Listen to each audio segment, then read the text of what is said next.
Good morning, everybody. Oh, you know what I can do? I can become larger. Too big. Now that I'm not playing, the king is watching. I can make myself slightly larger again because I don't have to hide in the corner. Hi! Good morning. Happy Friday, my friends. Best day of the week. Hope you're all chilling and partying like rock stars. Welcome to Trailer Day. Apparently we did one in June. Wait, hold on. I forgot something. Be right back.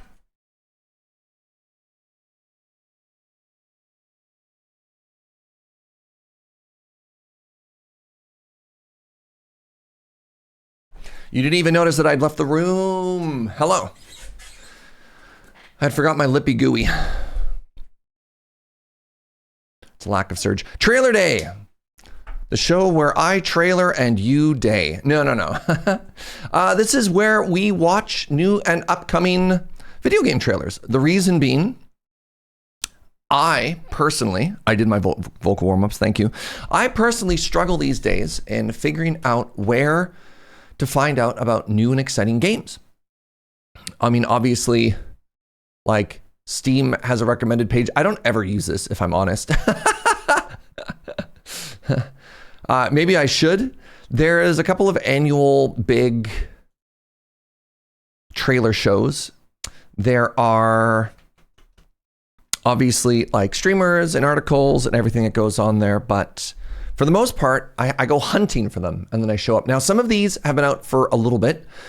Some of you may have even played some of these. I think up to here was something that actually I had been writing down for quite some time right now. IGN on YouTube has the trailer. I mean, there's some, right? There's actually, I did a cursory YouTube search just for game trailers, just to see what would show up. And apparently it's just all video essays on how, oh my God, what's his name? Pirate Software is dead. Dead, canceled, whatever. Apparently that's all that comes up when I try and Google video game trailers on YouTube. So that's nice and useful. IGN, is it IGN or LGN? Sorry, one of those is capitalized and the other two aren't. I mean, maybe we could check those out later. I know Nintendo had a direct the other day as well, but this is my list. We can hop into the fan whatever later on. Wait, new Terra Nil free update. Interesting. That's exciting. I don't have too much more of an intro for the overall plan of the show, other than we'll hang out, we'll go through my list, my specifically curated list, he said confidently. And then as usual, I'd love to check out the viewer suggestions, but we'll go over on what is surge safe, what is channel appropriate before we do so. Let's start it off with Erenshor.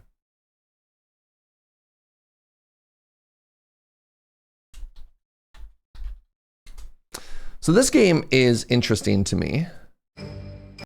This is a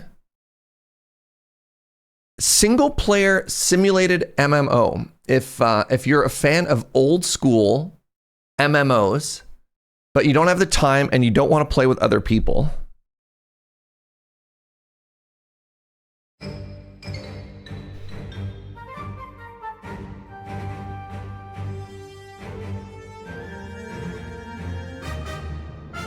is this made by one of the RuneScape devs? I don't know. I don't know who made this. I just know that this has been catching quite a bit of attention. One of the most hilarious fan requests has been, can you make it multiplayer? Completely missing the point. Just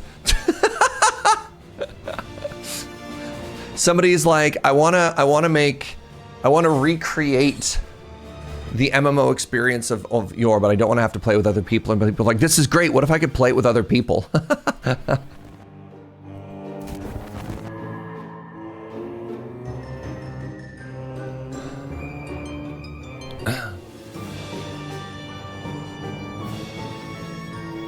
Make it like couch co-op or local multiplayer only. Incredible. Oh, Brighter Shores is the MMO from one of the OG RuneScape devs. Yes. I mean, this could also be an old school RuneScape dev for all that we know. But yeah, Brighter Shores, that's another one that was kind of interesting. So Brighter Shores came out and was actually somewhat well received. So you want to join? The main issue being it felt like content light. Then here's what you need to know. We're not just about fighting fire toads. We also investigate potential threats and help out the people we meet. All recruits will learn how to use magic, alchemy, and whatever this thing is. You will also be trained in essential survival skills, like fishing, blacksmithing, and assembling dinosaurs. So, set sail for brighter shores today. Oh, there's a longer trailer than I thought.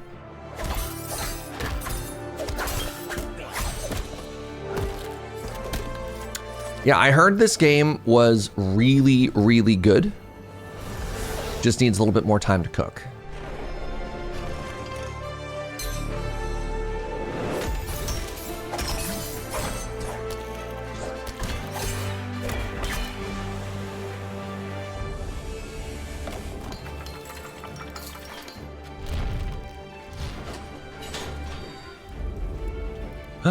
Cultists.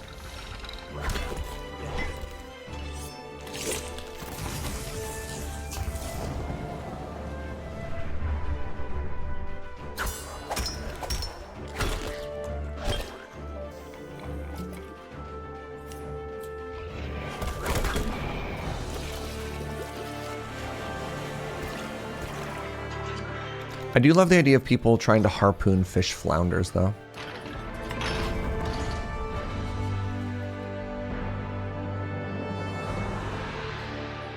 Anyways, that distracted me from everything there. This has a very odd level up system where different zones have different classes, so they're almost completely separate. Oh, interesting. Huh. Different zones have different classes, so they're almost completely separate. I guess the idea is they didn't want people to be able to go to like a starter area, AFK for 100 hours, and come out with like a max level gathering skill.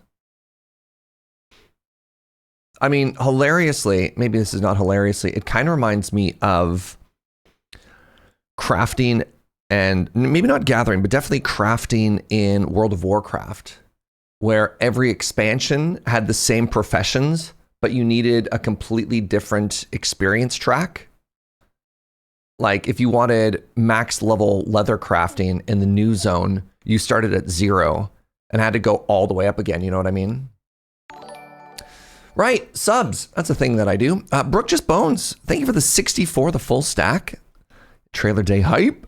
Wandering T, 51 months. Trailer Day Hype. And Street Rage, 40 months. Trailer Day. Wow. I like that everyone was on the same page for what to drop as their sub message.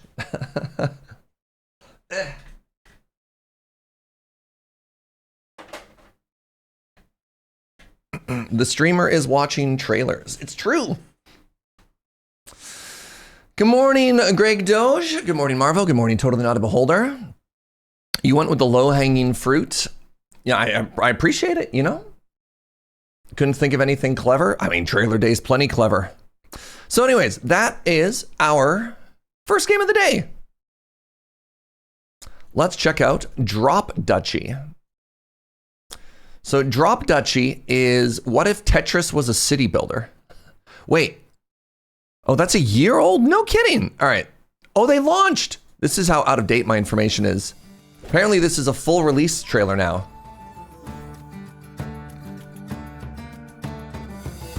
Morning, Learzel.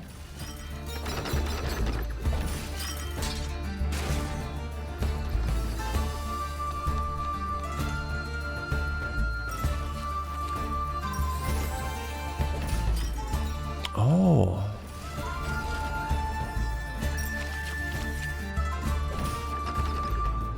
You can expand the city? Interesting.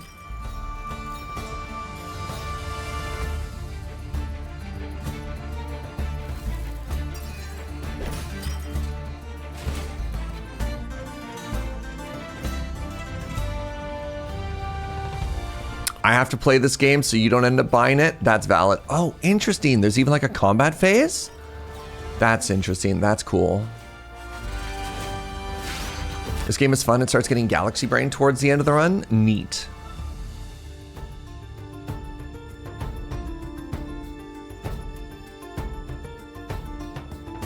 Was this on Talking Sim? I have no idea. In general, I don't try and frame this show around, again, not trying to shut down conversation. I don't try and frame this around either like loading ready run streams or suggestion for loading ready run streams. This is kind of just my own little self-contained go back through and check out everything that we're doing. I didn't realize Drop Duchy had been out for 3 months though. That's fun. Maybe, oh man.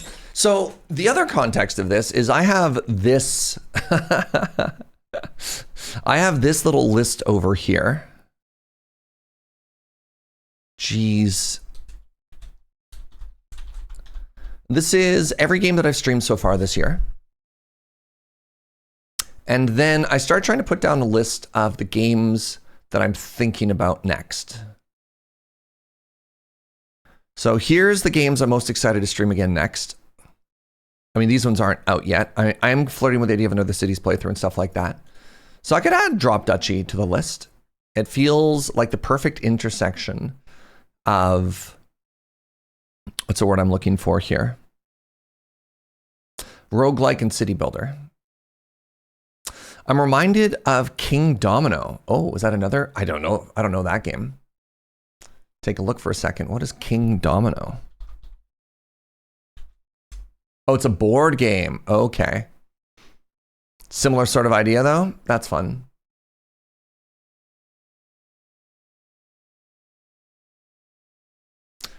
All right, next up, Bitcraft. Now this, I believe, is a game I've been hearing about for a while.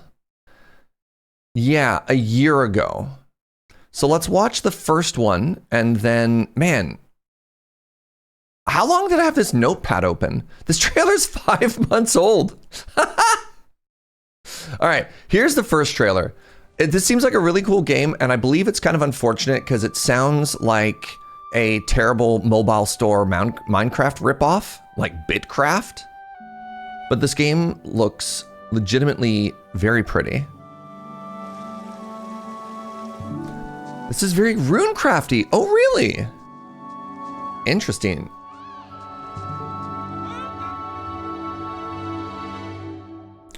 Must have more trailer days. It's a terrible sacrifice. I try not to do it too often because I want to make sure we've had a chance for like new and exciting games to come out, right?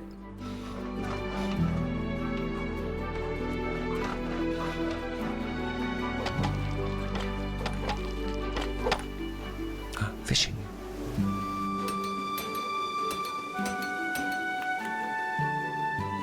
So if I remember correctly, this is mostly a single player game, and a lot of the other characters you're seeing populating the world are actually like NPC villagers that join your settlement.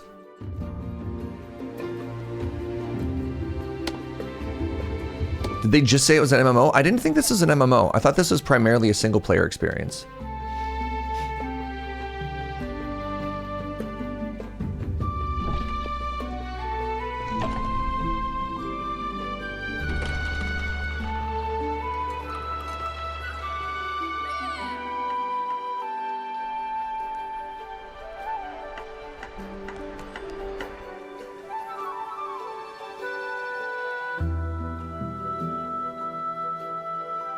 I mean, I could also be wrong.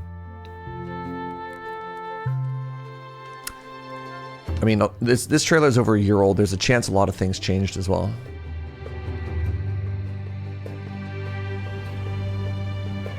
Definitely said MMO in the trailer. Okay. You need to interact with player-made towns to get higher tiers. Wild. Okay. It is more MMO than I thought.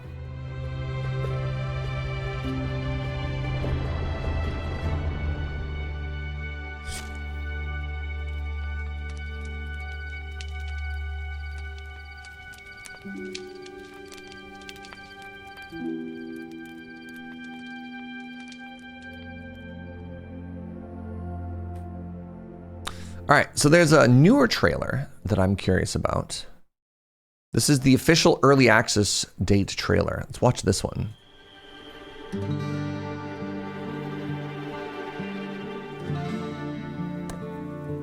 Oh, now you got a little ghost friend.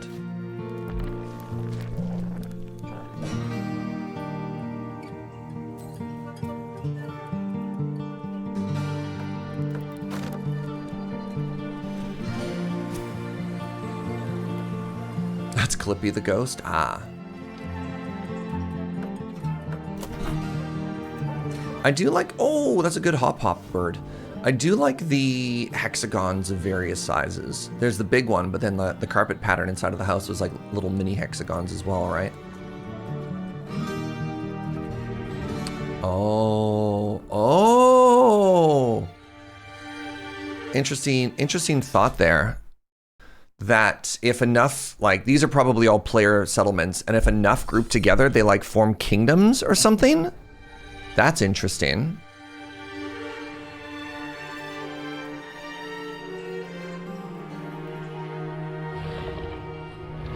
You can have empires. Wild.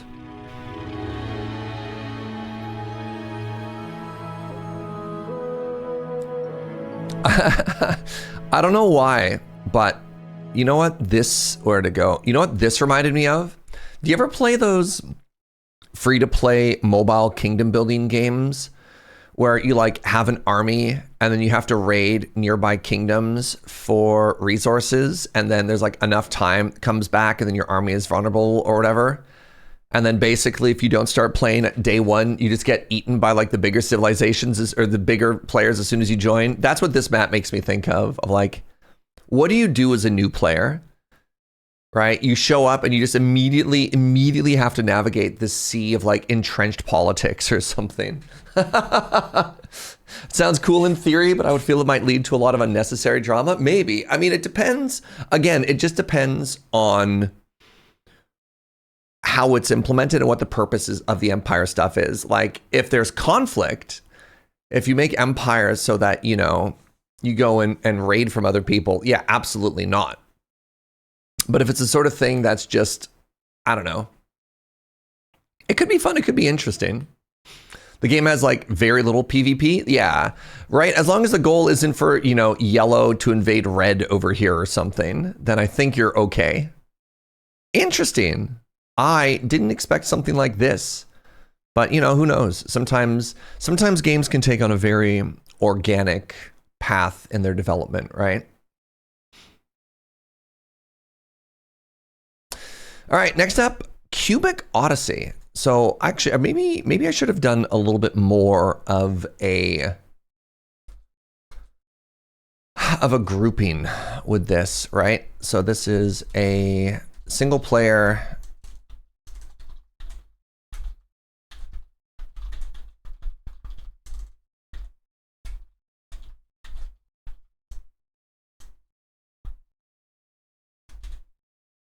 Single player MMO looking to recreate the OG MMO experience. Drop Duchy is Tetris inspired city builder. Bitcraft is a, what would you call this?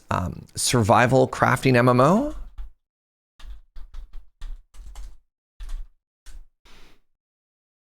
So I guess what we could do is we could start going through different themes and then organize them after. And then we can come up with little sub-themes after. All right, Cubic Odyssey. Cubic Odyssey. There's an announcement trailer and there's also a launch trailer. This game is also out? Goodness. All my information is so out of date here. How do you feel about blocks, chat? How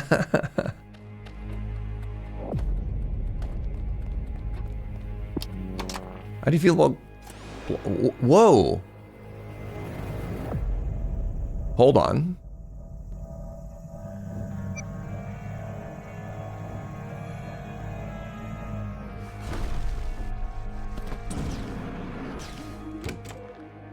This is just a Minecraft mod, is it?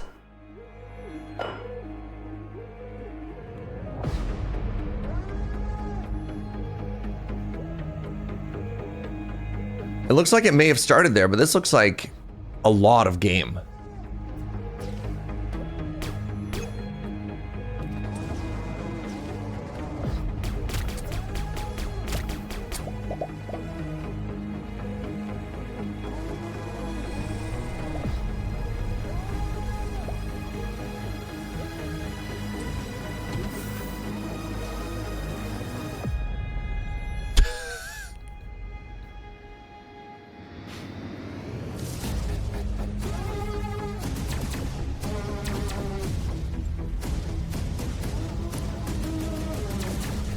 The scale of this is unreal.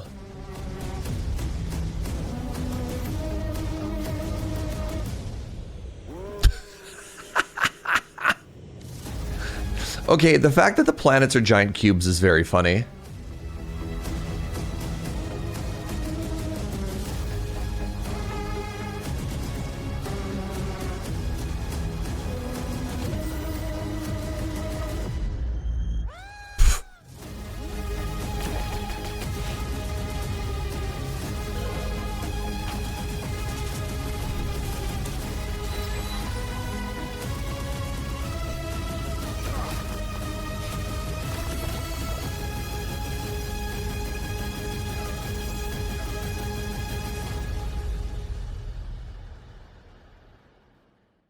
You know,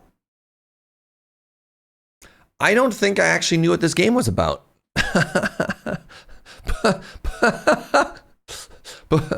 Before I clicked on this trailer, wow. Hold on, I need to watch the launch trailer here.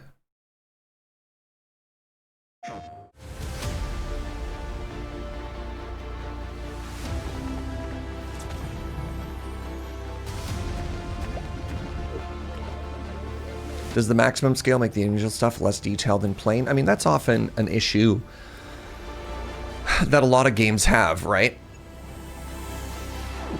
There is a lot of critique of Starfield that you'd land on planets that had nothing to do.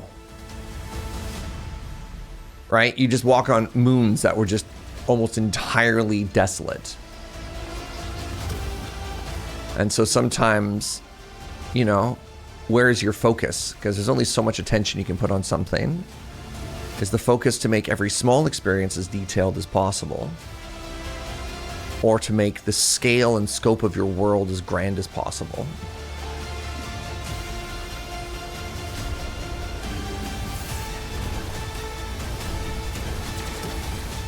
Yeah, Minecraft has this interesting other problem that you have infinite world, endless world, and no reason to explore any of it. I'm getting some weird trailers here. No Man's Sky turned into a banger eventually. No Man's Sky is incredible. Not even eventually. It didn't take that long. No Man's Sky is really, really, really good. I also heard for Starfield, their DLC was quite good as well.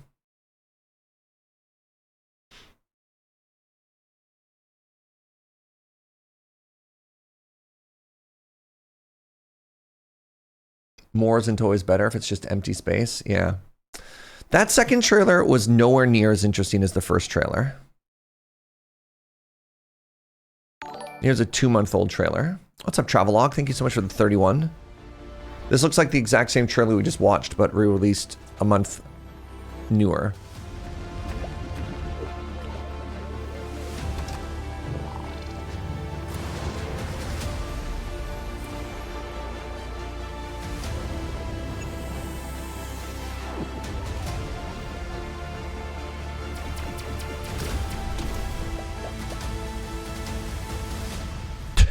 I did like the elephant. Giant weird red spider. So yeah, it looks like the red goo is the bad guy, and the red goo is infesting worlds and also infesting people and animals. So you're trying to get rid of the red goo. There's some type of weird alien fungal infection. So yeah, like they give you the ability to build with blocks. You can make this base. You can go to space. You can do all the mining and crafting and gathering and stuff like that. That is so much booba. What the? Stop that. I'm gonna minimize that. What was that trailer? What's up, Winterlight? Did I miss anything cool so far? Yeah. Everything, every moment. Just all killer, no filler. Cubic Odyssey. What are the reviews like for Cubic Odyssey?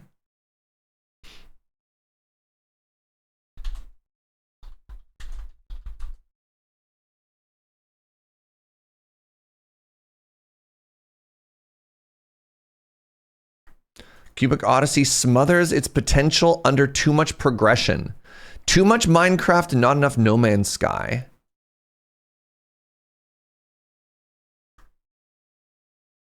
Mostly positive, yeah. Metacritic.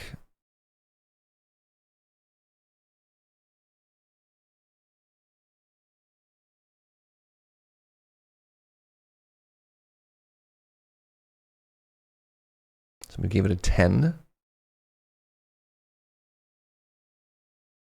True gift to those who enjoy space exploration games with creative freedom. Combines the best of several worlds. The crafting of Minecraft, the vastness of No Man's Sky.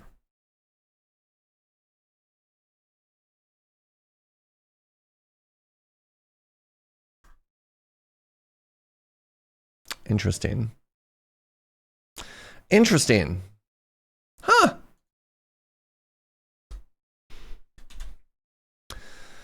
I'd like to say something more interesting about this rather than just comparing it to two games that are already out.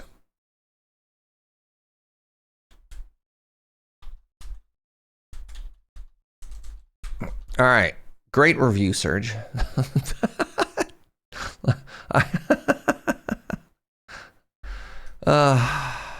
I mean, there's a reason people do that. They all have expected that to happen. I know. But like, it's not wrong. I know. It just feels so reductive, right? There's so many times I'll be streaming a new game and somebody will be like, isn't this just like X? And you're like, yeah. I don't know. Their pitch was probably, what if these two games had a baby? I mean, also very valid. I suppose not everything has to create a new genre when it comes out.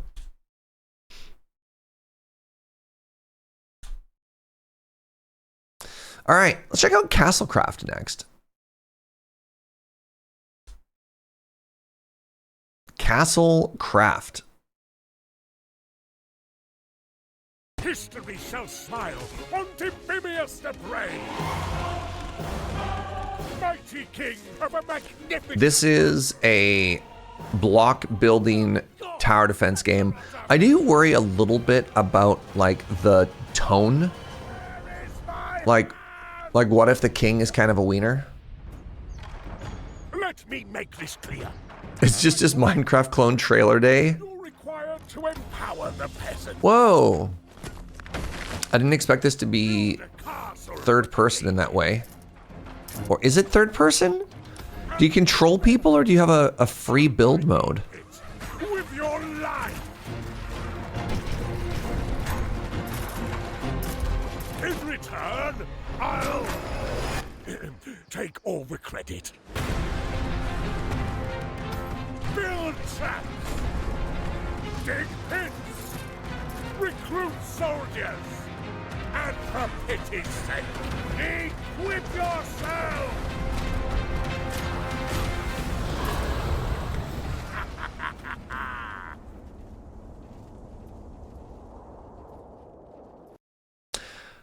This looks really cool. This looks really cool.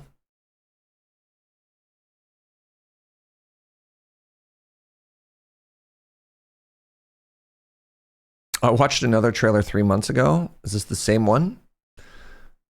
What is that? 1 minute? That one's 1:16. Yeah.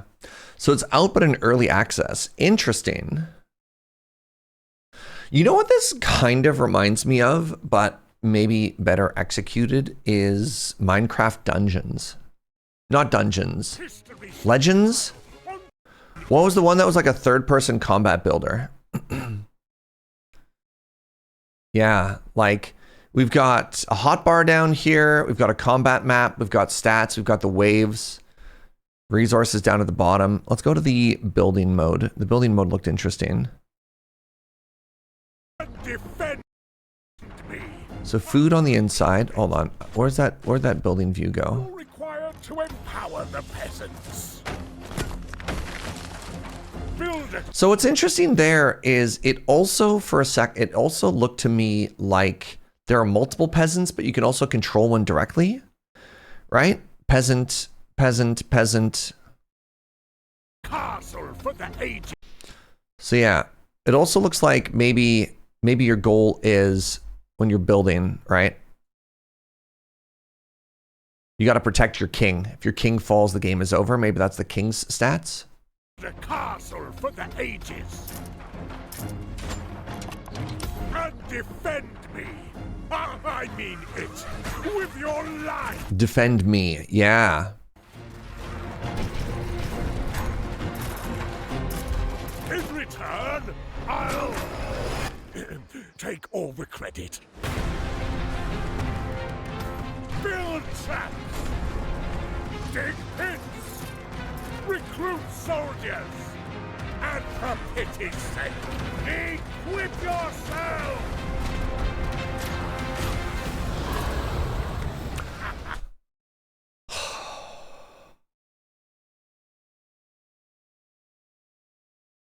In return, he'll take all the credit. What a king. Yeah. How do you feel about this trailer?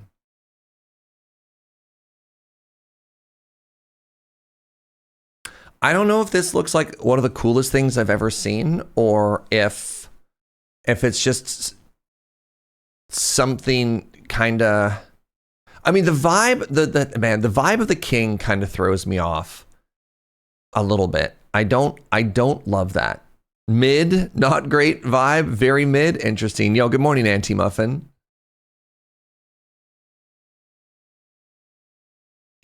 There was another game that unfortunately felt kind of similar to this. It looked like another really interesting tower defense game. But it was, you were basically the king shutting down revolutions or something like that. I can be okay with a crazy king vibe depending on gameplay. I'd rather have something that doesn't split that type of game. Maybe because I like Surf City Settlers and rather just have the city defense part between buildings. Yeah. There's a long genre of very successful first and third person tower defense games. So like the formula is worth iterating on for sure. I'm trying to remember the name of these other tower builders. So another game that you place block by block that I thought was actually incredible was, oh my God, where is it in my library? Cataclysmo. Cataclysmo, I loved the building style of like, okay, if we're going to do city building and we're going to customize the tower fence aspect, you do that. I thought that was pretty cool. Even though after a while, a lot of the builds just got a little bit, you just kind of solved it, right? You just saved everything and then the builds that you made were the same over and over. But anyways, it was cool.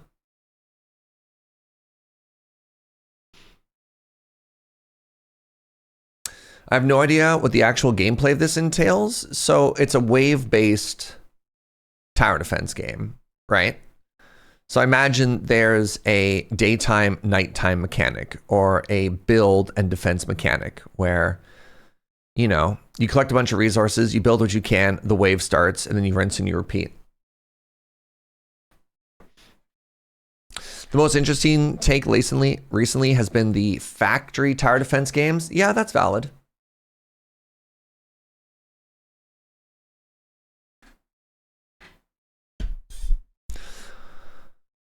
So this is would this be a survival crafter or a strategy game?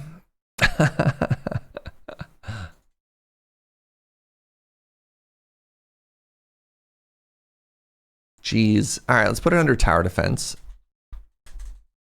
There might be more. I mean, then I could move drop Duchy into tower defense. Ugh.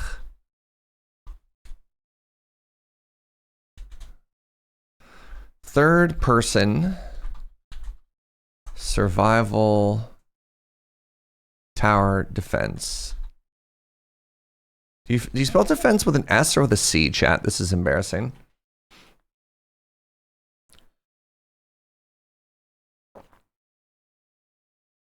It depends. Tell me more.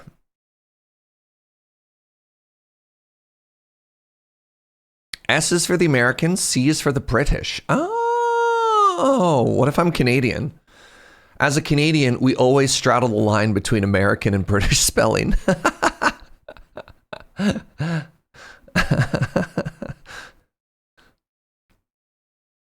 Quick, what do we use in Canada? Well, you see, it depends. Oh, in Canada you use a U? That's fair. Yeah, hold on. Yeah, the long U. There you go. Definitely.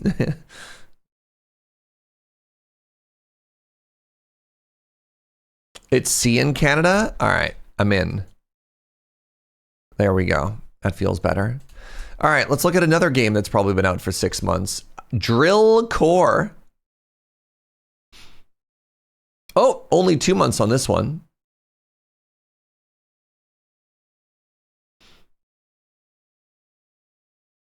Just put the C and the S in it. I like it. I like it. Welcome to Drill Core, a base-building roguelike strategy game with survival elements, where your success fuels our quarterly bonuses. By day, command miners, carriers, and guards, tunneling through an alien planet. Build up your base, upgrade your defenses, then brace for nightfall, when the planet pushes back. It's not just resource extraction, it's responsible terraforming. Reach the core, tune the climate to client specs, and lift off before you're overrun. Drill Core has grown fast over last year. We added dwarf platforms in December, opened claims in living jungle biomes in February, and launched oversight departments just last month. That's not mentioning dozens of new buildings and turrets we developed. I've heard this game is very, very, very good. From newly encountered blocks and aliens. But the game will become even bigger when it hits full release on July. You can expect a new platform exploring cooperation opportunities with alien species. Lots of quality of life improvements and deeper turret customization to suit any corporate playstyle. And later this year, take the dig on the go when Drill Core comes to Nintendo Switch. Huh. Join Drill Core Inc. today and start your own. Drill Core Inc., building tomorrow's galaxy, one core at a time.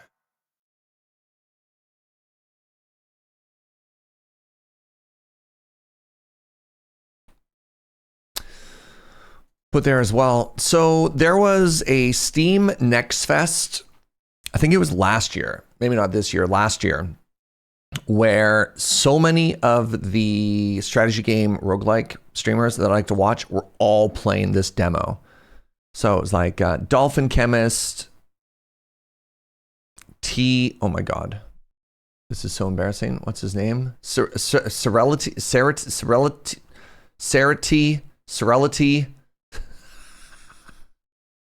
Help.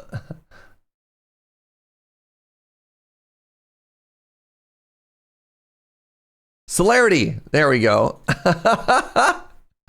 That's so embarrassing. I think Admiral Baru was playing it as well. Yeah, really, really, really enjoyed that demo. So neat that it's out now.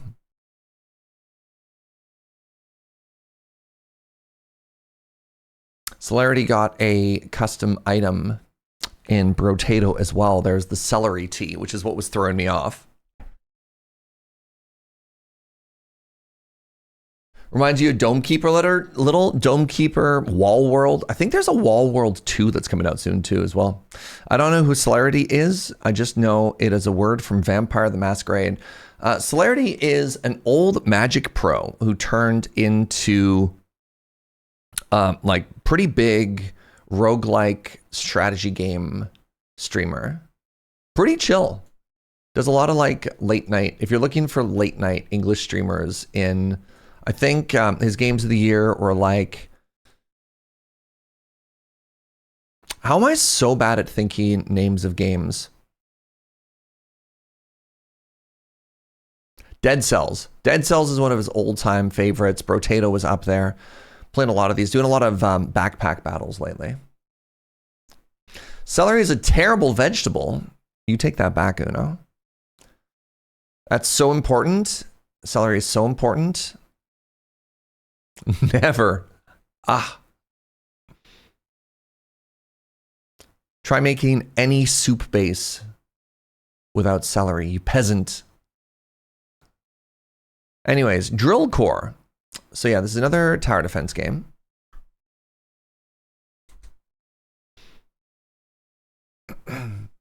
Celery ruins a good potato salad. Dang. What else will I use to deliver peanut butter? PM Aver gets it.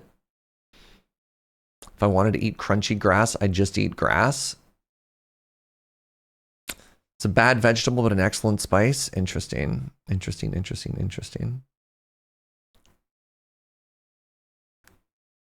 So just use a spoon. It's only good when it disappears in liquid. Wow. I didn't realize the take that would get me canceled online was my defense of celery. Fascinating. Drill Core is a...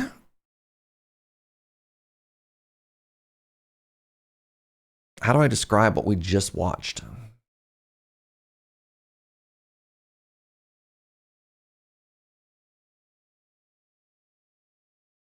Help me describe what you just saw, chat.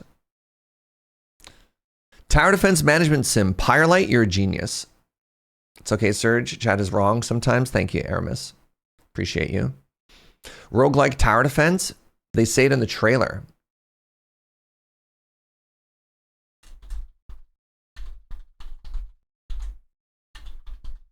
I really enjoyed the term management sim. I think that does a really good job of helping fill that out. Feels kind of like Auction Not Included, but with invasions. Yeah. They gave like 4 genres. All true. Maybe I should be, I'm not really vibing with all of the recommended things after. Maybe I should be trying Steam for these trailers. And then we'll only go to YouTube if it's gone. This trailer is actually super cute. I think this was in the Cozy Game Direct. Anyways. Aethermancer. Yeah, there we go. Now the problem is I'm going to have to really ride my volume thing. The Nintendo Direct was yesterday. It was. I mean, we could watch that after Brownie Points. We could throw that here. I think the Nintendo Direct was only like 15 minutes or something like that. All right, here's another cancelable take. Because I cannot play on console because of my hand, because I'm only a PC person, my interest, like the amount that Nintendo Direct shows up on my radar is basically 0 because they're like so controlling of their IP that it's like you can play it on our platforms. I just never do. Like other than the OG Game Boy, I don't know if I've ever... Oh, wait, that's not true. I had a 64. Okay, maybe I'm not as out of touch with Nintendo IP as it is, but we'll watch it. So it was called the Nintendo Direct. We can watch that. That seems fun. Anyways, let's watch Aethermancer. Switch 2 supports mouse. I don't think I'm going to buy a console just to plug it into a mouse and keyboard, but that is cool. That is good to know. All right, Aethermancer. Monster training roguelike. Do I have your attention?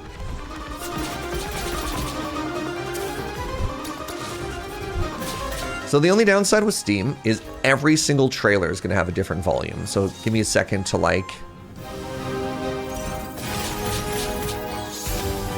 Oh no, defeat.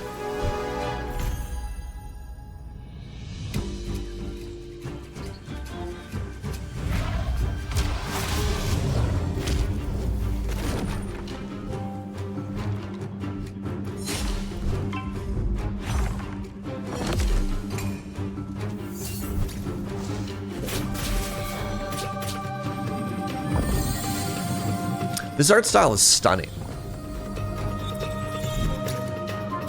Monster Sanctuary, the previous game, was a really good Pokemon Metrovania. Chances are this will be good. Oh. Monster Trainer, not Monster Train. I know it is confusing these days.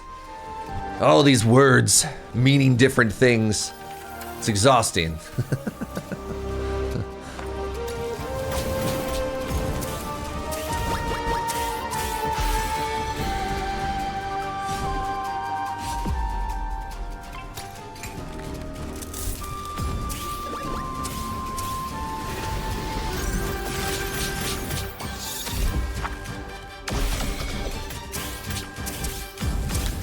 I do like the narrative of this trailer, where it starts off that this particular boss like defeated the party, and then they go through the whole demo, showing how they get stronger and stronger until finally they overcome the boss, and that's kind of cool.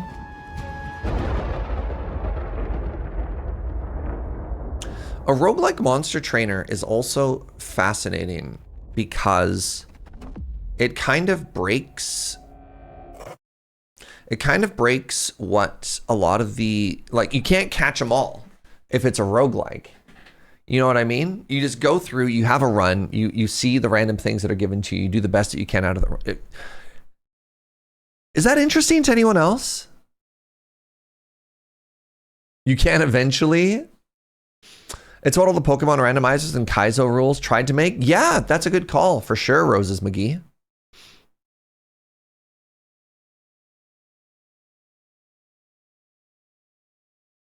Let's check out this other trailer.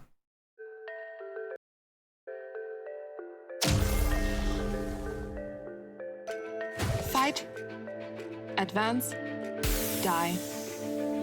Yeah, I mean, bestiary sort of thing, or even Dead Souls has a, like, get all the meta progress unlocks, right? That's my cat saying I should explain more. Okay, let's go. As Aethermancer, you're fighting your way through the ever-changing fractured ruins alongside your monsters in challenging, turn-based, 3 versus 3 battles.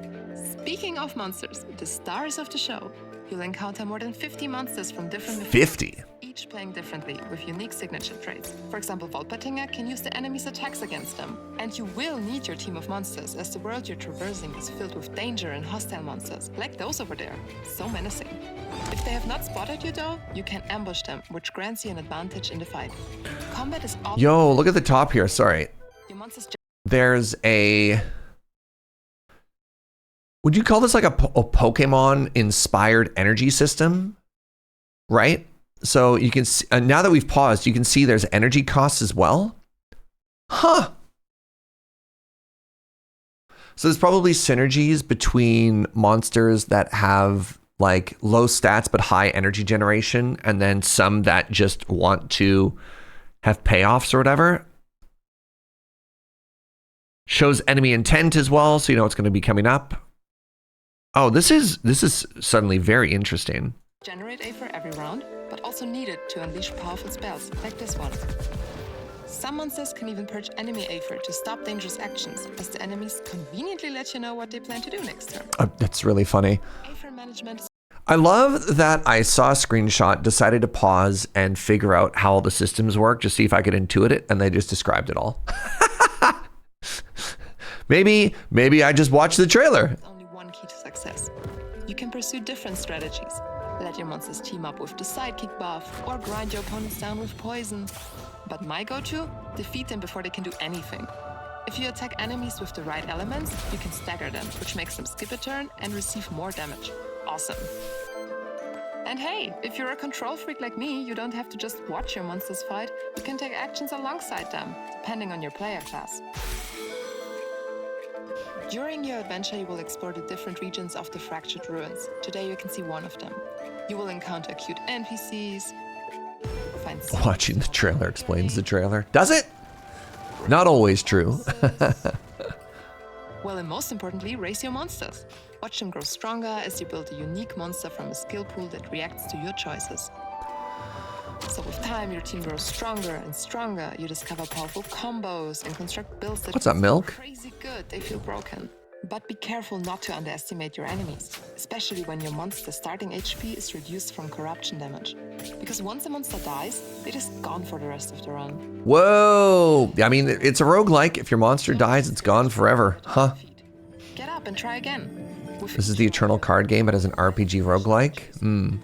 The art of this game is stunning. I think this is very, very, very pretty. With each life, until you are able to reach the holy city of Vigil. This is also really interesting to me. And this is this out? No, it's coming soon to early access. Okay, this one has to go on my watch list. That's not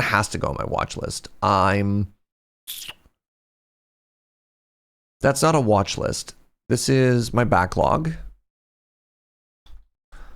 Because it's not out. Watch list. I also think this game would be really good for roguelike roulette. What about a roguelike, but the monsters are your important documents, and if they die, they're gone forever? Are you about to hit me with a pun, Uno?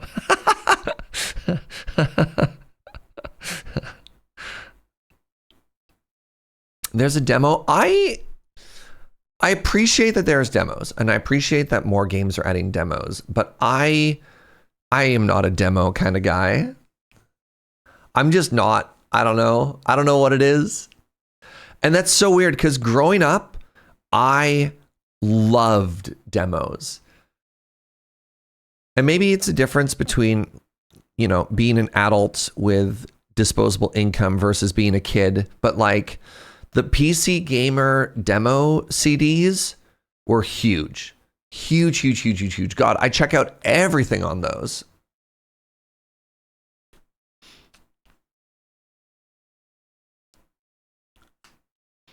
But I feel like the most important resource I have these days is time. And if I want to play a game, I kind of just want to wait for it to be out and I'll buy it and I'll check it out rather than use the demo as a way to be like, is this the sort of thing that I want to buy?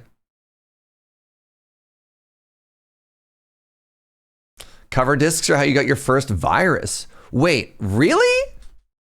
Interesting. Hold on. I'm very curious if other people ever got a virus from a cover CD because I trusted those implicitly. I was like, no, this is PC Gamer. Oh, from a floppy. Okay.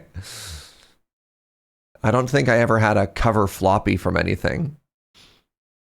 But yeah, I can't imagine if, you know, PC Gamer included a virus in their demo CD, what would happen? Never happened to you, but you heard of it happening? No kidding.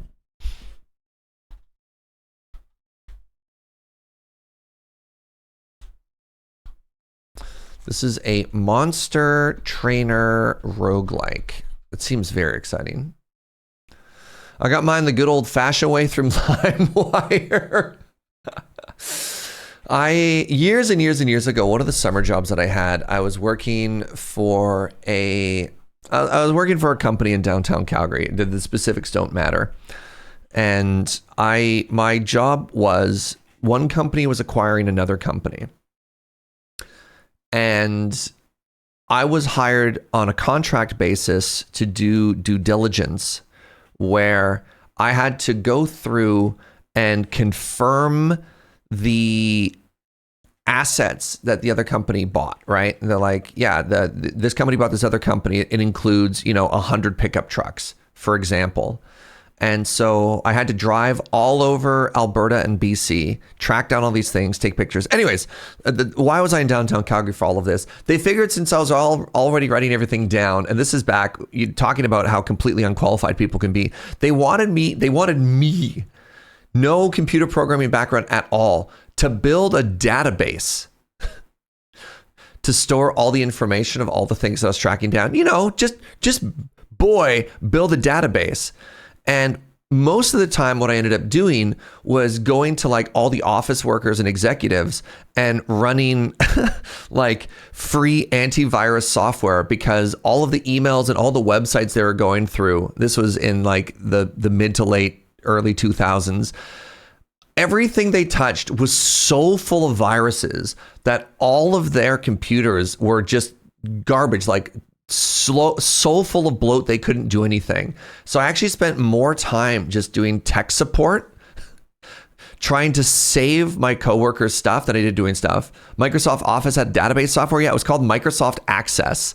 I got to do a 3-hour course, and they gave me a Microsoft Access like sign-off card that they're like, I am a Microsoft Access certified developer. Oh, it was Access, Uno. Oh, you know it was Access. Oh, yeah. And that was me designing a database from the ground up. I was like, God, I was so young. It was certificate. Yeah, I was so young. I was so unqualified. I work for a data analytics software company. We still have customers who have access to the data source. Well, when Microsoft releases a piece of software and says this is the solution to a problem, what are you going to do?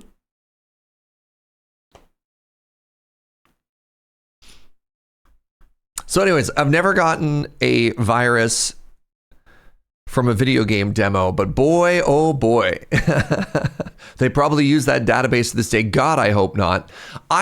The thing that horrifies me, because I'm a person that likes to take pride in the things that I touch.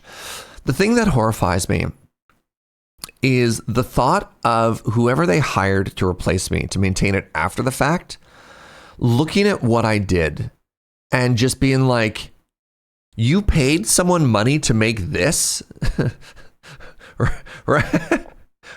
Right? Oh. Because I've worked for those companies where, you know, you pick up legacy software, legacy product from somebody before you. Oh.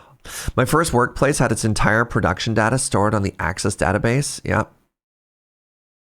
Unlike Access in theory, every company uses Excel as a not quite database, and it's really bad at that job. So giving people an actual simple to use database on paper is a good idea, but in practice it's terrible. Well, like any simple to use versatile program, the issue is less the program itself, and more often it's the execution that's terrible. I will defend Jira as an excellent piece of software and of like a work collaboration tool. And I will throw most teams under the bus for putting it together in the worst possible way that makes it terrible. I think like, and I maybe I'm giving Access too much credit to say it's the same thing. Man, y'all have got me going down a rabbit hole right now that has nothing to do with video game trailers.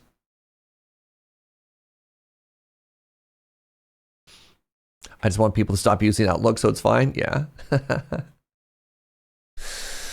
All right. Give me a second. I'm going to take a quick pee break. Oh, more demos after this. Be right back.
Hello.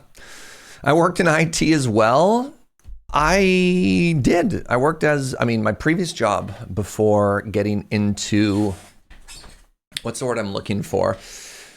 Before getting into content creation, I worked my way up. I started in as QA and ended my career as a project manager, which is how I ended up getting, Graham basically poached me to be a producer. Oh no, I forgot to fill my water. Sorry, I'll be right back. But yes, I worked in tech for like 3 or 4 years. It was awful.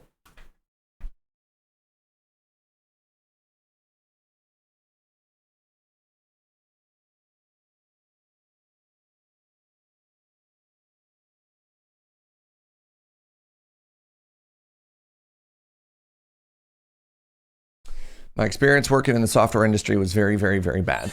I don't think Serge has been an astronaut.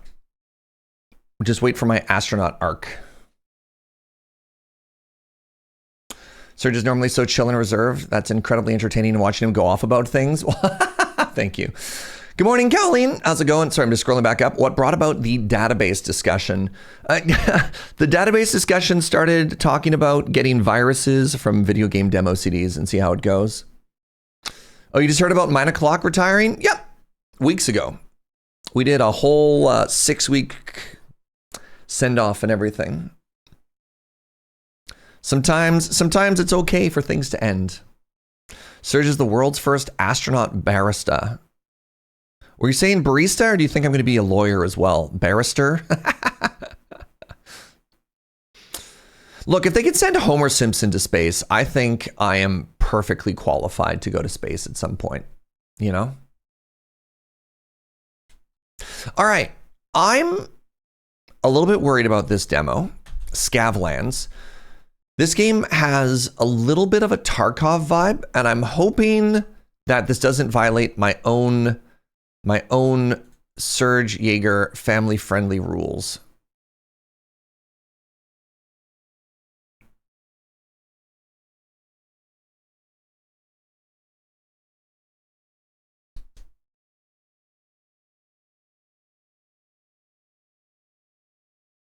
Well,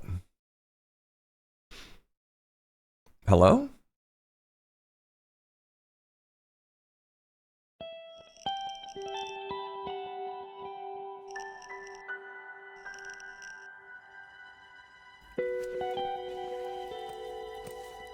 I really like gritty, like survival games, sort of like this.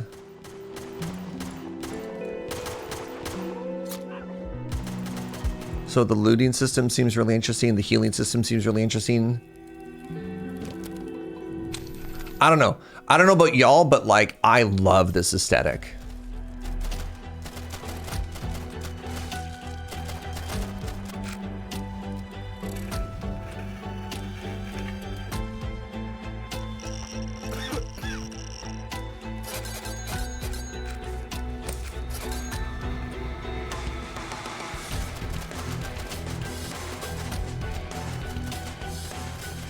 I do think if I played this, I'd want to turn down the flashing a little. Have I played Zero Seavert? No, I'm aware of it. The closest I played to a game of that genre was, oh, run away from the bear, was Escape from Duckov. Yeah, same thing, Wes Heron. That muzzle flash, not just the muzzle flash, but also the red flash of the damage as well. Just so much flashing. So much flashing.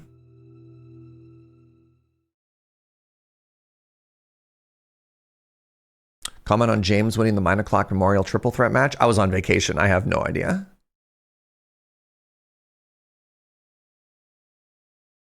All right, where would I put this? RPG maybe? I'll put it under shooter. This is an extraction shooter. No, this is a Fallout like. It is survival. I definitely like survival. Yeah. I don't know if it's an ARPG. I think of ARPGs as being more Diablo-like. But you know, you're right. It's not necessarily not an ARPG either. Man, genres. Since Scavland isn't in early access yet, I'm guessing some of the effects will be toned down during the processes, probably.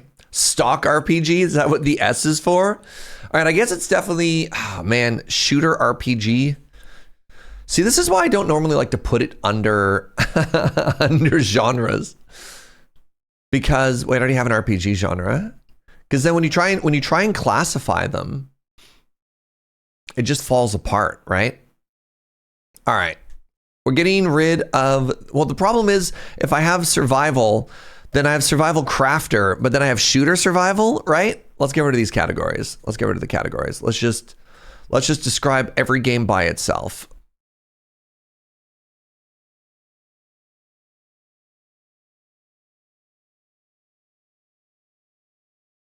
And then we can just describe the game as it works. So this is a survival shooter. Top-down survival exploration shooter. Ooh. Let's go Andre. Yeah, I don't know if this is exploration or if it's extraction. Can't tell from the trailer.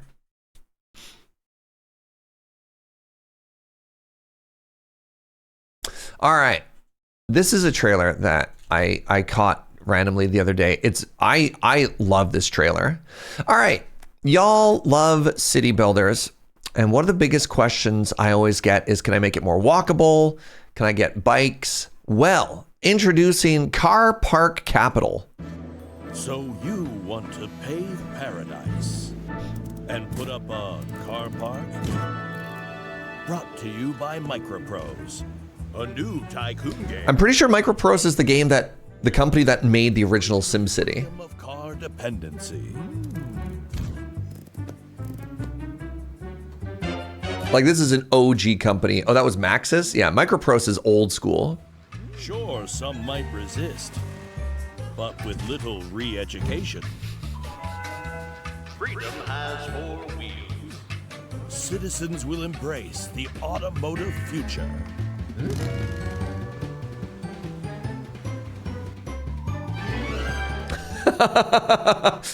And in return, they'll gladly pay a fair contribution for your profit. Is this better than City Skylines 2? It just might be. It depends. How much do you like cars? All you have to do Is wish this car park capital on Wait, an alien just showed up and stole it? I just love the idea that this is a game, this is a city builder, where you destroy your city and just make more parkades. It also has kind of a like roller coaster, OG roller coaster tycoon vibe. Where was it? There's the parking lot where they have to pay to get out or whatever. I mean, this game is parody. I don't know if I would necessarily call it a troll or not, but it's, oh, great. All right, we killed Steam.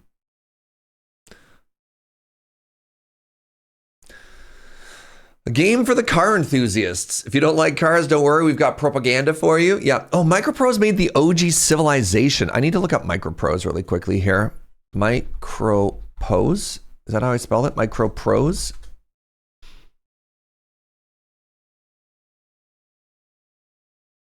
The former headquarters. Just a red brick building. All right. Develop and publish numerous games, including Civ and XCOM. Right. Sid Meier. These people end up leaving for Firaxis. Firaxis is the company that did XCOM. The struggling MicroProse became a wholly owned subsidiary of Hasbro. Somebody was saying earlier they made the Chandelar game from the 80s. Yeah, this is OG, right?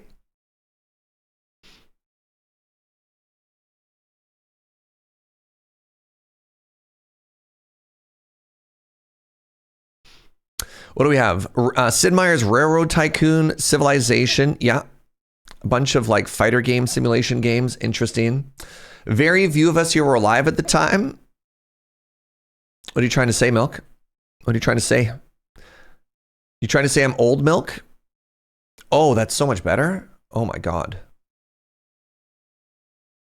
You read Darklands and got flashbacks? This is old and so are we. Uh-huh. What if I said I personally experienced all these? No, I'm just joking.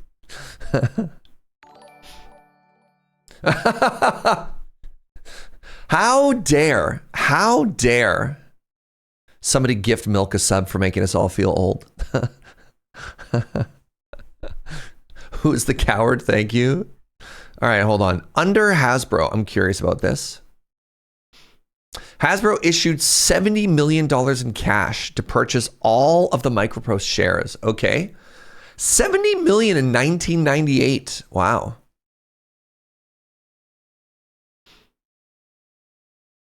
I just want to find a list of games. There we go. Games. Games include Civilization, Civ 2, Darklands.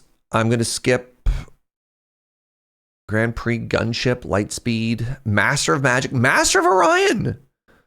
Master of Orion 2, Pirates, the beloved Pirates game.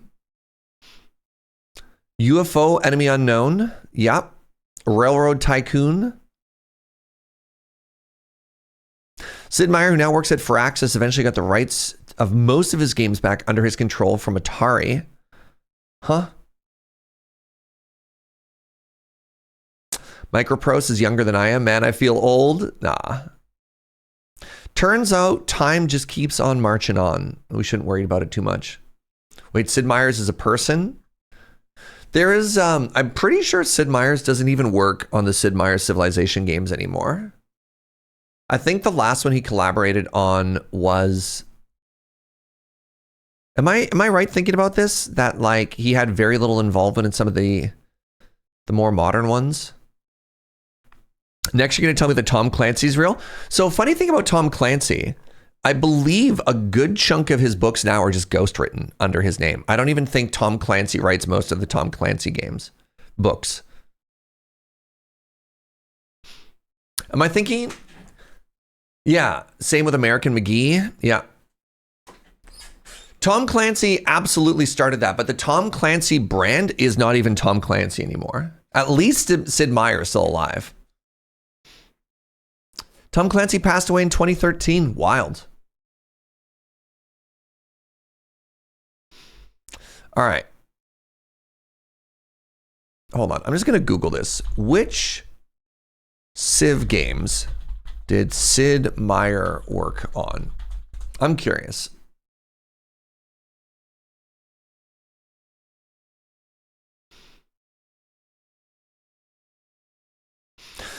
Sid Meier developed the first game of the series and had creative input for most of the rest, and his name is usually included in the formal title of these games. Most? No, give me the list.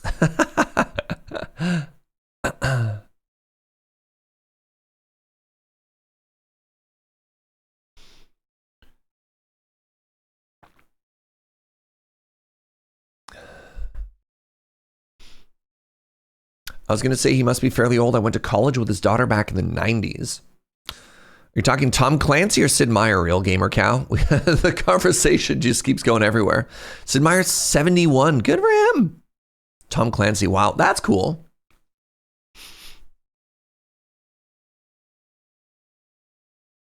Maybe look at his wiki article. I was looking at it before. I mean, I guess there are credits. See which ones he has credits on, right? Civ 1, Civ 2,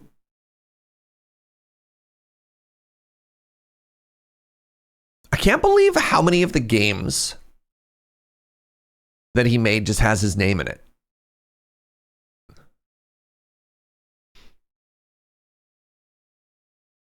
Civ 4, Civ 5. Like, I don't even know what the involvement was here, right? Yeah. He worked on Chandelar. Somebody was saying before that, I don't even know if it was necessarily...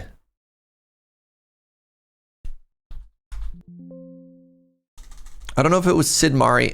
Sid Meier's who worked on it, or if it was MicroProse. Somebody was saying earlier. Can't find Chandelar on either of these. Interesting.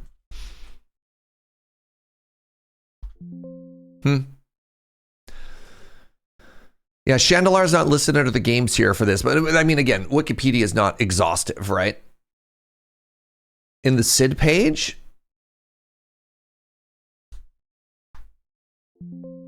doesn't have Chandelar. Magic the Gathering.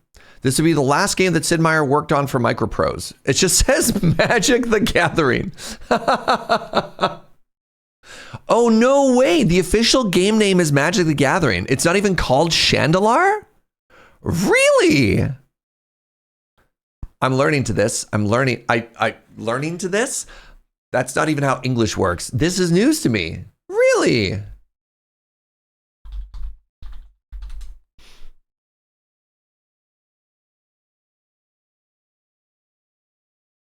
Magic the Gathering 1997 video game. Magic the Gathering is a video game published by MicroProse in 1997 based on the collectible card game. It is often referred to as Chandelar, where the game takes place. Huh. Everyone calls it Chandelar because otherwise it'd be confusing. I am confused. You know what? I like it. I like it. More pumpkins. Thanks, kits. All right. I got really, really distracted there. Car-centric city builder by MicroProse. Gotta love this. Oh, I have a gift for you all. I saw this trailer and I thought it was too funny not to share. Did you know they're making a solo leveling video game?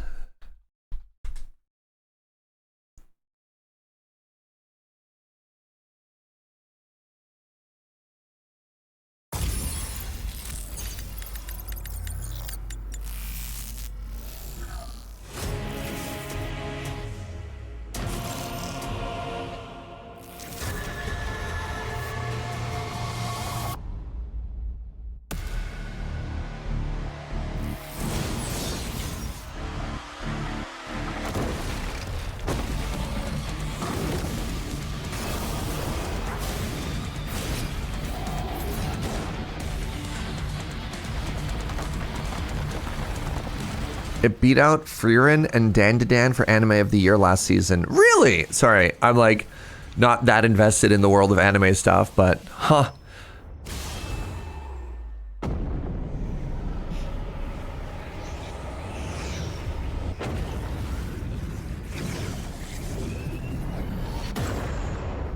This was a wildly popular like light novel that turned into an anime, which is now turned into a video game. And it looks like it's supposed to be a like rogue like. You think it was a webtoon?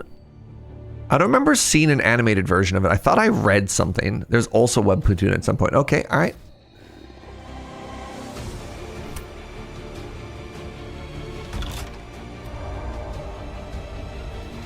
Light novel to manga to anime, sure.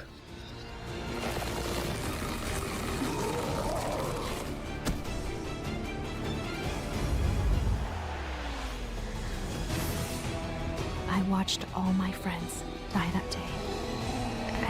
This is just... Couldn't stop it. This is a weird trailer. This is the official trailer on IGN? I don't know. Was that an umbrella? I have no idea.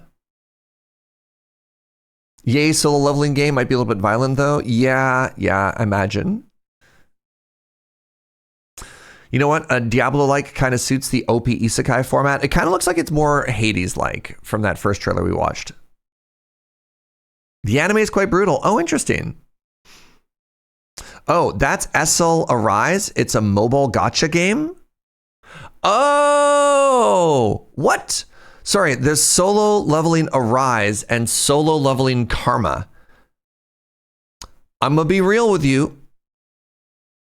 I didn't even notice the difference. They're two different games? When does Hades 2 come out? That's a good question. I kind of wanted to do a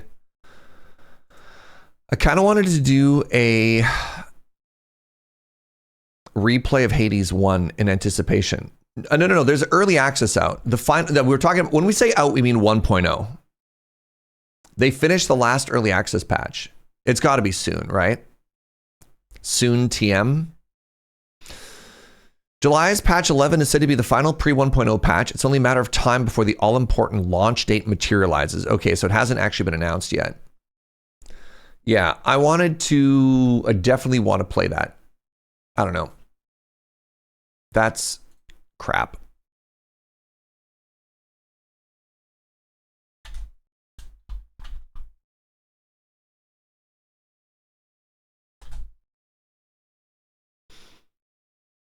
Uh-oh.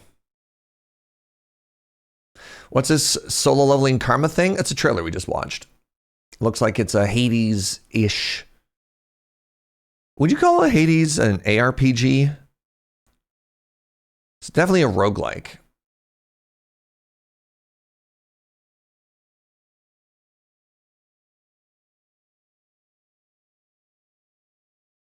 Hades is a Hades-like? I mean, that's valid. You got a dip, but you do have some recommendations. I appreciate that. I don't know. I don't want to start writing down recommendations right now, but thank you very much, Yandolph.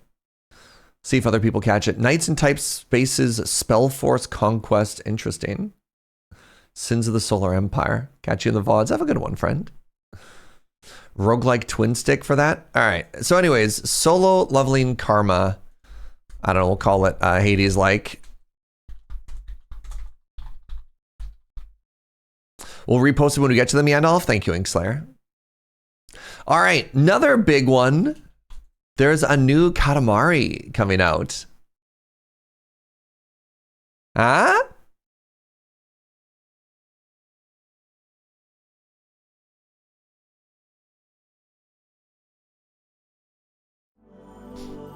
A long time ago, countless stars were born across the universe, and a brilliant great cosmos came into being.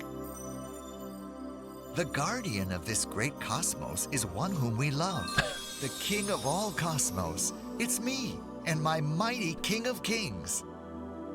One day, the king casually tossed a scroll he had found and accidentally destroyed Earth. Oh no! What's up, Volpure? Thank you for the 63.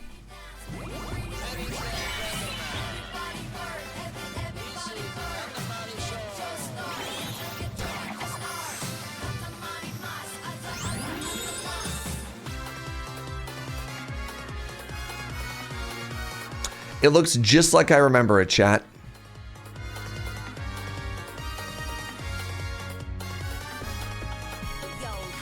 In this Katamari Damacy, the starry sky has vanished yet again.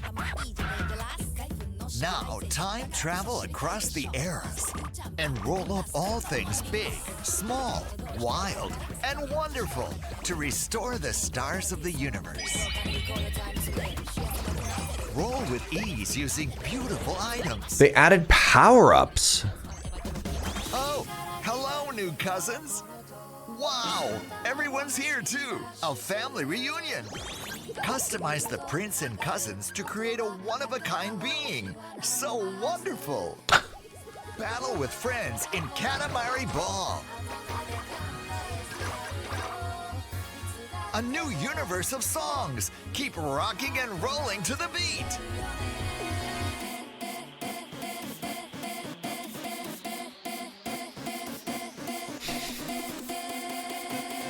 I love this trailer. What a thrilling, spectacular, and beautiful game. The that will touch my heart forever.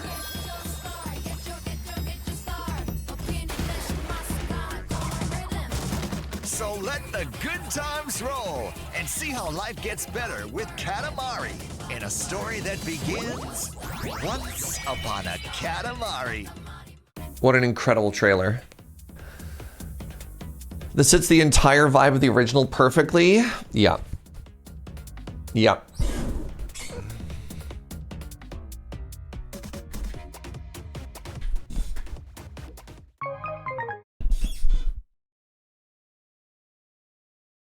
So apparently, this is completely unrelated. My squeaky mic arm.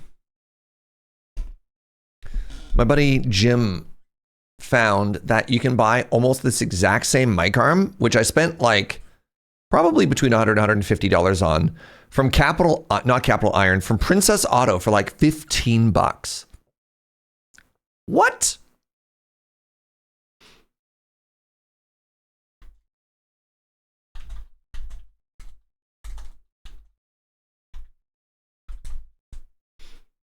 With the royal guarantee, yeah.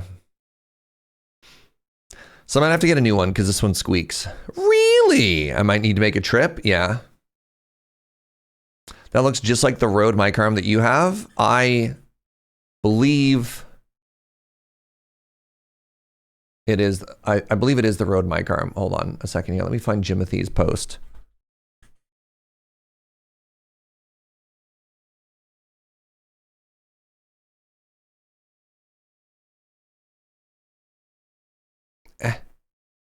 Hello? Why can't I resize this? What is happening?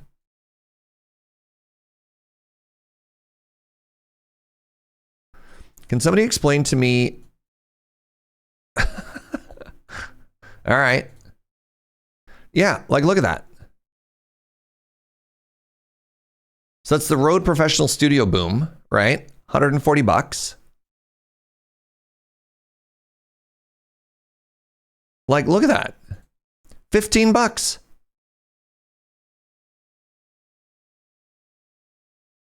Beginning to suspect you have some weird settings on your web browser and it's not the internet, it's the wrong size. Interesting. Get rid of my professional squeaker over here.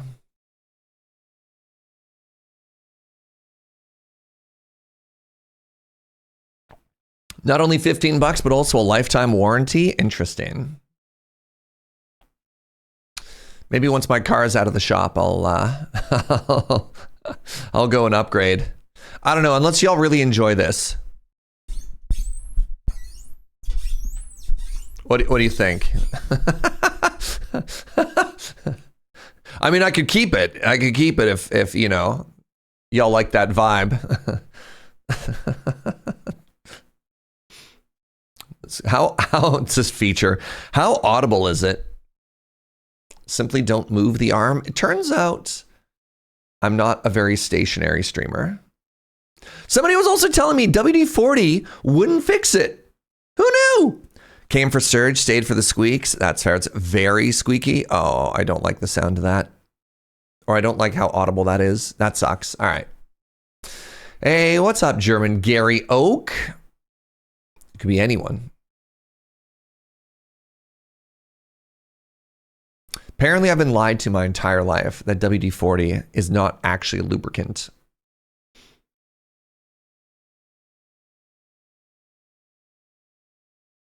WD-40 fixes some things immediately and makes it worse later as it repulls dust. Use mineral oil for squeaks. Interesting. Inkslayer with the immediate $15 dono being like, Surge, please get that new mic arm. All right, well, that settles it. That's very funny. Thank you very much, Inkslayer. That's incredibly sweet. Oh, I didn't tell anybody this. I'm going on vacation next week. My dad is taking me fishing. So I'll be gone from like Tuesday to Saturday. But when I come back from that, we'll upgrade some stuff. We'll upgrade the old mic arm. Let's check out the next trailer. This is called Fatekeeper. So this is a new first person. I'm very weak for first person, like RPGs, Skyrim, whatever. But you know, you didn't give dates, but you did say you were going fishing with your dad. Tuesday. Can we get some photos of Surge male dating app holds up a fish? I'm actually really uncomfortable with those photos. Personally, like other people can do what they want to do, but because of the association of people who take photos of themselves holding up fish, I will never post photos of myself holding up a fish. My dad loves them. And every time we go fishing together, he really appreciates those photos. I never want to share those photos. Does that make sense? I don't want to make fun of people either for that, right? I don't know. It's just those photos can exist. And I'm never going to post a photo of myself holding a fish. I don't know.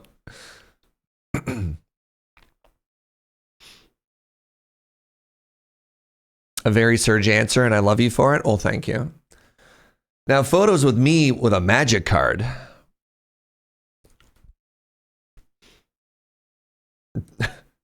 You know, my favorite atmospheric greenhouse. Photo of me holding up my dad. My dad is not a small dude. I don't think I can hold up my dad. What if the fish is drinking coffee? I get one of those wall-mounted talking bass. But instead of singing a song, it brews me coffee. Now we're talking.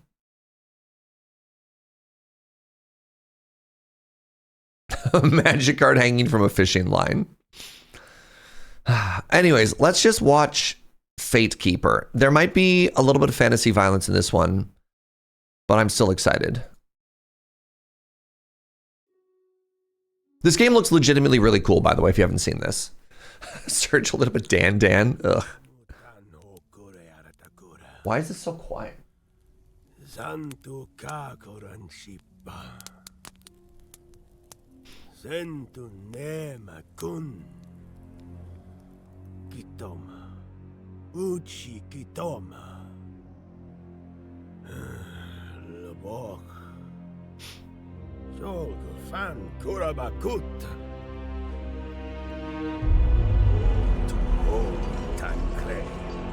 Utagarun shokli dantifa, zendakal paritoma.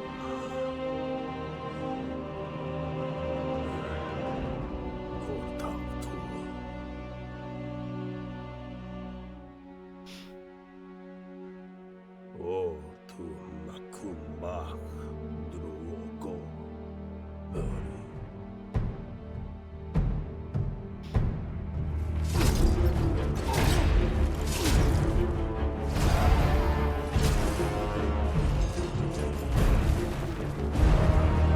Yeet.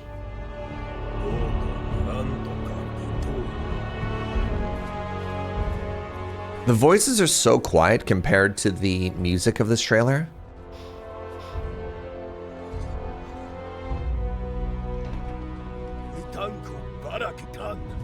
Looks Soulsy. This looks so Skyrim to me. I always want another Skyrim to come out. Like, this is the game that I want to play the most. Oh, except probably not this one. I don't know why you have to make it so dark.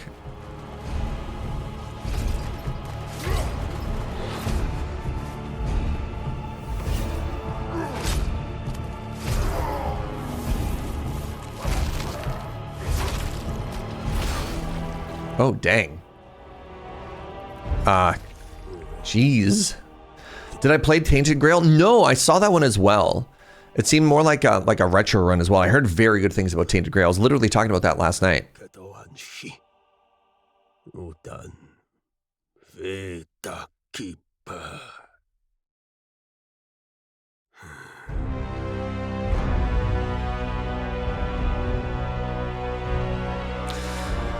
Yeah, I worry that as much as I'm excited about something like that, just because it's a little more on the grimdark side, dude, would you call that grimdark?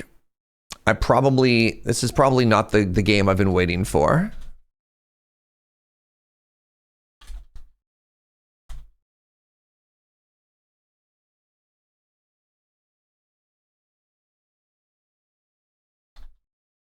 It's not an action RPG because it's not an ARPG. It's just a first-person RPG.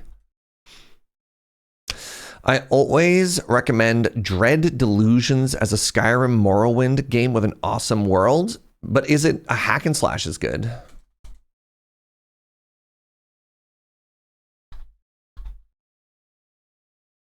So like, oh crap, what was that other game that came out? There's too many video games that I can't keep track of it. There was the other fantasy one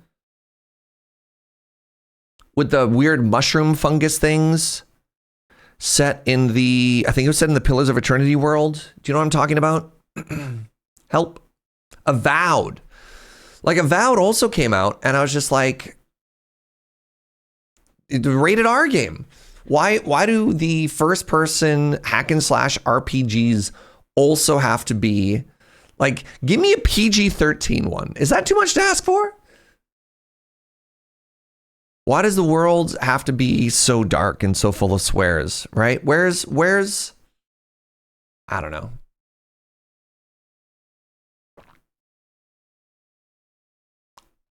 Am I alone in this critique? So yeah, Croco King, Dread Delusions. What would you describe the tone as that world of? Is it good? Is it less good?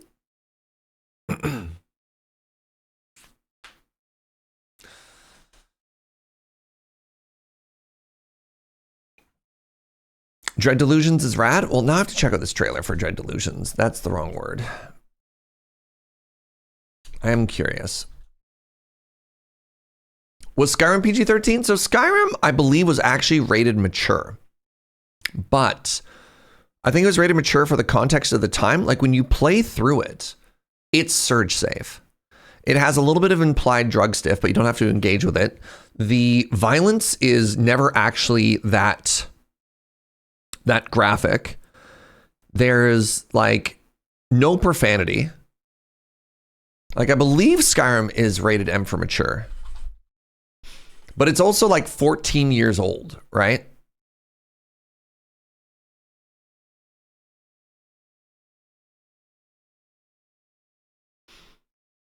Yeah, ESRB rated M for mature. Blood and gore, intense violence, sexual themes, use of alcohol. But like the violence of this game, it has ragdolling, but it doesn't have gore, which is very interesting. I don't know. Something about our culture makes everyone fascinated with swears and assume things that don't have swears are for children's. Weird.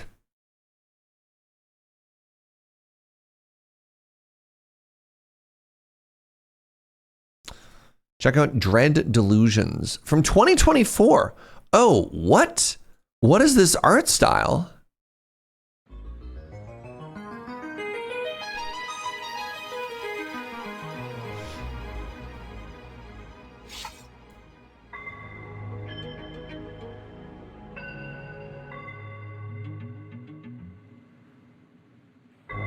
This is so surrealist.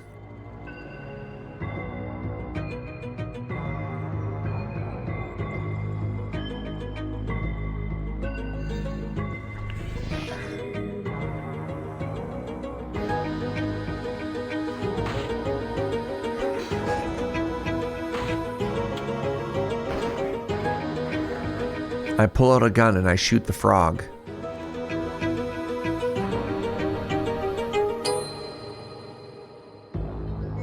Huh.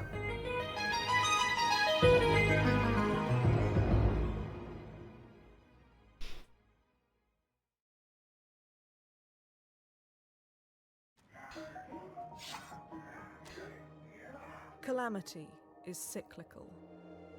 The old world. These two trailers are so different from each other volume-wise. Isles are all that remain. There are those who would lay claim to anything.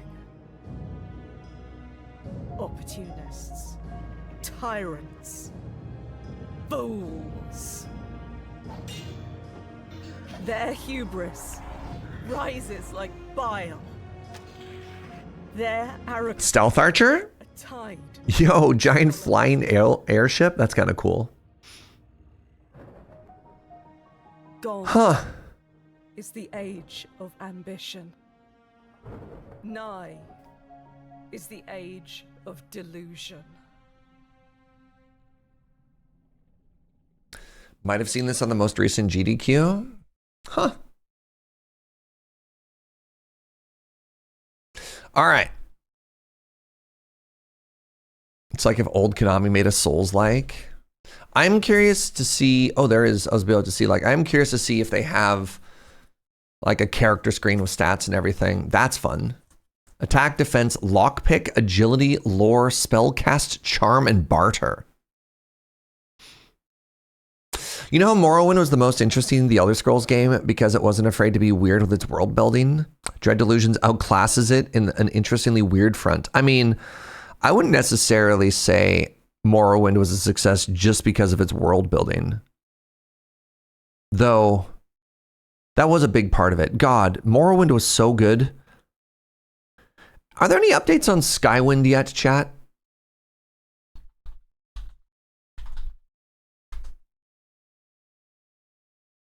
Morrowind gameplay is bad. You take that back. You take that back.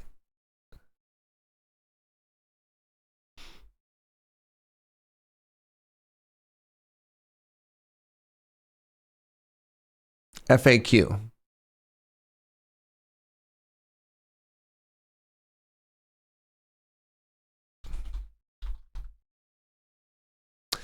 How much have you done so far? Is there any estimate for the release date? We're keeping our release date private for now, and it's not possible to give a useful completion percentage because this community project progress is irregular. Okay, well. Morrowind's gameplay actually holds up. Immo, the game just does a really bad job of explaining how to play it. Oh, for sure. Morrowind has a fascinating thing that a lot of old RPGs do, which is it's not afraid to let you fail, which is infuriating if you don't have the patience to sort of figure something out. Like there's a lot of old games that did this as well. Arcanus is another one of Steamwork and Magica or whatever. I can't remember what that game is called, right? Like this genre of they'll let you make a build that walks out of the starting area and just immediately is not viable and you die. Or one of those games that'll let you walk out of a low level area into and just encounter an enemy that's outclassed for you and kill you, right? So Oblivion and Skyrim changed it so that the world leveled up with you so that, you know, regardless of which way you went, the world is more open-ended. And yeah, that was definitely an era of game where you just walk into a cave and two people stab you to death. They erased friction. I mean, it is funny to claim that you have an open-ended RPG and yet have areas that you're like not high enough level to go to. So I do understand the idea.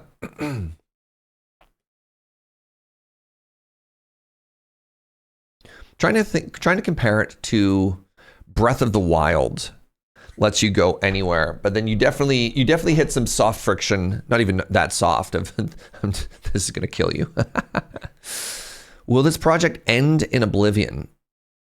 I mean, I'm pretty sure Sky Oblivion, I don't know if it's the same team or not. Yeah.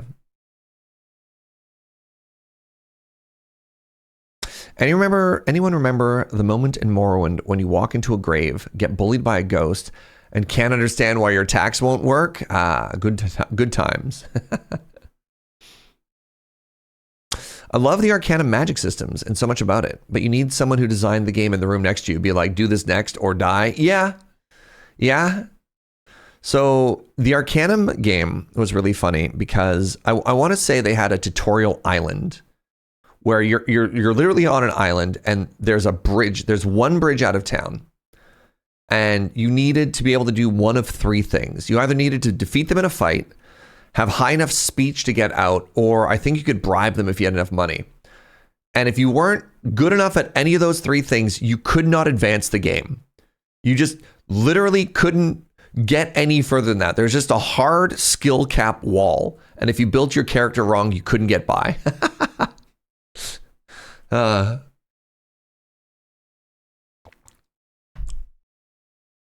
love that, eh? Truly the era of skill issue. Have I checked out Daggerfall Unity? It's definitely not surge safe unless you have a toggle for nudity. I mean, if it's not surge safe, I have not, no. Well, that's not true. I do play games on my own time.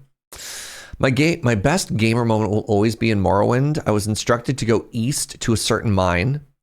After a while walking to the east, I wondered if I was far enough, and I turned around and saw the entrance to the mine. Oh, interesting. It's just like directly behind you. Yeah, Morrowind, not even having quest markers. You just open up your journal and it would give approximate directions. Man. Skywind. Looking forward to Skywind, y'all. All right, let's check out Tamer Town. I think some people here are going to be really excited about this. No introduction. God, that's so loud. The world of Mokatons.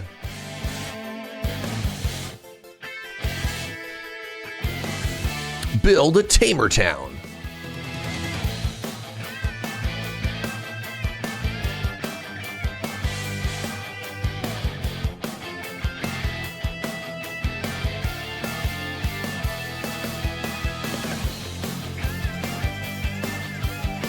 This is a monster trainer city builder.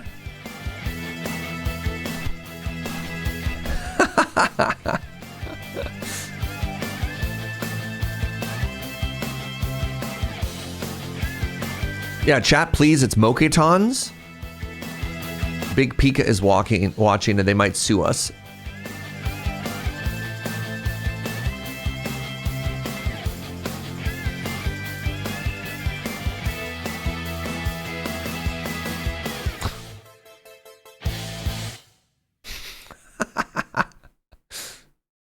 Huh? City builder with legally distinct Pokemon game. Yeah. So this is kind of interesting. This is, was it Manor Lords that did this? You sort of draw the shape and it kind of autofills on the inside of it. The random monsters like breakdancing in front of a crowd was kind of odd. And I'm not entirely certain like how this is all going to fit together. But what a fun intersection of genres, eh? Yeah, the heart of your city, you make a giant battle arena.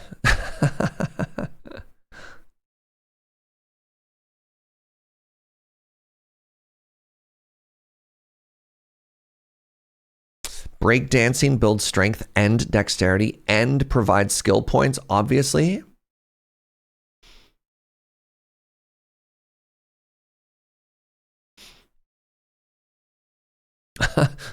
Similar to games you enjoyed. How is this similar to War Tales? That's fascinating to me. I can understand Moonstone Island, but War Tales? Collect, evolve, and strengthen your bonds. Monster Trainer. City Builder. All right, next up. Weird game tag overlap somewhere. Yeah. Creature Collector RPG. RPG. Adventure Open World. This doesn't have, doesn't have City Builder. All right. Creature Collector RPG Adventure Open World Relaxing City Builder Exploration Sandbox Strategy Cute JRPG Story Rich Anime Crafting Auto Battler Farming Sim Tactical RPG.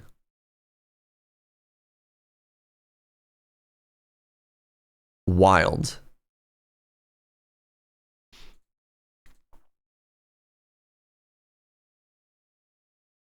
All right, this is another one I don't want to give an introduction for. I just kind of want to play.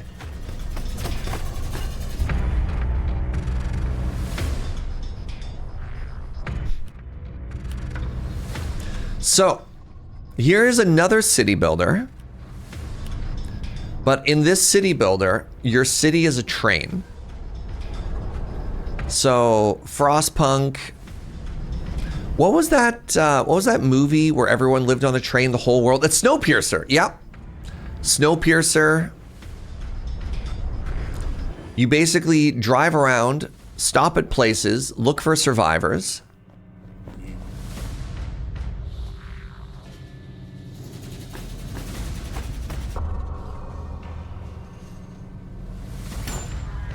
Oof. And then you have to make the big, tough moral decisions. Is this Sid Meier's Steam engine? It could be. Oh, Steam tags are user added? I didn't know that. I mean, I saw the ability to add them, but I was like, no, that's dumb. So one of the things I'm curious about is, like, what are they shooting at, right? There's this massive visual of these big guns. You're out of fuel. Burn flammable resources. Gain fuel, but lose a variety of building resources. Burn passenger possessions. Gain fuel, but stress is increased. Drain the battery reserves. Or force passengers? I don't think that fuel works the way you want it to. That seems unnecessarily dark. Okay, nope, not playing this game. The next prompt was basically like, do you eat people? And I'm like, I'm good. I'm good. Roam the frozen earth. The moon is shattered, the world is frozen. The wars that followed plunged humanity into endless winter. Your last hope is the Frostliner, a colossal train built to survive the cold and carry survivors across the frozen earth. Scattered pockets of humanity cling to life in small isolated communities, and most stops you make will offer the chance to bring these people aboard.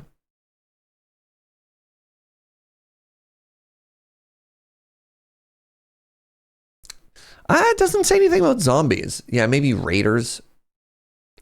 Definitely post-apocalyptic. What's up, Cypher?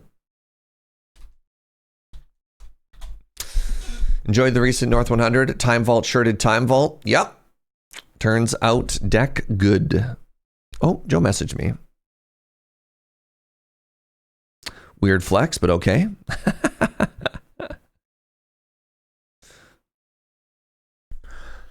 I went and had a massage yesterday.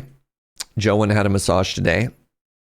My massage was not covered. I had to pay out of pocket and then try and get it like reimbursed later. And she just sent me, my massage was covered just fine. Haha, love heart. Thanks, sweetie.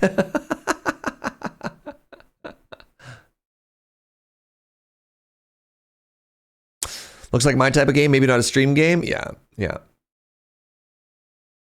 So this is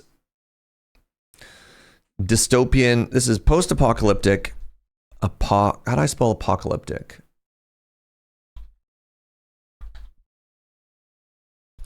Train city builder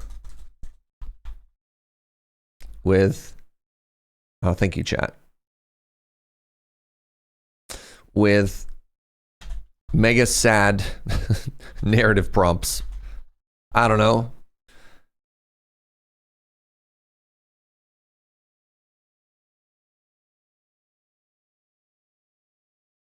I do feel that throwing people into the engines as fuel is maybe trying a little bit too hard.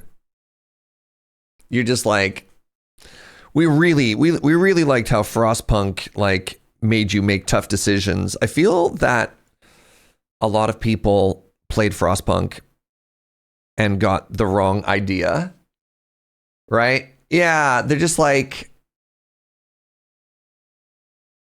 you know, what if we make it even more grim? I don't know. I think you need a certain sense of optimism. You can't just make it super dark for the sake of being super dark, because then it loses its impact. I don't know. All right, let's do something completely different. Let's check out Haste. This game looks wild. Brace yourself for color.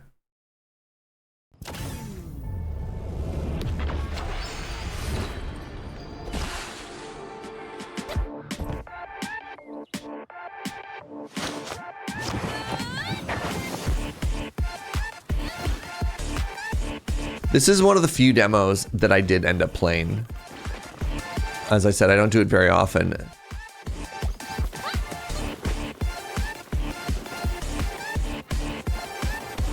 This game is just a fever dream.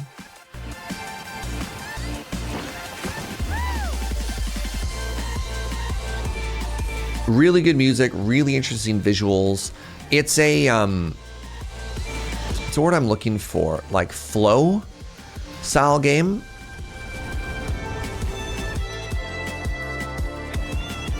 She has glasses just like me. For real, for real. This is just like me.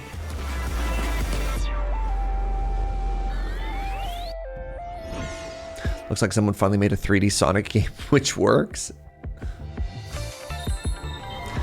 So there's the way the mechanic of this game works. Hold on, let's watch the multiplayer trailer and I'll explain it in a second. It's a roguelike about running. Yup. Man, would you want to play this multiplayer? I mean, apparently.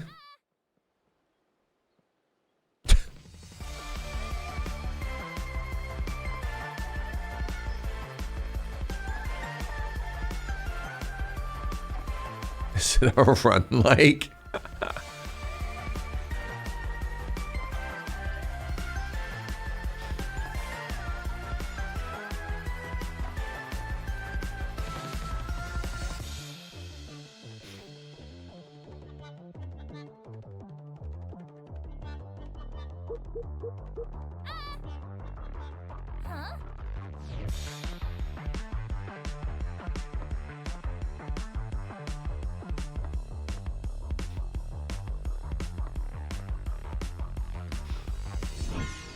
Haste Run Together update. So the way this game works is you have a bunch of hills. And then other than your directional buttons, you have the ability when you're in the air to change how quickly you drop. And so you launch. And then if you land perfectly on a hill, you get a speed boost. And the more that you can ramp this, the faster and faster you go. And there's like a bad thing that's following you. So that's how the levels work. So if you land here, for example, you lose all your speed. And so what you need to do is you need to kind of like ride these waves over and over and over and pick up extra momentum. All right. Give me a quick second, friends. I'm going to take another bio break. I'll be right back.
Hello. Once again, I sat down without filling my water. Goodness, I'll be right back.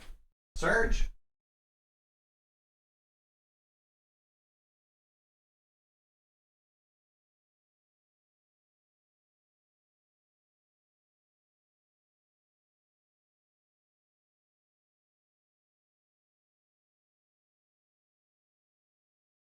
All right, I've learned.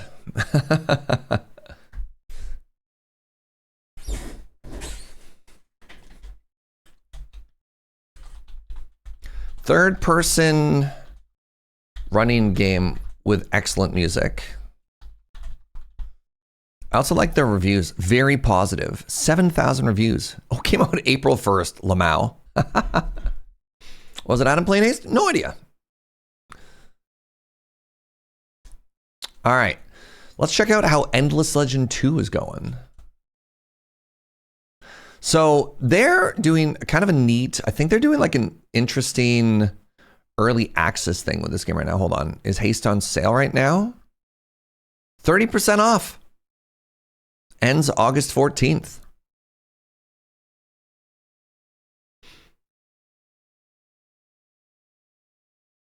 Lead disparate factions. What did I misunderstand this?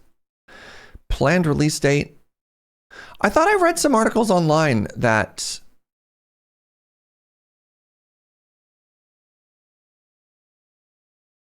maybe I'm completely out. No? Mystery? Yeah, early access release date trailer. I thought so. Tell me more, Endless Legend 2.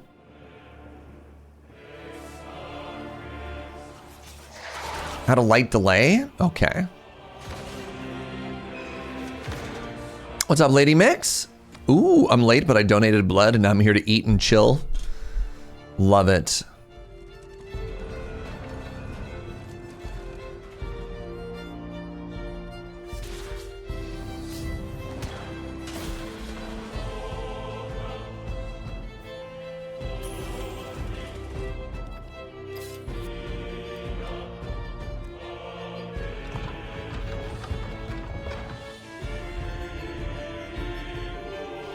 They decided to add another faction before the early access release, and I think that pushed it by a month. Oh, very cool.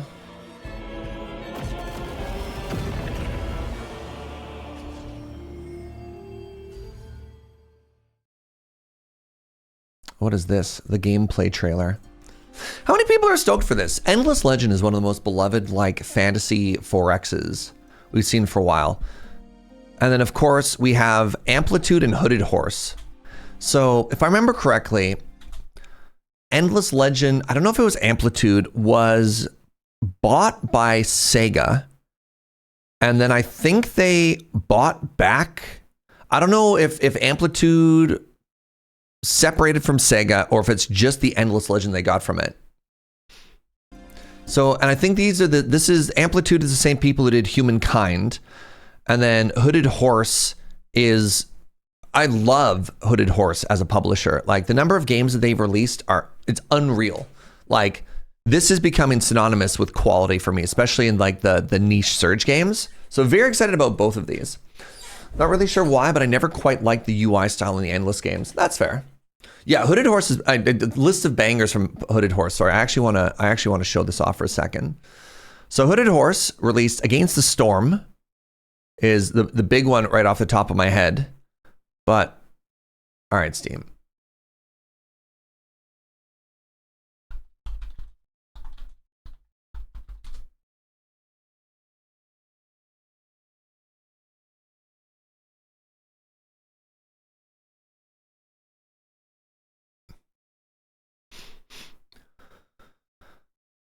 Yeah, Against the Storm was the big one we had there. Manor Lords.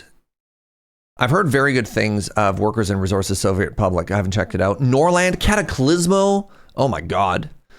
They're releasing Nova Roma, which is one I'm excited about. Oh my God, Nine Kings. Hello? Like, they've not been around for very long, but look at this list of games. Killing it.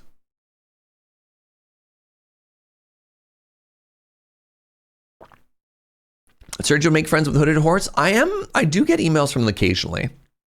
And I would like to point again to my little beaver plushie, right? Like that one's exciting. I do have a Hooded Horse published thingy on the back way. Breachway. Which one is Breachway? Was Breachway the city builder where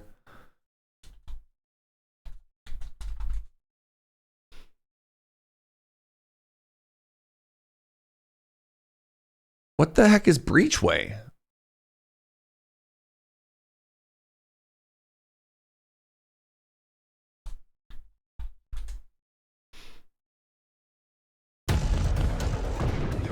Sorry, let's get distracted for a second here. It's kind of like an FTL. Breachway is a card battler in space. Space.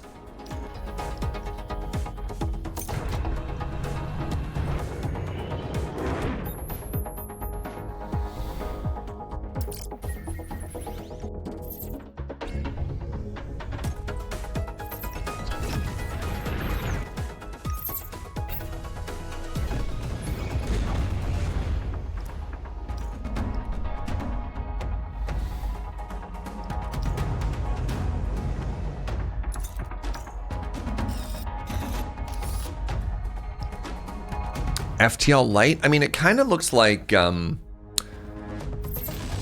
my God, another game name that I'm struggling to remember. Core something or other? Cobalt Core. Maybe more Cobalt Core than FTL? Just specifically from the deck builder portion, you know?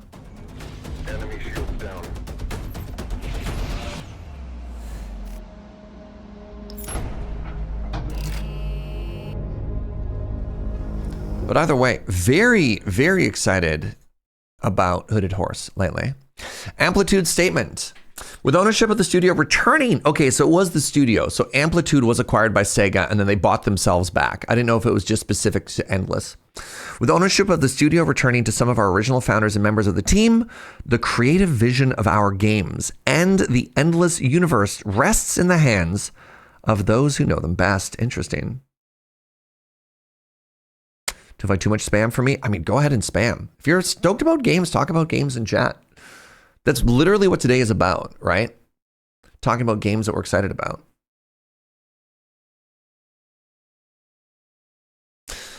But I digress. Back to Endless Legend. So when Endless Legend 1 came out, I kind of missed that release and I had a hard time getting into it after the fact.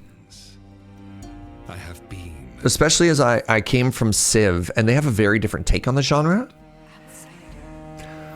Then I played a bunch of Humankind, and I feel when this game comes out, I'm going to be in a much better place to like appreciate this, right? I carry a searing flame that has flickered yet never extinguished. And welcome in, Nox. Appreciate that. Will soon be over.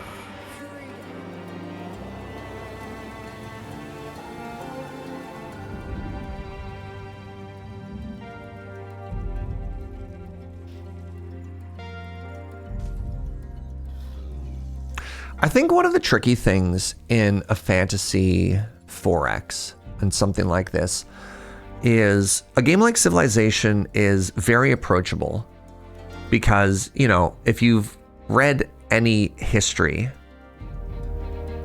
oh, the fact that the map expands with continents coming out of the water is wild.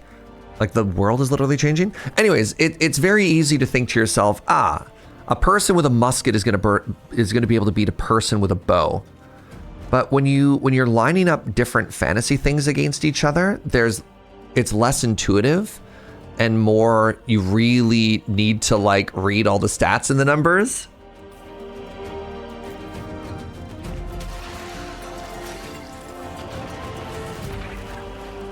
They've got fewer but far, far more narrative-driven factions here.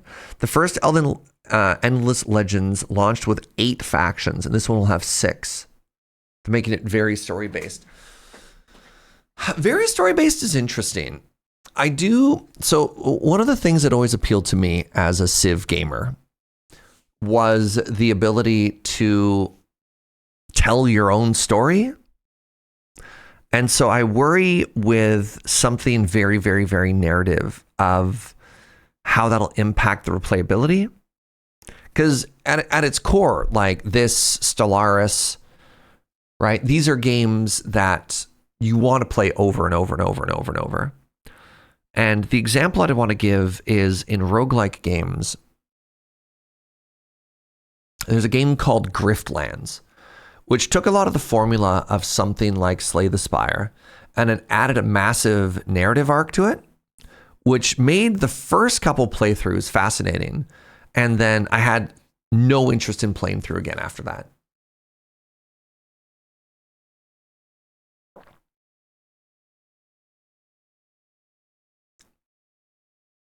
Liftlands is your go-to example for this? Yeah. Liftlands was a great experience, but I have 500 hours in Slay the Spire, and I have like 25 hours in Liftlands.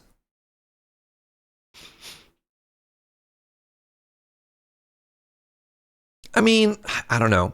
I'm immediately going to push back on my own thought here, which is that I don't love people who try and do the like hours of enjoyment to dollar math ratio, right? Like I do think it is important for short, highly enjoyable narrative games to exist. Yeah. In Endless Legend 1, each faction had a narrative quest that gave you some direction and became one of the possible victory paths in future runs. Oh, that's cool. Something like Sid Meier's Alpha Centauri's level of narrative you want in a 4X? You have nearly the exact same stats when comparing those two games? That's funny. They are different experiences, and that's totally valid. But it does come with an interesting trade-off, right? Which is what are you doing? What are you appealing to? Are you appealing to like those narrative players? One and done, and you're like, that was great. Put it in a box and put it down. Or are you going for like 350 hours Civ 6, 230 hours Civ 5? I can't even imagine how much I played through the other games. I wanted to replay Liftlands over and over just to see a completion of the story. Though I can't see how some elements are repetitive. It helps that the 3 pro-attacks grow for a bit. Hey, good morning, Ultraviolet Voodoo. What's up? What's up? I try to look at it through the lens of whether the gameplay style is supporting the experience they are trying to give. Something that has gameplay intended to be repeatable, but is made more stale by story interruptions feels conflicted. Yes. Yeah. Because the other issue is, with something like Liftlands, for example, is if it is a roguelike, I don't know, narrative games with a loss condition are tricky as well. One of the things that I enjoyed in Hades, for example, was the ability to lower the difficulty so that you could just play through for the story. I guess Hades is this weird unicorn in the whole thing where you can have an incredible roguelike and an incredible narrative at the same time. But I don't think every game can be a Hades, right? Yeah.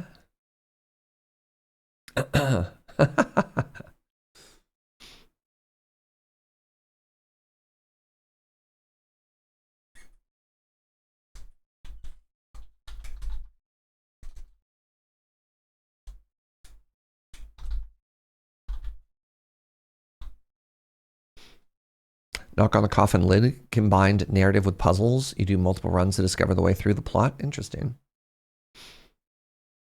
In Hades, they built the narrative to fit the roguelike rather than putting a narrative in a roguelike. That's valid. Blueprints had a good mix of narrative and roguelike as well.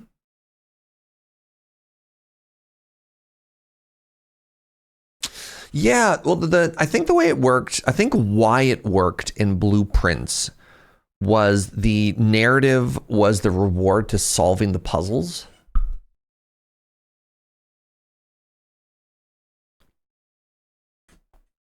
It was both the motivation for the puzzle and the reward for the puzzle. But you're right in that it all fit.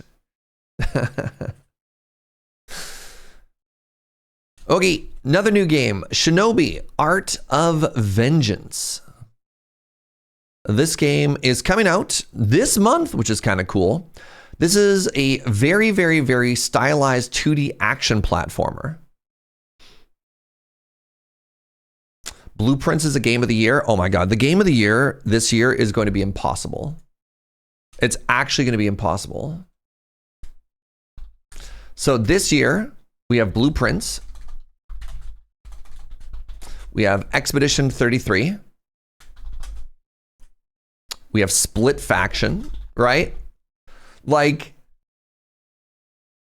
what do you even do here? I mean, other banger games that came out. Let's not forget Kingdom Come Deliverance 2. Right? This is unreal. There's The Altars. This is me personally, but this is kind of weird. I mean, honestly, the Oblivion remaster. Oblivion. Wait, is everyone raving about DK as well? Really? The new Donkey Kong? Literally, my only exposure to the new Donkey Kong game was a Donkey video, so I don't know that. Oh, right.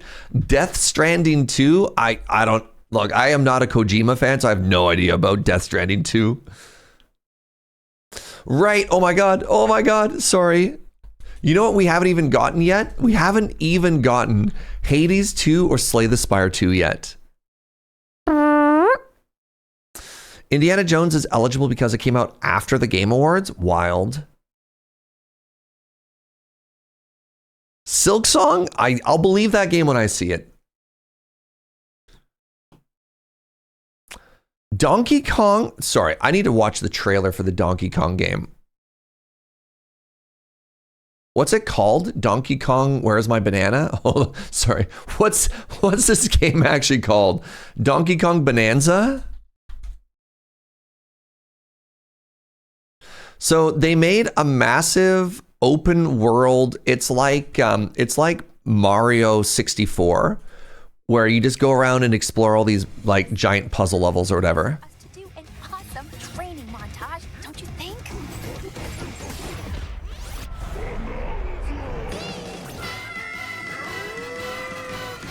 Yo, what's up, Tears Red Right Hand? Thank you for the 62.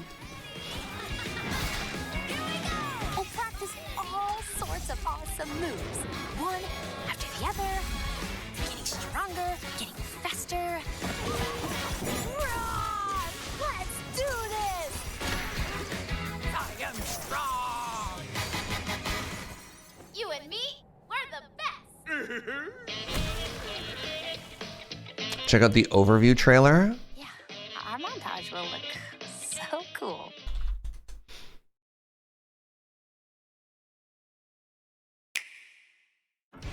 Golden Bananas, the discovery of the century, made right here on Ingot Isle. This is excellent news for #1 banana fan, Donkey Kong. #1 banana fan. Man, I need y'all to start calling me #1 coffee fan, Serge. All right. Underground. That's when DK meets a talented young singer named Pauline. Now, Donkey Kong just wants bananas. And Pauline wants to find a way back home to the surface. It's said that one's wish will be granted by reaching the planet core.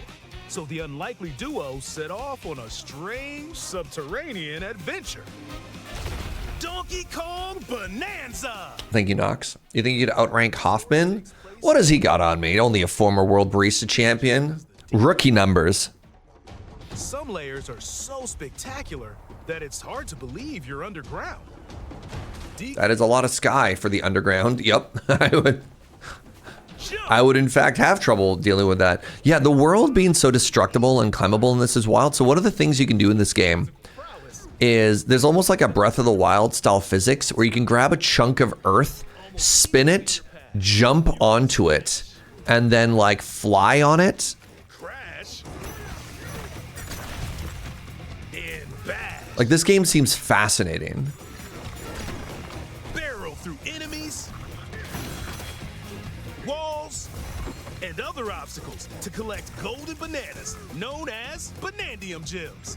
More on those. Hold on, all these worlds are lit up due to the artificial suns made by the snake people. Wild. You never know what you'll discover in the underground world.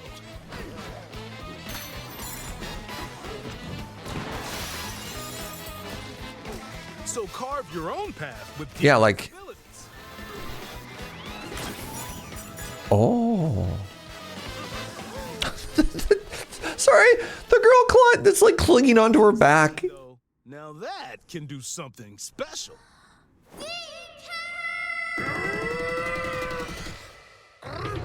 She can make Donkey Kong transform with incredible destruction. He went Super Saiyan. What? Plow through the world and smash as much as possible. Sorry, is that supposed to be golden hair, or is that just like the Goku Super Saiyan hair right there? Oh, maybe those are bananas or something. What? As he is striped, he can even breeze over water. Sorry, zebra banana? Pathways. That's the swift Zebra Bananza. Why did the gorilla turn? The flying ostrich. Spread your wings and soar through the sky. Time out. Hold on. Use updrafts to gain more air. Then drop egg bombs. They chose a flightless bird to be the flying bird? That's right. It's Ostrich Bananza. Get creative and swap between transformations. Yeah, flying, the one thing that people know ostriches about, right? Standing in our hero's way is the Void Company, the mightiest mining operation both above ground and below. And they're heading straight down to the planet core. Voidco blocked off all The monkey's called Donkey. All right, hold on. All right. Well played, Brindlebore. Well played. His name was supposed to be Monkey Kong? Oh, really? to take on a host of powerful foes.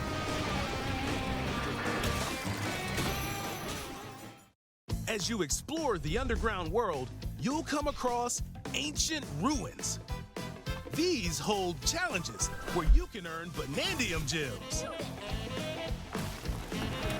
This also just feels like it has so much game to it. Like, Side-scrolling stages, and more.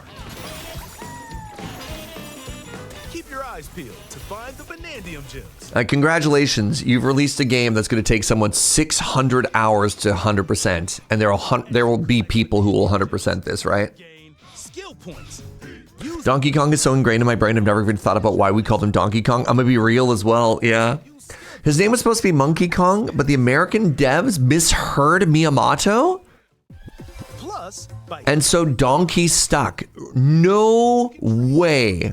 Really? And customize the perfect fit. That's unreal. And Pauline. Almost every article of clothing comes with its own benefits. So mix and match your look to suit. This has Astrobot vibes. I mean, that's very funny that you say it has Astrobot vibes, because Astrobot, I believe, was like a love letter to this Nintendo style of game. Control Donkey Kong and Pauline separately. Right? Like, Nintendo's been making these style of games forever. Forever. Mouse controls. You can also copy the material of nearby terrain to give your vocals even more texture. How many mechanics does this game have? By working together, even tough enemies don't stand a chance.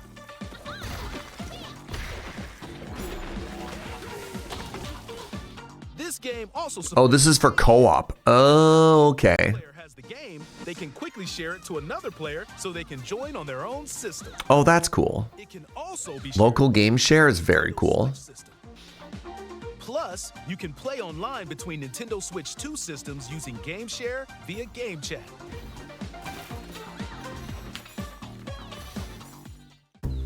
If you need a little help with all the platforming action, Assist Mode is the way to play. It guides you in the right direction, halves the damage you receive, and more. Assist Mode supports you in your adventure to be the best Kong you can be. Oh, love that. Outside of the main game, there's a mode where you can carve stone using mouse controls called DK Artist. What? rotate to paint. Why does... What? Carve material.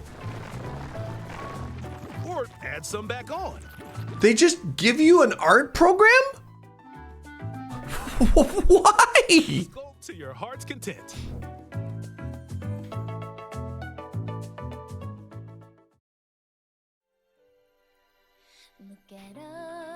DK, I love to sing more than anything. Can you believe this game is only $600? Maybe if we get to the surface, you and me, we can make it more than a dream. The next game mode justifies the cost of being $750.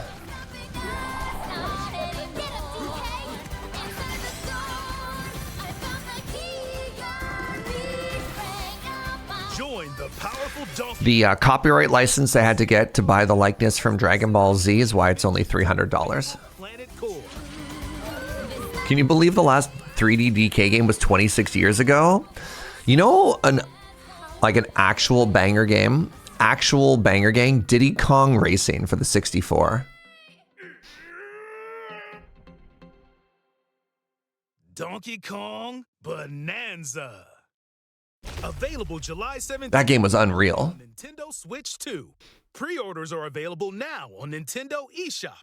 The first Donkey Kong game was supposed to be a Popeye tie-in. I'm wild to me.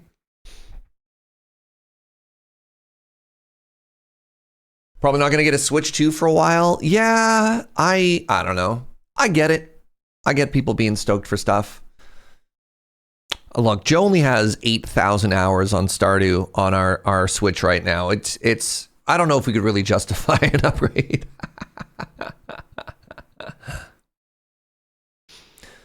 I have the overworld music of Diddy Kong Racing living in my head 24/7. Incredible. I named my first pet turtle Tip Top because of the game. I love that. Oh my God. I will live and die on the hill of Donkey Kong Country 3 Dixie Kong Double Trouble. What a mouthful. Being the best. What system was that even for?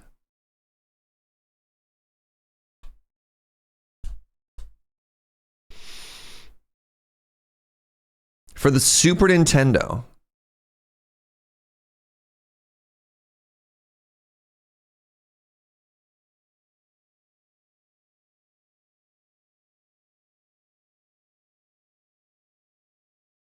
It's the last SNES one, and it's not as well loved as 1 and 2, but Lady Mex has eclectic and awesome tastes.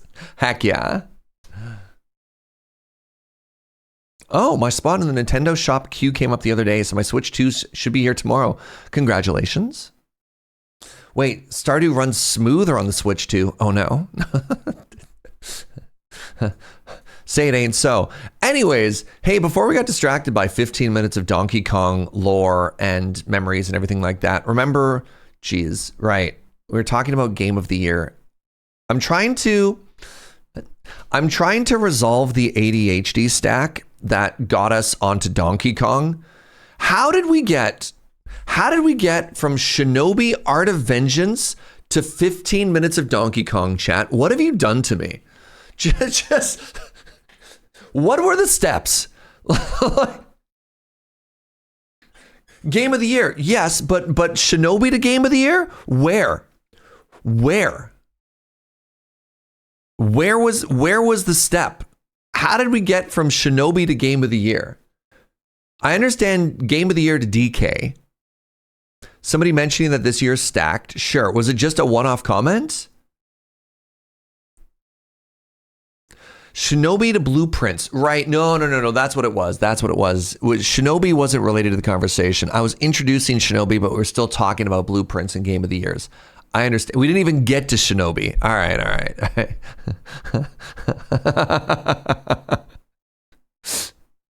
Also, this is one of my favorite phrases is the ADHD stack, right? So you have two people chatting, right? And then you have topic number 1, you have topic number 2, you have topic number 3, You have topic number 4. And then eventually what you need to do is you need to resolve them like the stack. All right, great. So this one's done. And now you go back and you have to resolve this conversation, then this conversation, and then that conversation. Right? Right?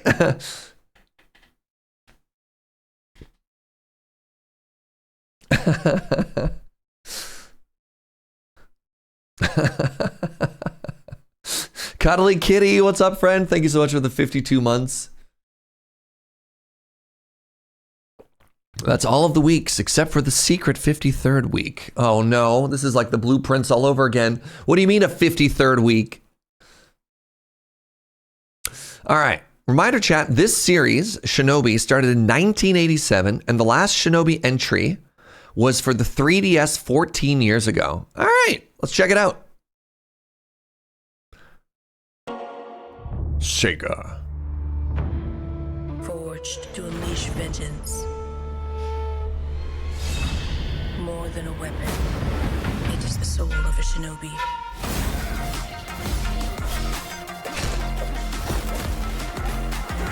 Good song. No obstacle can stand in their way.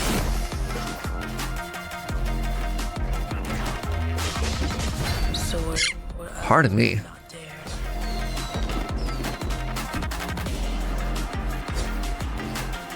Striking with lethal precision.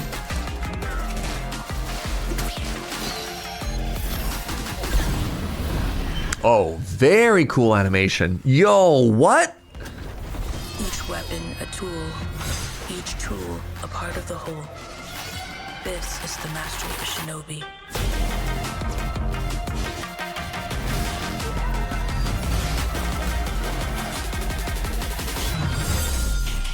This looks so good. Hello?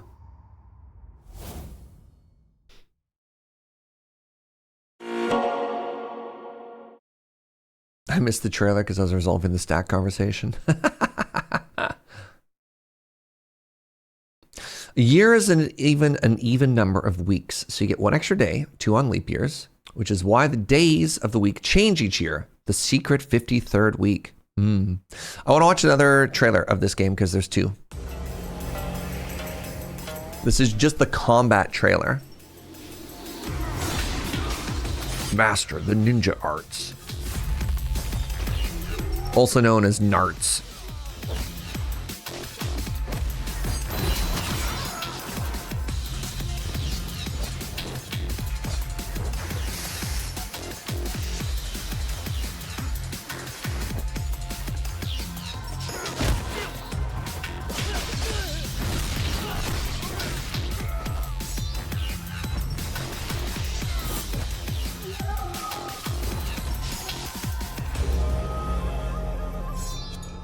Whoa! Oh no, he's kind of hot. I can't wait for phase 2 where they pull the katana out of their own chest.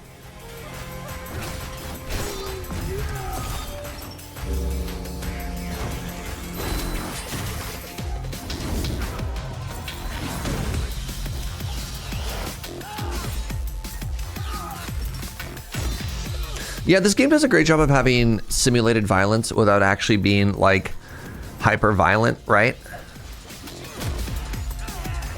The comment that the blood, oh my god, going Super Saiyan? Yes? Hello?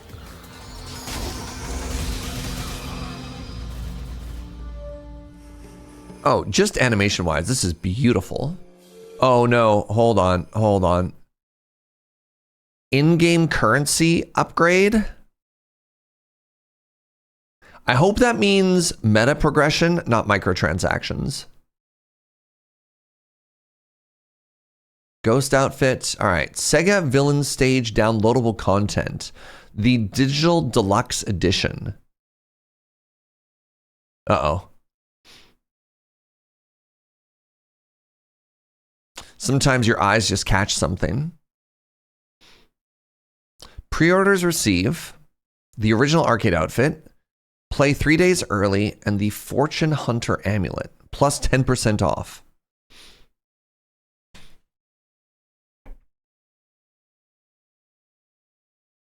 As a Sega game, they sell a lot of skins, even in games where you think they couldn't be selling skins. Interesting. I mean, I'm playing 2 Point Museum, which is also Sega. And I don't know if I saw... Maybe Lady Mix could help me with that. I saw there's another marketplace where you have like another currency you earn in the game to get unlocks to reward you for like playing more. But I don't know if there was straight up microtransactions for that. If there was just or if there was just another whatever.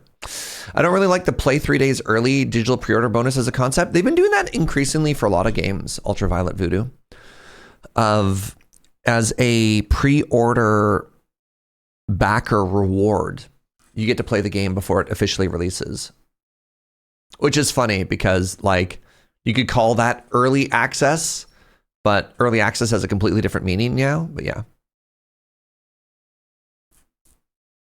So in 2 Point Museum, which is by Sega, the in-game upgrade currency is something you earn. There's no microtransactions, so that's good to know.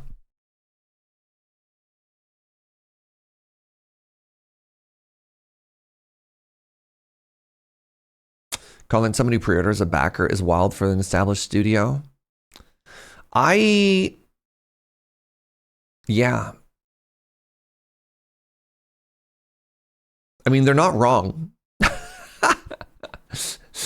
Right? Like, it is, because that's what a backer is as well. I mean, a backer is technically somebody who's pre-ordering a game. The language works.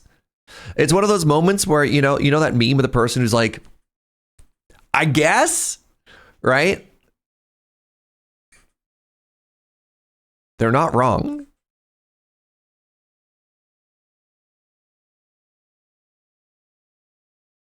That also doesn't work well sometimes, like that one Ubisoft game that had to patch on wide release that nuked everyone's pre-release progress. Hilarious.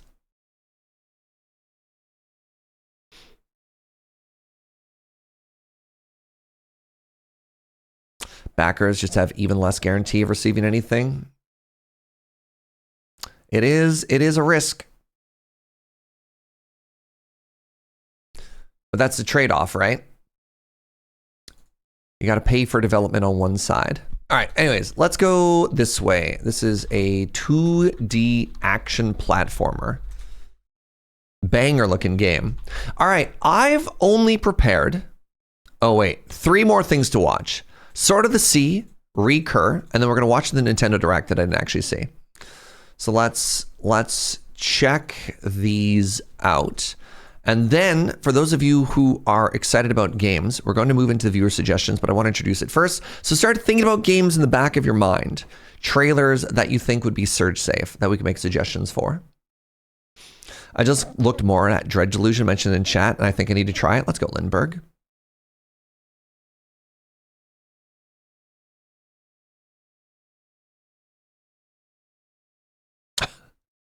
It's like making a game about biblical Adam and calling it first person because, yes, he was the first person, but those words have specific meaning that you're not honoring. Is that... I mean, that's hilarious. I actually love that.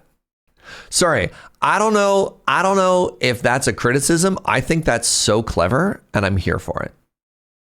Wait, there were 2 recent Nintendo videos, a partner direct and an indie showcase? Oh, no. Yeah, maybe that's a criticism, Brindlebore. I think that's just really clever marketing. All right, next up we have Sword of the Sea. So this game reminds me of Journey. Oh, this is from the studios who made the game Journey, which is why this reminds me of Journey. Enjoy. Journey was a goat exploration game, just as a heads up.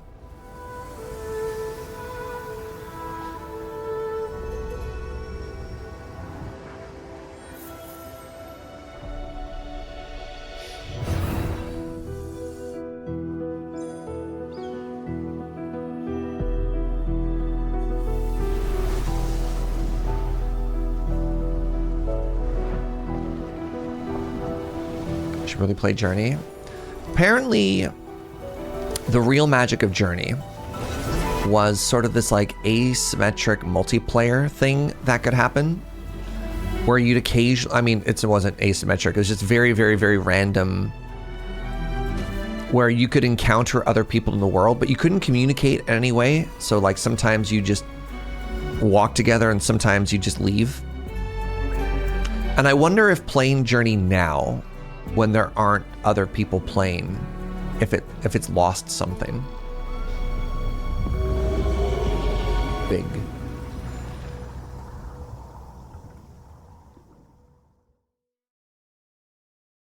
So that's the announcement trailer. There's still people playing Journey. That doesn't surprise me. You love Journey and never ran into anyone. No way.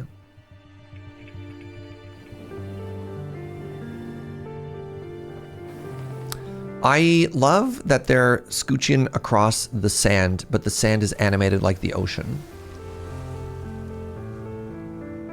Which it is, just on a very different time scale, right?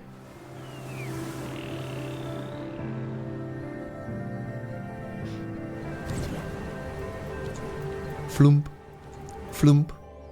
That's the sound design I would use for that. Those jellyfish. Sick Tony Hawk Pro Skater grind.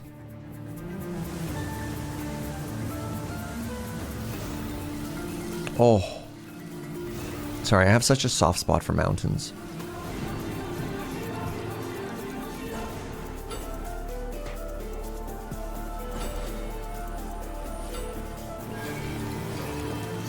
Supposedly Journey, Abzu, Pathless in this game all take place in the same narratological rhetoric. Okay.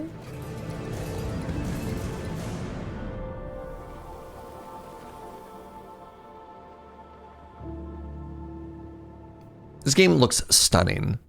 Just absolutely, absolutely stunning. What would they call this? They call it an atmospheric surfing adventure. Sure. I'll use their words.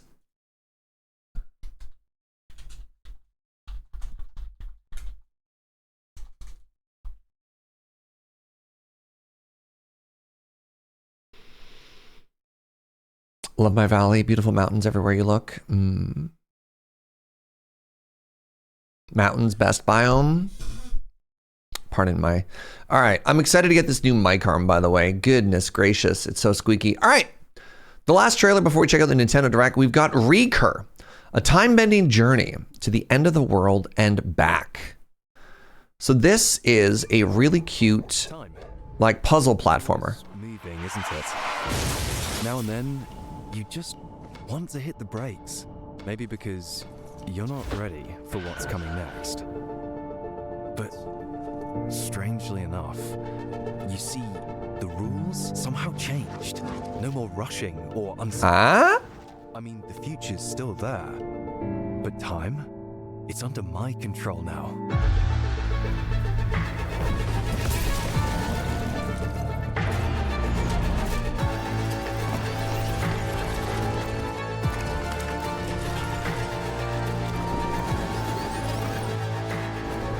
Time, it's always moving, isn't it?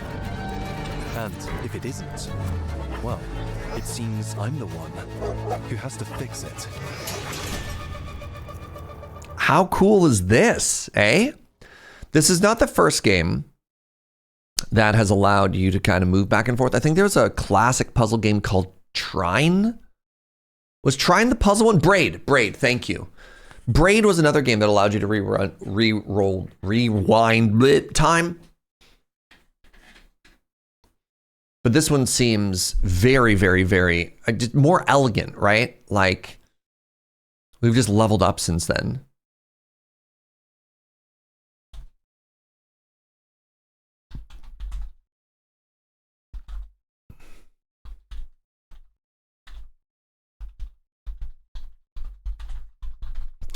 Pardon me. Trine is this 3-player puzzle game. Yeah. The warrior, the wizard, and the rogue or whatever. I want to watch that again. What a cool trailer. It's just a good put together trailer too.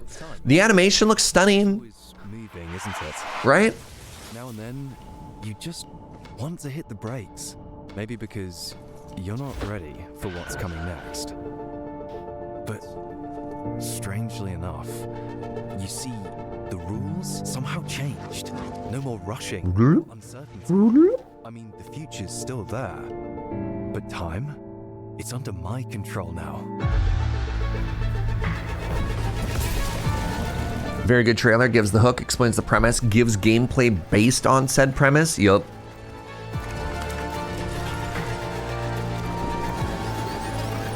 You know what's gonna be wild? Oh my god, even the birds. It's gonna be wild watching speedruns of this game, eh? And if it isn't, well, it seems I'm the one who has to fix it. Very, very, very cool. All right. Let's watch the... What am I looking for? Nintendo Direct?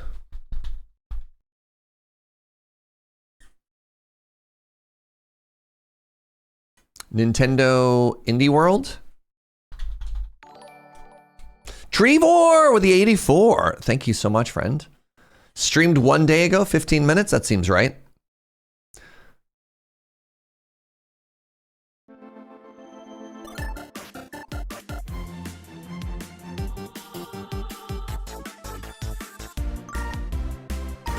And then the partner showcase afterwards. Let's do it.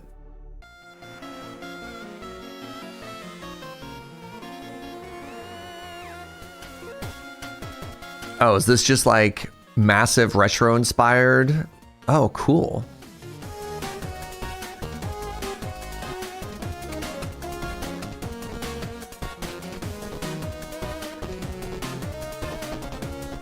I mean, it is cool what they are able to do with this old retro style of art, right? This is the new game from the Shovel Knight devs. Very cool.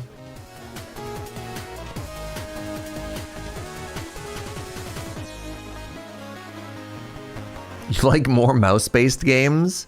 Mina, the Hollower. Very cool. Hello, everyone, and welcome to Indie World. Let me know how the volume is. We're back to showcase a batch of new indies coming to the Nintendo Switch 2 and Nintendo Switch systems. Since the launch of Nintendo Switch, indie games What's up, Jessica? have fresh perspectives, unique styles, and taken us on unforgettable adventures. The support of these independent developers means there's something to play for everyone. We can't wait to discover what new experiences talented indie developers around the world are bringing to both Nintendo Switch 2 and Nintendo Switch. And without further ado, let's dive into some titles for Nintendo Switch.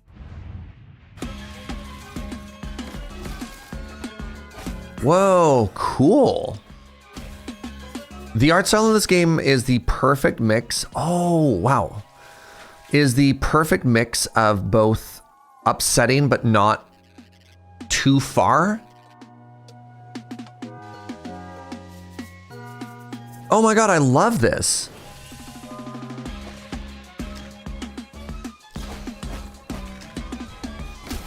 The soundtrack is fascinating as well. Hello? Whoa, oh. Well Dweller. Wow, what? Oi, eu sou o Pedro, artista e designer do Neverway. Eu sou Isadora, programadora e escritora do jogo. Quando começamos a fazer o Neverway, nós nos inspiramos em vários elementos de jogos que a gente ama. E nisso tentamos criar algo único. What language are they A speaking? gente também notou como que usar contraste deixa a experiência muito mais fortes. Uma cena de terror, por exemplo, é muito mais impactante logo depois de algo acolhedor. Esperamos que isso torne o mundo de Neverway muito mais vivo para vocês. E que vocês gostem do que vamos mostrar hoje. Was that Italian? I don't think it was Italian. It wasn't Italian or Spanish. I thought it could have been Portuguese.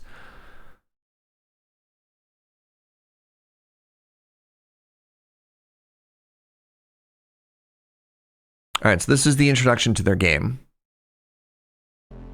You ever want to quit your job, move to a farm, and become the immortal herald of a dead deity? Sounds intriguing. Tell me more. It sounded intriguing to Fiona too, who hopes to survive this unusual set of circumstances. Sounded Spanish to the entrainer, so probably Portuguese. That was my exact thought process, Narkuru. Co-created by the pixel artist of Celeste. with an original soundtrack from the composer for Fez and I think we've heard about this game. I think we know about this Dark Stardew. circumstances come with a sword that Fiona uses to explore and fight through the Neverway. And Was this on the Cozy Direct? into her own. That sounds intense.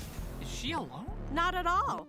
Along the way, she'll meet a variety of charming characters, each with their own unique routines and story to follow. Befriend, romance, or deceive them to unlock buffs and combat abilities to help you on your journey. Okay, I might have to give this Immortal Herald thing a whirl.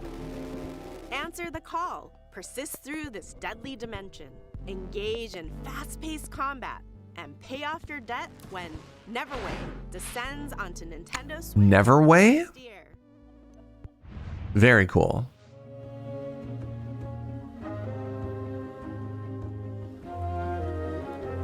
Hello? What are you? Are you some type of sheep slug? Yeah, I don't know if the narration actually helped sell that trailer, because I think, let's pause for a second. I think on that last trailer, that game was so dark and atmospheric that having like a couple of very bubbly people yapping over it, kind of like, if they had no narration and just had like very ambient, spooky music, I feel like it would have maybe done a better job of selling it. Okay, Ibn West looked up that previous trailer. Cold Blood Incorporated is a studio co-founded by Pedro and Isadora, both Brazilian-Canadian developers based in Vancouver. So yeah, Portuguese. Thank you, Ibn West. All right, let's watch this Shepherd game again. Start from the beginning. La.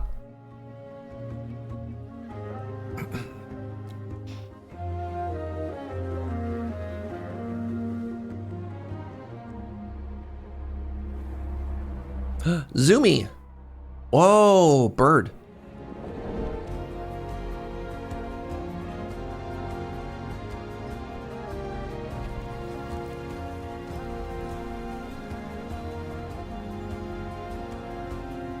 From the publisher of Firewatch comes Herdling, a new adventure from The publisher of Firewatch. Far series. In this tale of beauty and companionship, guide a herd of mysterious creatures into the mountains and beyond.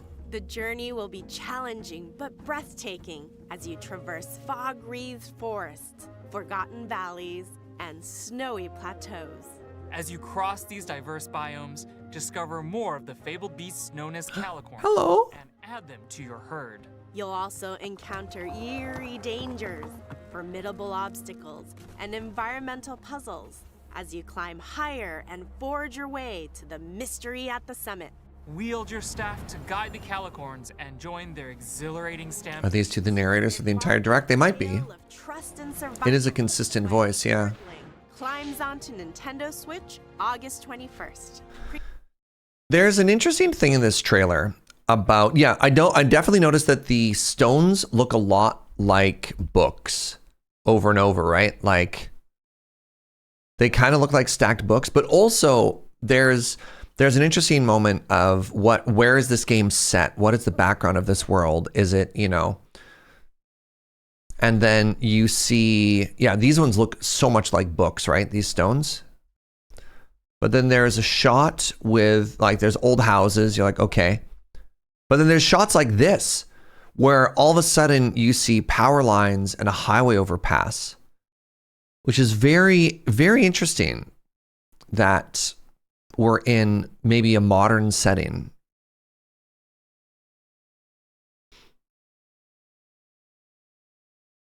How interesting is that? So Colorado? Maybe. Yeah, it's got maybe a little bit of like a sci-fi vibe to it too. I wouldn't be surprised if... Do you remember when Fallout 2 came out? Where it felt like it was set in modern times, but there'd be little elements of sort of like this alien future technology. I don't know. That little bit of like sci-fi fantastical that you're seeing there.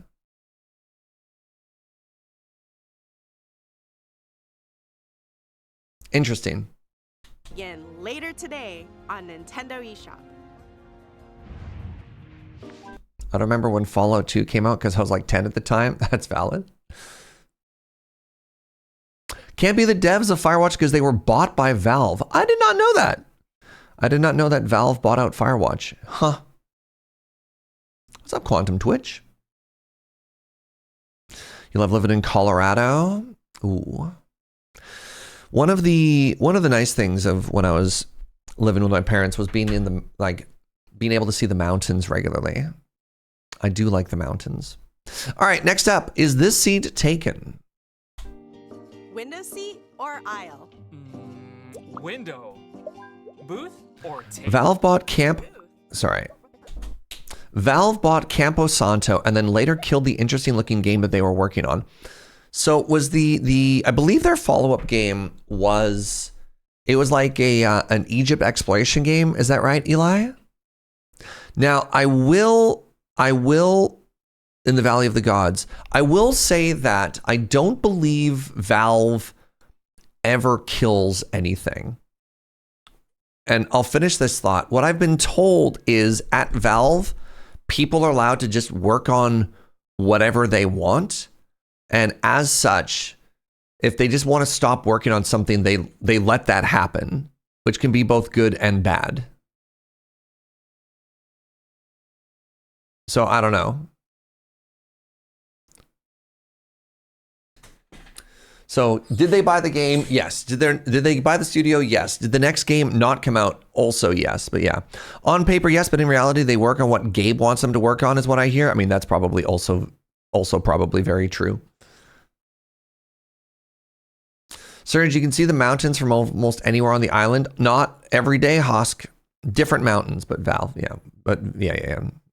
But Valve, sorry, my brain. Valve is one of the highest revenue employees, so I guess it works. Kind of, I don't know.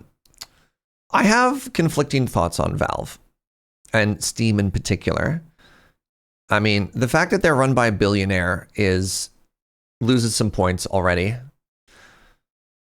A lot of people are like very ready to attack any other platform because they just want everything to only exist on Steam, which is, we shouldn't be encouraging a monopoly.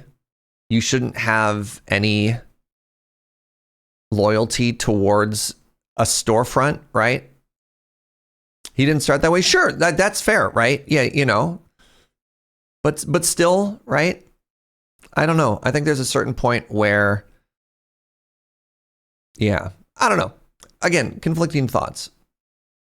Neither did Bezos. Yeah, Steam really can't stop existing at this point. No, that's not the issue. But like when Epic came out, people got like mad at Epic exclusives and like, I will never support this game. And you're like, it's a store, right? Like you realize you are going to bat and trying to support a monopoly.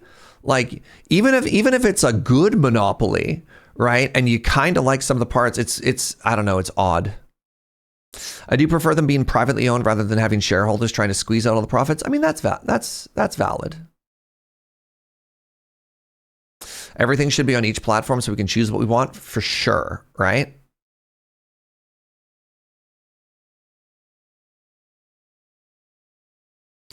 Epic exclusives kind of suck though. Why? Devs making money? Like they always come out later anyways.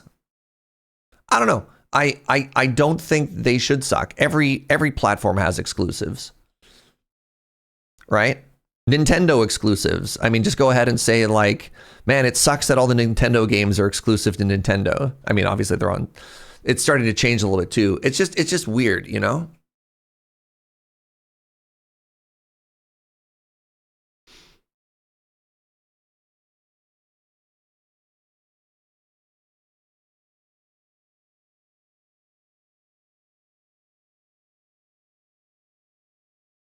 I want to play Metroid on my PC. Yeah.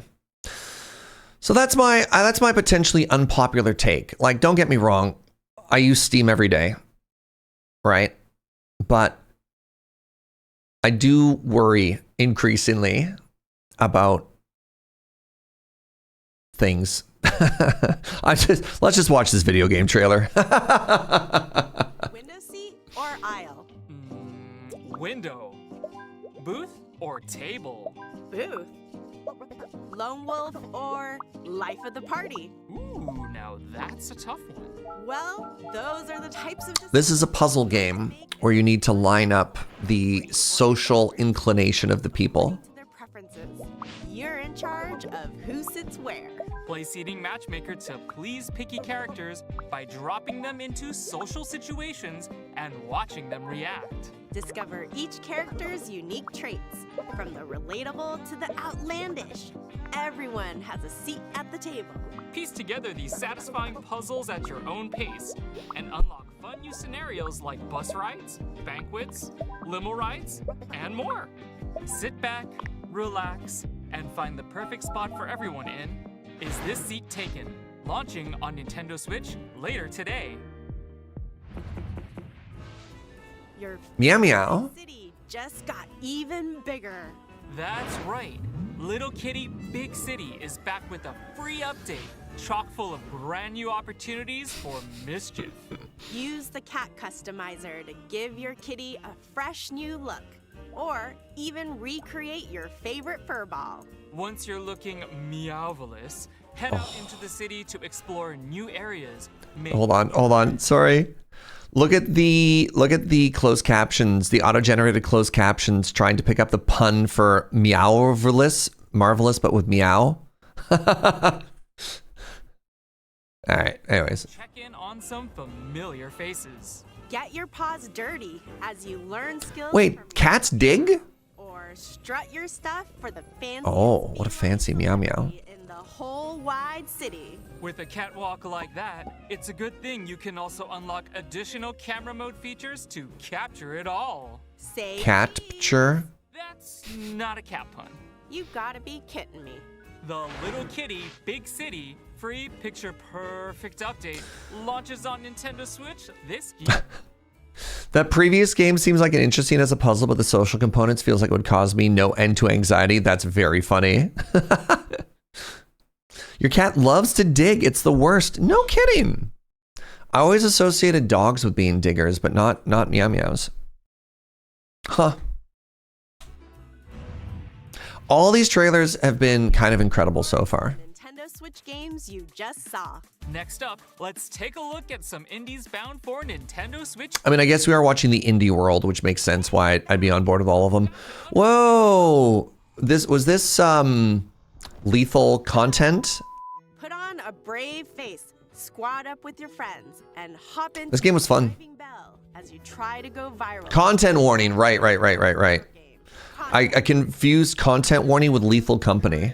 And cursed items for some shenanigans down in the depths of the old world. Film as many happenings as possible before you run out of breath, batteries, or buddies.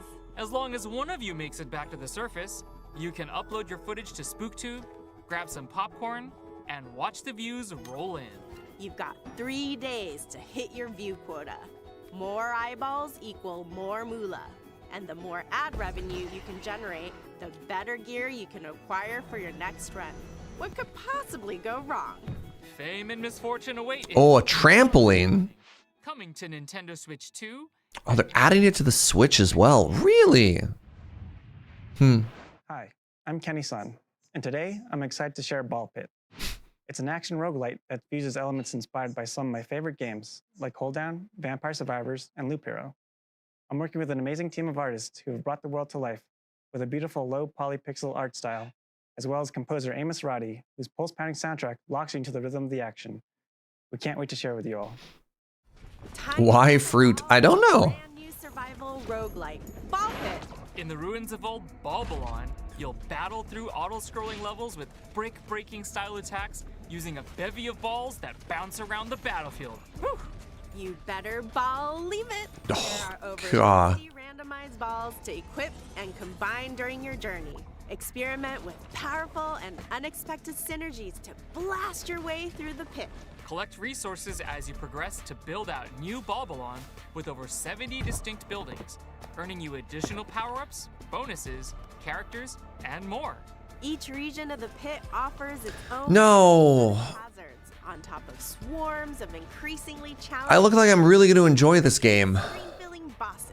This pit is packed. Fortunately, you'll meet other treasure hunters. Oh man, this is, it kind of reminds me of like the classic, no, I hope this comes out on PC. I literally can't play it on the Switch. So reminder, I only have one hand.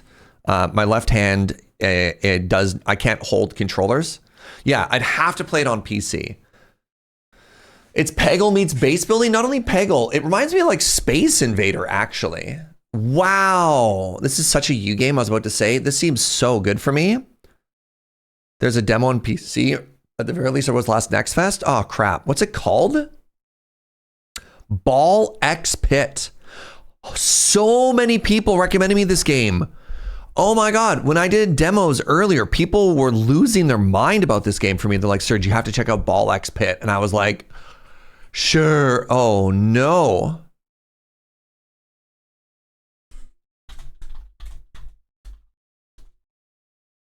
Oh, this seems absolutely incredible.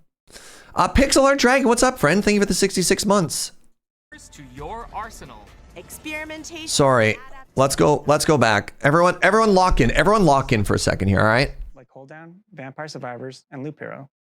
I'm working with an amazing team of artists who have brought the world to life with a beautiful low poly pixel art style, as well as composer Amos Roddy. So many people wanted me to play this game.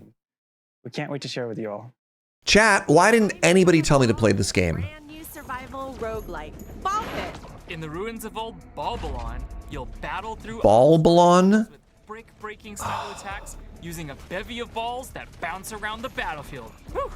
You better believe it. There are over 60 randomized balls to equip and combine during your journey. Experiment with powerful and unexpected synergies to blast your way through the pit. Collect resources as you progress to build. We're too confused by the fruit. Distinct buildings, earning you additional power-ups, bonuses, characters, and more. Each region of the pit offers its own special set of hazards on top of swarms, October 15th? challenging foes, and mighty screen-filling bosses. This pit is packed. Fortunately, you'll meet other treasure hunters along the way who can add their individual skills and upgradable powers to your arsenal. Experimentation and adaptation are crucial to the success of New Balbalon. So go out and create total chaos against the approaching hordes in Ball Pit. Bounce its way onto Nintendo Switch 2 this fall and Nintendo Switch October 15th.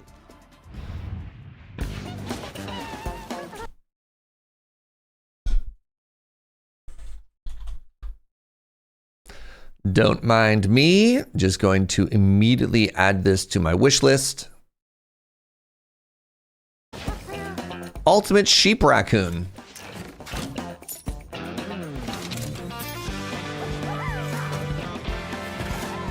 What? What?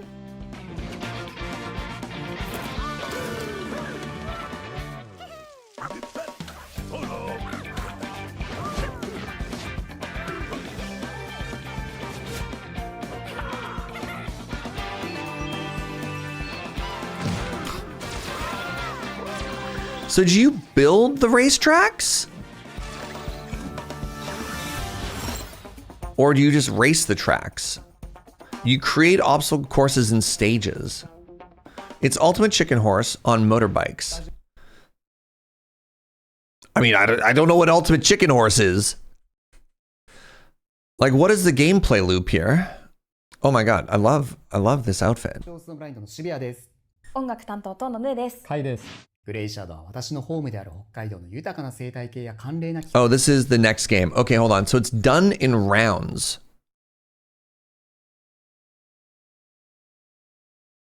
So, like, do you try and make it hard enough that other people don't finish it? Do you design the whole course, or do you take like an existing course and make it more challenging? I need to rewatch this. I'm sorry. That's the wrong trailer. I need to go back to here. Right. So you want to go and like sabotage a racetrack to make it harder for other people, but not so hard that you can't do it. In Chicken Horse, it was to platform to the end of the stage, and you put up obstacles to try and trip up your friends. Right. Right, so there's the racetrack. You could see people adding stuff there.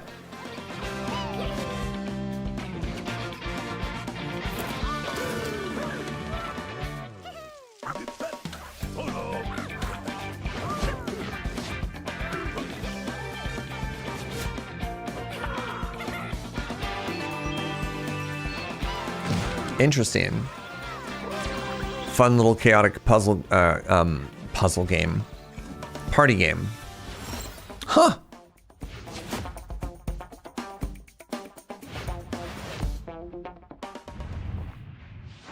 スタジオスノブラインドの渋谷です。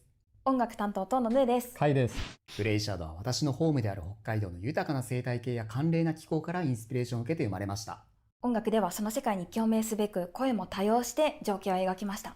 自然にインスパイアされた、それでいて JRPG 的なスパイスの効いたアクションゲームです。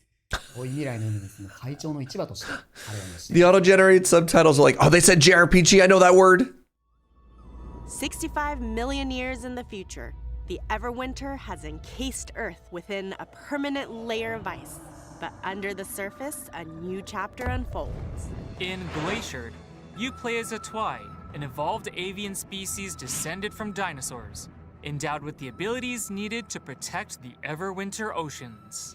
These stunning underwater worlds are full of mysteries that are waiting to be explored and defended. As you swim through these scenic vistas, you'll engage ferocious marine beasts in real-time combat, unleash melee and ranged attacks, along with special abilities to fell these foes. Use experience gained from these battles to build up your Twi's wings and various abilities to become the Everwinter's ultimate protector. Get ready to soar the seas at the end of time in Glaciered, launching as a timed console exclusive on the Nintendo Switch 2. Sure hope the Everwinter doesn't last very long. How long could an Everwinter possibly last? Let's check out a few more It'll be over. exciting indie games It'll be over in no time. Nintendo Switch 2 and Nintendo Switch. Winterboro. Yep.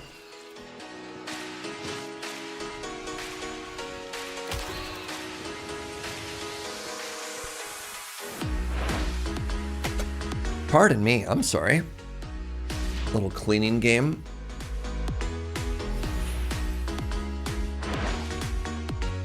Oh, dog! Tiny bookshop, cute. Yeah, ever is much shorter than forever. Otherwise, they'd have different words. Caves of Cud. This is another game that looks incredible and completely impenetrable. Meow meow.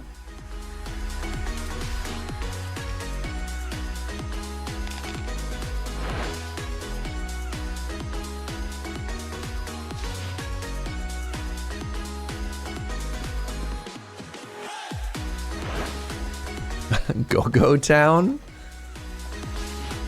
You're really excited about Strange Antiques? Oh.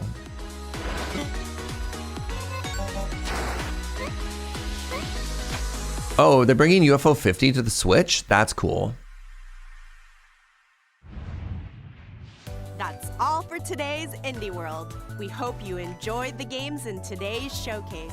A big thank you, as always, to our indie community and partners for bringing. All right, what's the other Nintendo showcase? So this was the Indie World, which I'm pretty excited in. Then there's the partner showcase. Thank you very much. This has twice as many views. I mean, it's been out for a week longer. All right. This one's 30 minutes. Hold on. Are we excited about this? Because I'm worried if I watch this, then we're not going to have a lot of time for, like, y'all's Apex Legend, Star Wars Outlaws.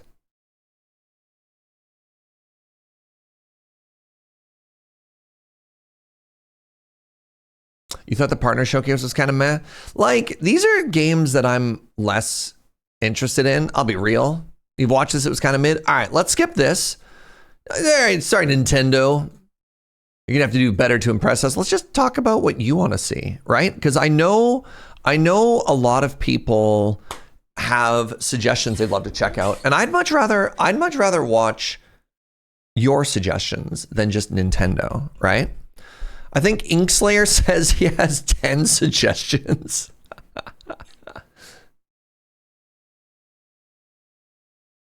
We did Nintendo Indies, which is way more interesting. For real. For real. All right, Inkslayer. Oh, good lord.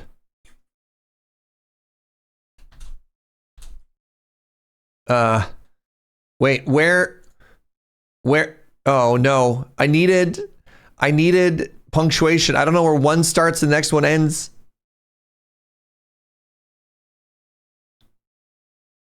Twitch chat doesn't like line breaks. That's all one game title. I'll be back with commas. Thank you.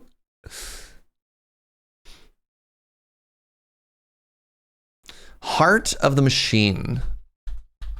So a reminder for Surge Safe, please make sure your trailers have no nudity, no swears, minimal gore and body horror. A little bit of violence is okay. Maltese's Fluffy Onsen. Incredible. Oh, right. Also, our goal here is games that either like 2025 games or soon to come out games, right? I don't really want to go back in time. I'd rather look forward, if that makes sense. So if your trailer is old, so it goes. All right, here we go. We got commas now. The Away Team, Kaya's Prophecy, Seabed Settlers, AGRONOM, Farmatic, After Ink Revival, Liftland, from jamming. Oh, it's like from yamming with Yandolph. So like Nights in Tight Spaces, I believe, is a game that's already out. Spellforce, Conquest of O, okay. And Sins of the Solar Empire. I'm worried that these might be old games. Die in a Dungeon. Let's throw that one down.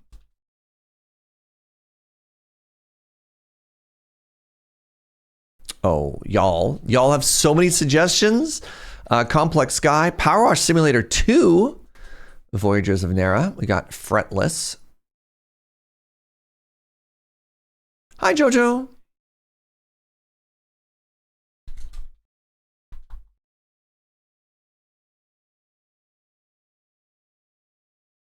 Building Relationships. Slap that one down. Whimside. All right, hold on. We've already got 20. Nights in Tight Spaces is a new sequel to an older game. Okay. Ooh, Nivalis. I think we've checked out Nivalis before. That one sounds familiar. All right, let's lock this in for now, and we'll see where we end up. Did I play demo? If the question is, did I play demo? The answer is almost always no. I don't play a lot of demos. Heart of the Machine. You are the first sentient AI born into a city of opportunity. Transcend time and space in this strategy RPG to raise machine armies and defeat your foes. Interesting.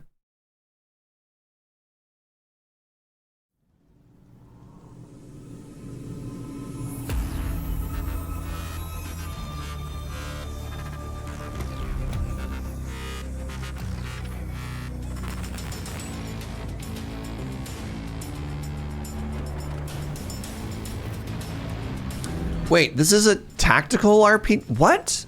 This is a tactics game.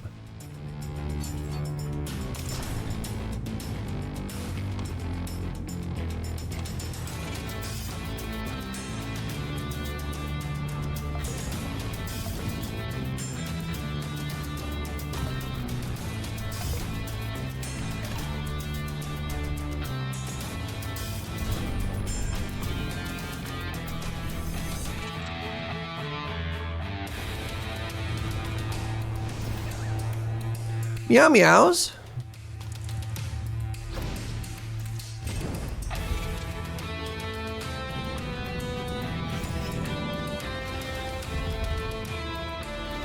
Wait, it's also a city builder? This seems very ambitious.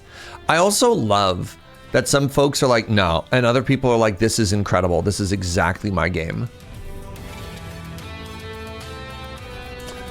This game is a tactical RPG and city builder and a bunch of other stuff all in one. Yeah, wild.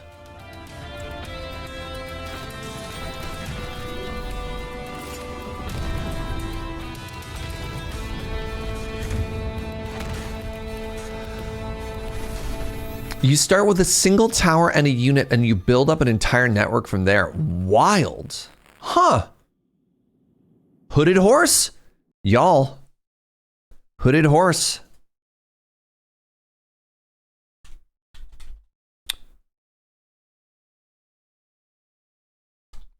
So, city builder tactics game.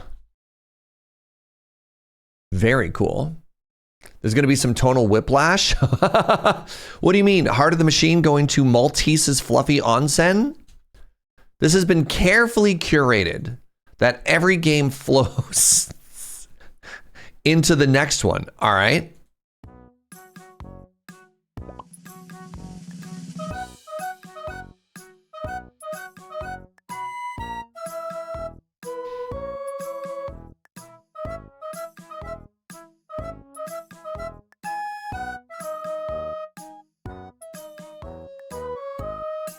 Help animal guests relax at your bathhouse. They all have little towels on their head.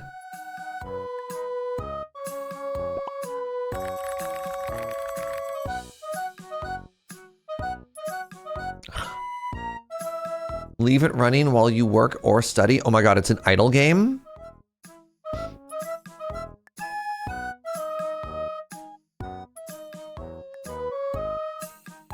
Meet all of the guests and receive their stories through letters.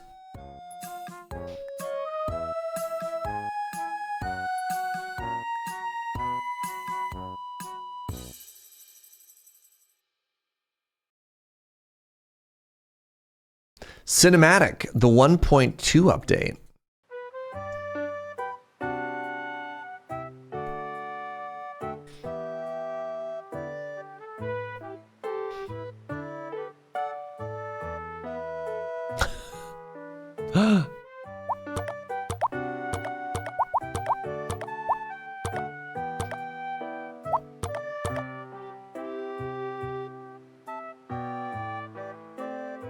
I bathe my dog before the water should not be that clean. That's why you wash before you get into the water.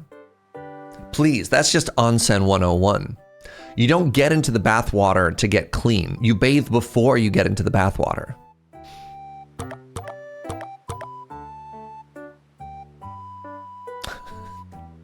Simply clean your dog before the bath and then you won't have dirty bath water. You know what? You're right. It's okay. It's okay. All right.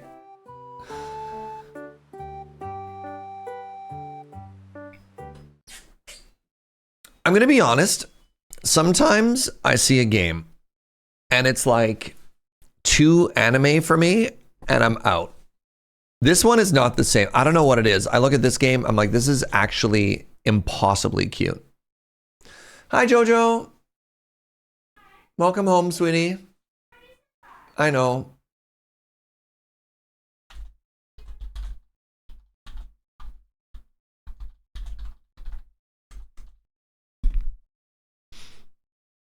There's anime, and there's kawaii anime. Chat says hi, Joe. Masters of Albion. Build by day, fight by night. In an epic story of power and consequence. Okay. This is Masters of Albion.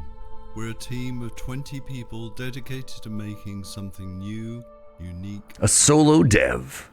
One person's vision. Here we are in the familiar, vast world of Albion, packed with stories, quests, treasures, and monsters. Wasn't Albion the world that Fable took place in too? But also, isn't Albion like sort of a weird historical land of is Oak Ridge. Help me out with Albion. Isn't there like a historical term for Albion too, or has that always been fiction?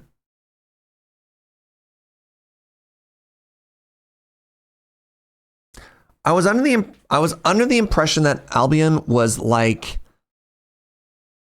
what's known today as Britain, but around the was that just after the Roman era? It's what the Greeks called the British Isles. Yeah. Albion is the historical fantasy realm of Camelot. Sure. I'll be honest, I don't know. What's up, TQ? Next question. Was Albion is also Peter Molyneux's new project? That one's also called Albion. Okay. Did Fable take place in Albion, or did I make that up?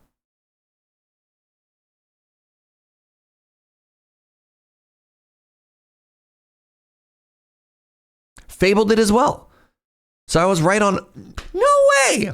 All right. It's very rare for me to be 3 for 3 on being right about something. Go Surge. All right. Anyways, lock in everyone. And earning money.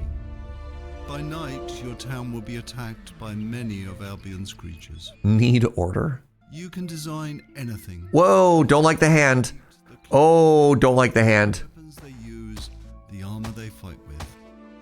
There is a strategy behind every creation. I can even feed them rats. My town's working hard to make that food. Giving you big black and white vibes? Yeah. Or not. I can also design, customize, and create all buildings.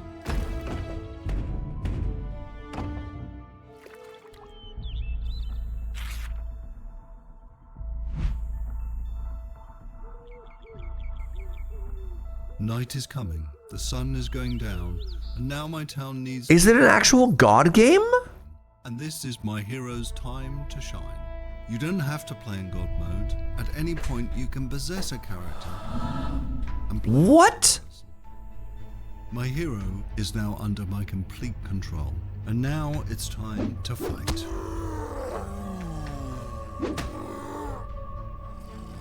Why have this graveyard if it's just going to summon the undead? Hero's getting overwhelmed. Let's switch back to god mode and unleash some real power.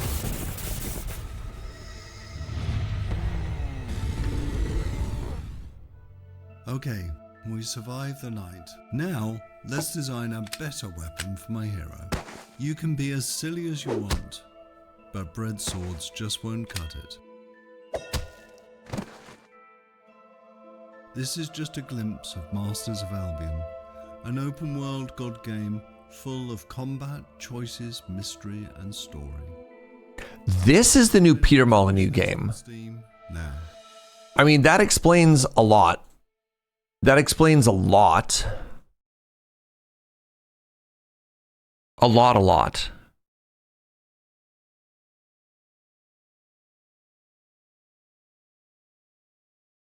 There is simultaneously, and we were just talking about that, Mike. Hi, friend, by the way. Hello. Albion is both fable, but also, also a historical term and also a fantastical term. Games like this keep emailing me and I just keep passing him Surge's email. Is that why I keep getting signed up for stuff, TQ? No worries. Hi, friend. I hope you're well. This game simultaneously has so many elements that I love and so many red flags. Welcome home. I know I already said that 3 times, but you're cute. Right? What? This is Masters of Albion. We're a team of 20 people dedicated to making something new, unique, and different. New, unique, and different? We are in the familiar, vast world of Albion, packed with stories, quests... The biggest red flag was Peter Molyneux. Like, you know what I mean? So, let's talk about something right off the bat. I don't like these flags. Right? they're just so immersion breaking.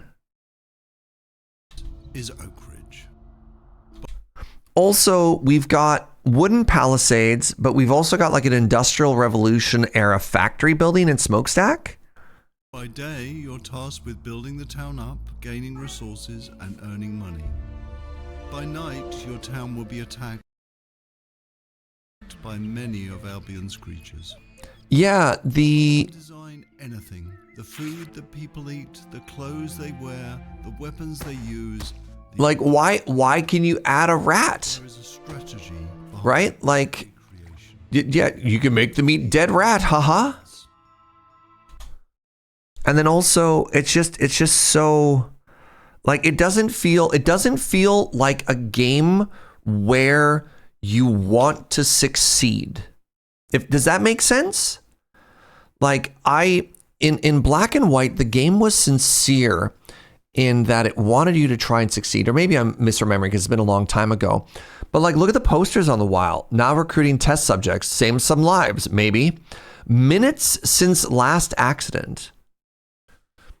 So the idea here is, yeah, do you want to be evil? Because like, what is the goal here? Like, Black and White was fascinating, and maybe I'm defending the game at the wrong time. Maybe it's worse than I remember. But I remember that you could sincerely play the game. And sometimes narrative or funny events would happen. My town's working hard to make that food. I can help out.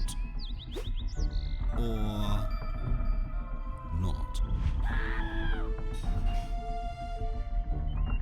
I can also design, customize, and create all buildings. This feels like it's targeting the weirdest parts of the RimWorld Dwarf Fortress community. Maybe, yeah. Like, I actually love the detail of the roof being lying on the ground. That was great. But like, And now my yeah. defending against the horrors of Albion. And this is my hero's time to shine. You don't have to play in God mode. At any point, you can possess a character and play in third person. My hero is now under my complete control. And now it's time to fight.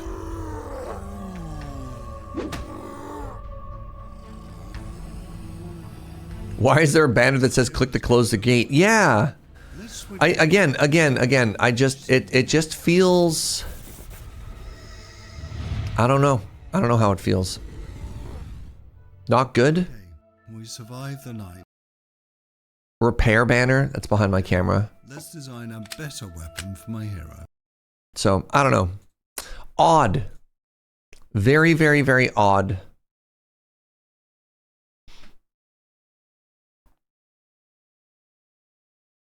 They could be placeholder assets, I guess.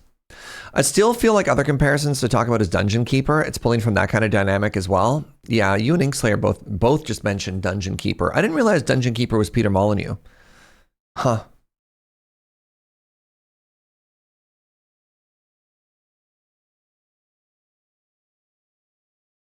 Yeah, I don't know. I don't know about this one. I've often said that a lot of the spiritual successors to Dungeon Keeper have all failed to miss the balance between humor and strategy. And I feel like this is another one that doesn't get it. I don't know. There's a portion of the gamer population that is Sid from Toy Story. They only donate to charity streams if they have to torture the host elements, like shave your head or eat dog food. Interesting. Oh.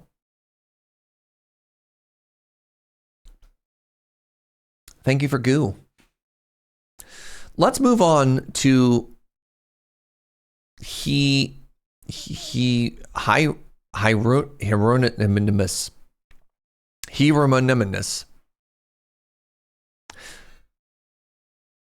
Explore the weird, surreal worlds of the medieval painter Hieronymus. Encounter grotesque creatures and make use of a variety of historical weapons and alchemy.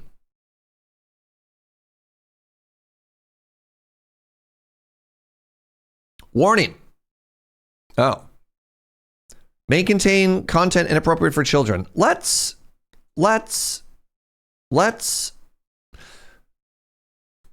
I don't know if this is a search safe game. This might be a pass. Yeah. This one might not be a search safe one. A lot of people being like, probably not. In the meantime, thank you, TQ. Oh, the away team, the new auction not included thing. I believe, is this the auction not included like solo roguelike game? Yeah, the Oni spinoff, but you only ever have one person.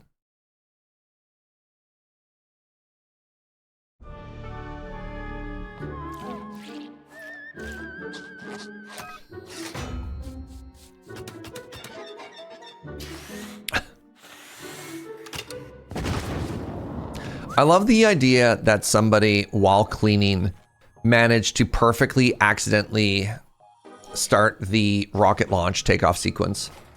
What was the name? Hybridibonius.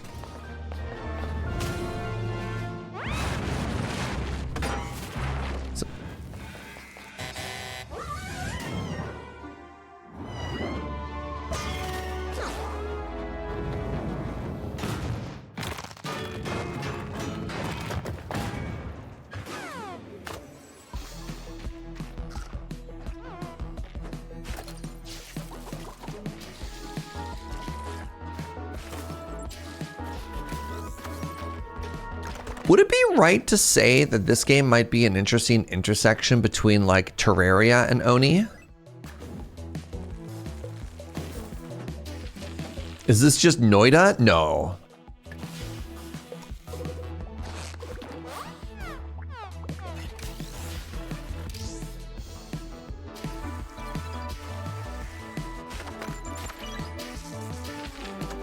Have I played the original? I did.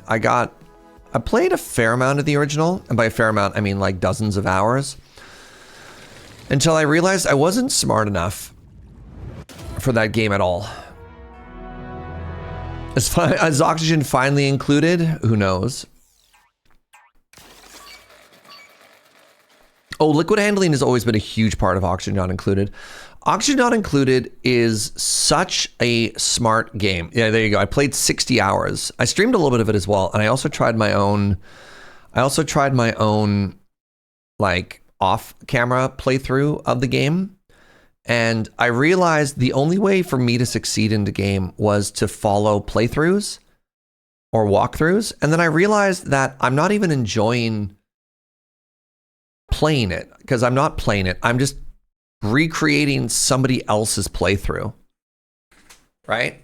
Oni is Factorio with cute sims. It's more than that. It's definitely more than that, because Factorio is a logic game. Factorio is a game. Give me a second here. Factory games are great because factory games, you know what the solution is, right? Because the solution is build A. And here's a bunch of pieces, and you know what you're working towards, which is really interesting. Auction Not Included doesn't tell you what you're working towards. And as such, it's very hard to know what you're trying to solve.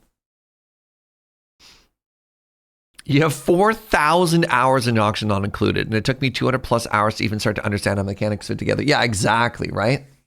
Sounds like you need to watch a streamer play it. I was watching a YouTuber called... He has two first names, and he sounds like he's Scottish. Not Potato McWhiskey. Potato... Francis John. Thank you, Inkslayer. There you go. Yeah. I was watching his stuff, and I was following like his playthroughs and some of his strategy guides on how to do the early stuff, which was fun and satisfying until I was just like, I'm not playing this game. It's like a color by numbers, you know? I spent more time on Auction Not Included than I did my masters. Wow.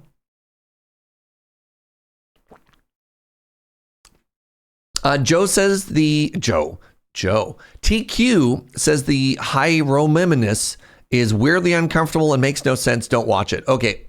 Thank you, TQ.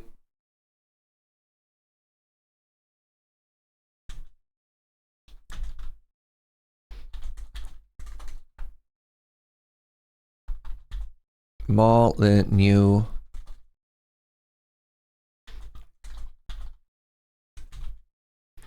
Single player is the wrong way to do this. Single character auction not included spinoff. I don't know why people are giving me pronunciation guides. I'm obviously pronouncing that word perfectly. Like my pronunciation of the word perfectly. Also perfect. Oh, that was supposed to say God game. That's odd. Thank you. My B, chat. I don't know where my brain went there. That's odd. Dang. All right, next up we have Akaya's Prophecy.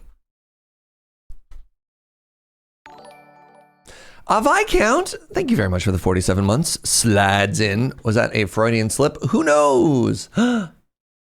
Some kind of card building roguelike.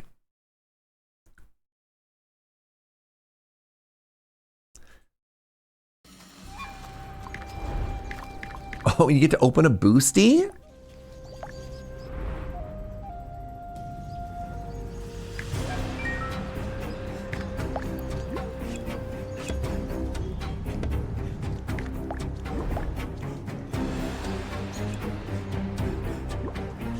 You have my attention.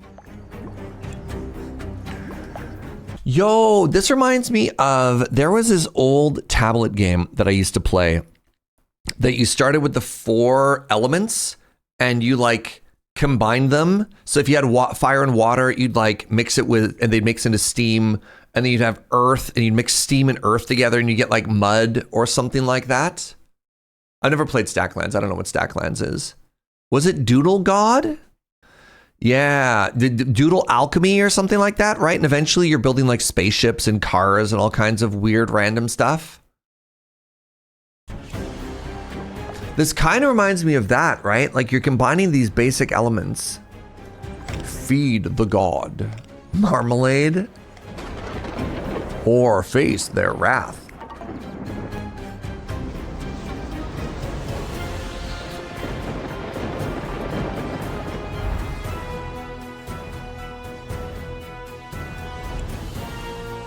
Fight! Oh, there's also a combat thing? Huh. Oh no.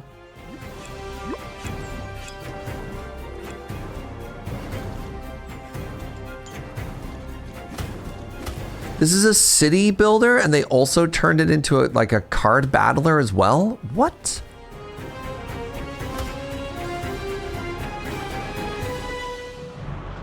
Oh, it's a Yogcast game. Huh. So who made Stacklands? All right, so I checked the developer. They also made Both Together. Published by Yogcast. Maybe inspired by, but it doesn't look like they did Stacklands, no. Estby, what's up, friend? Thank you for the 89. I really appreciate that. Very cool. So this is a card-based village builder with a deck building combat thing. Jeez. With a deck building combat element.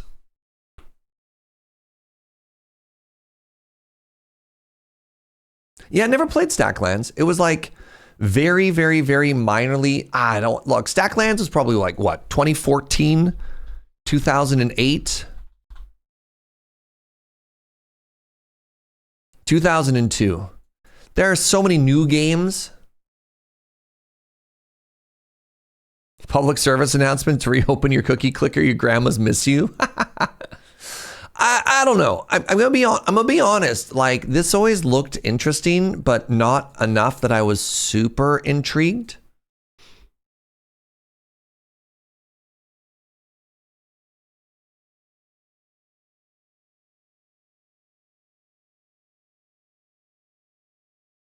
You got to look forward, chat. Look at all these new games.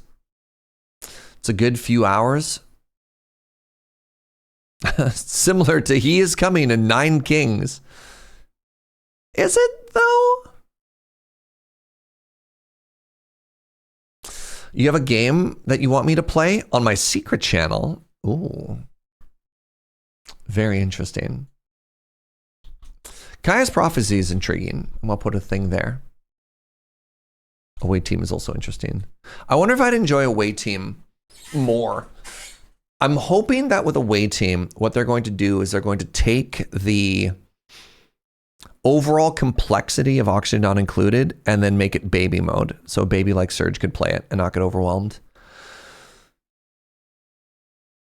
The similar to games you've played section on Steam definitely activates my nerd argument response. Like, they have nothing to do with each other. Wait, players like me would love this game. Oh no. All right, Seabed Settlers. I have a feeling I know what this game is going to be about. A city builder inspired by the classics like Caesar, Anno, and Pharaoh, but set on the ocean floor.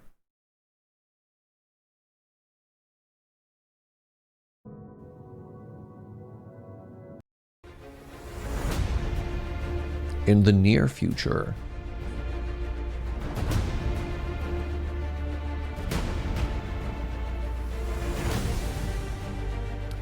Did BioShock teach us nothing?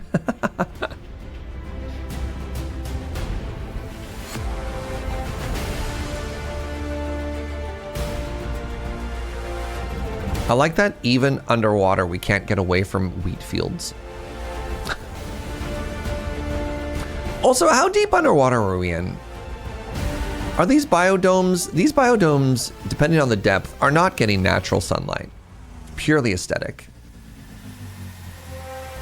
If anything, I feel like these domes would make people feel more claustrophobic. Can't be that deep. I'm fairly certain that like it's not that deep at all. Like 120 meters, you've lost most light. Under wheat, oh god. It's not that deep if there's seaweed.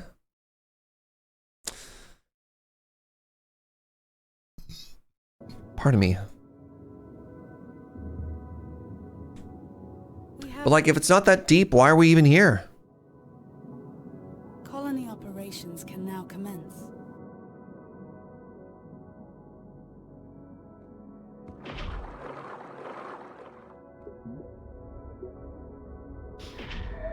Radiation shielding, interesting.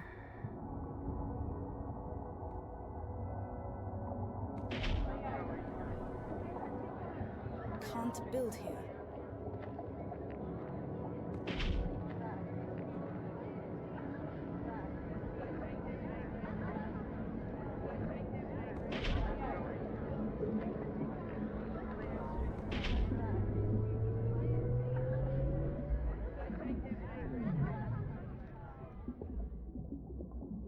Maybe the whole planet is water? You think the premise here is that we're like terraforming a new world?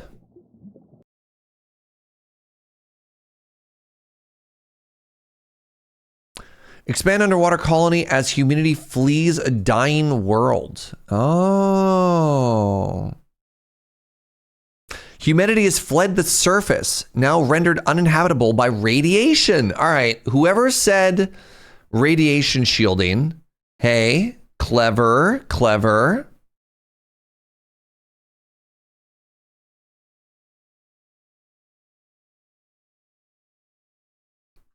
A city builder beneath the seas. So I love this premise, and this is not necessarily the first game that's trying to do an underwater city builder. My only issue is how does this one stand out from like the other 4 games? There's some that we played which were like, we're going super deep and we're trying to do scientific experiments down here, and you're building like a research colony instead of a full city. Waterworld is the sequel to this, the sequel or the prequel? I said humidity instead of humanity for a second. Yeah. Yeah, I don't know. This is certainly interesting. It just, right? I don't know if there's enough going on to pull my attention from this compared to anything else. All right, give me a second. I really have to pee. I'm going to take a very short bio break, everybody. Stick around, grab a stretch and a bend. Cycle your fluids, and I'll see you in just a second.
Hi.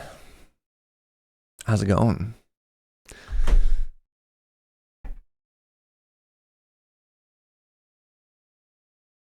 I'm curious. What do you think the best underwater city builder is? Do we have any like diehards in this genre?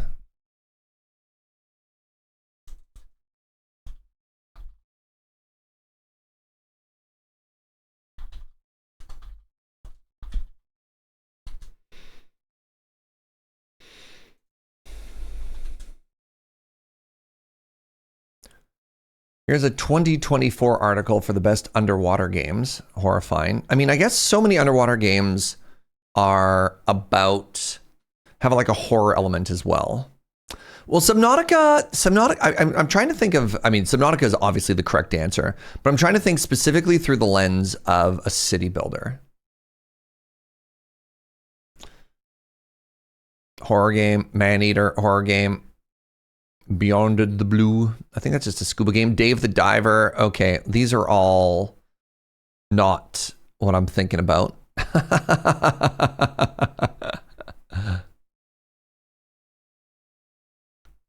SpongeBob SquarePants. Okay, this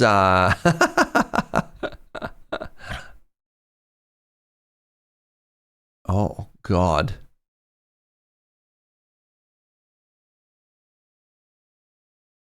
I didn't even realize it was a genre. I'd only ever heard of Surviving the Abyss. Yeah, only one is there. Dave the Diver is great. What an all-time banger, for sure. What are they making? Yeah, when do I get to make, what is it called? Bikini Bottom?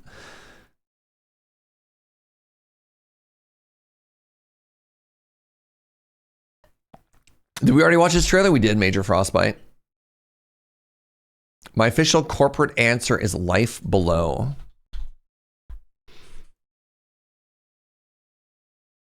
Oh, this one isn't out yet either. Hi, My name's Jack Grant from Casita Games, and today I would love to show you a gameplay preview for our new game, Life Below, starting with our new announcement trailer.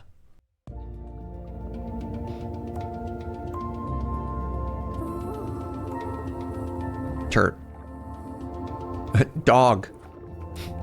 No, pollution. No. Ecosystems are breaking down. No!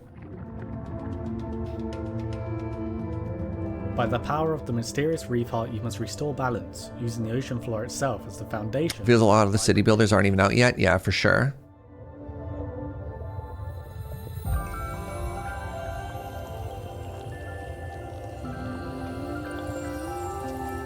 Craft laws to entice different species to your reef, and use their natural abilities to overcome underwater hazards. Wait, this might not be a city builder at all. Hold on. Challenges in free play.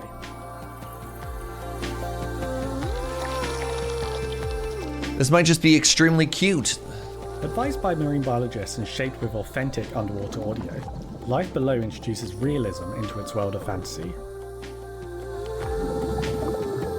Gameplay reflects natural rhythms and interactions, bringing the ocean floor to life with motion, colour, and possibility.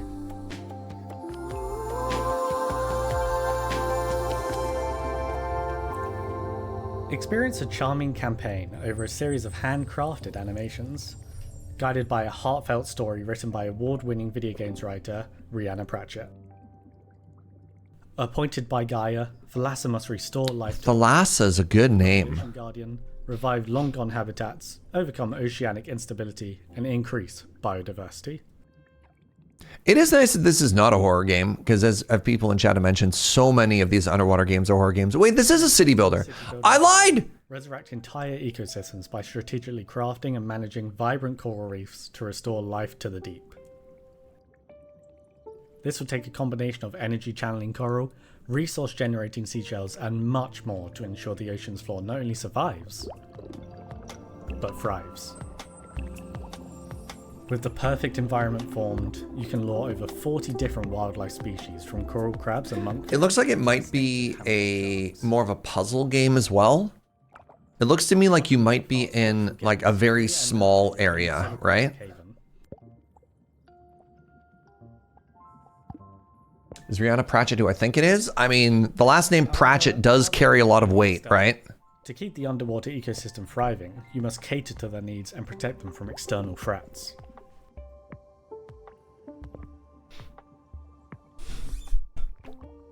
Yeah, this might be more of an automation game than a pure city builder, because it does look like you're trying to create number go up, right? Algae levels, pH balance, and an infestation of lionfish aren't the only challenges you have to solve. More serious threats, such as oil spills and garbage patches, will call for creative strategies, requiring the help of special wildlife to overcome. But not all events are dangerous. Some may even surprise you. Well.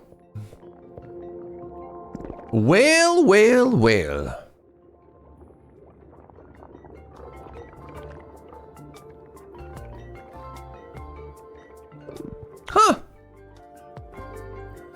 Interesting.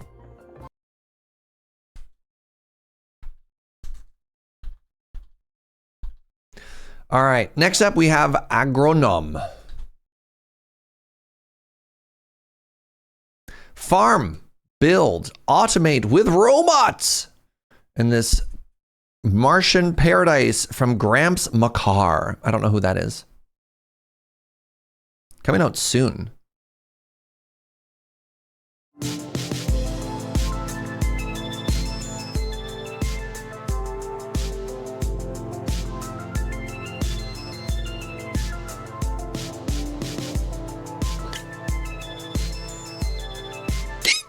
Pardon me.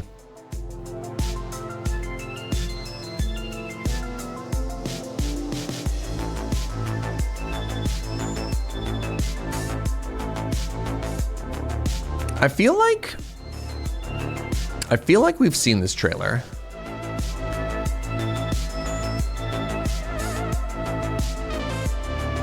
Look, all these little friends are helping. Oh no! No skipping the queue. Back of the line.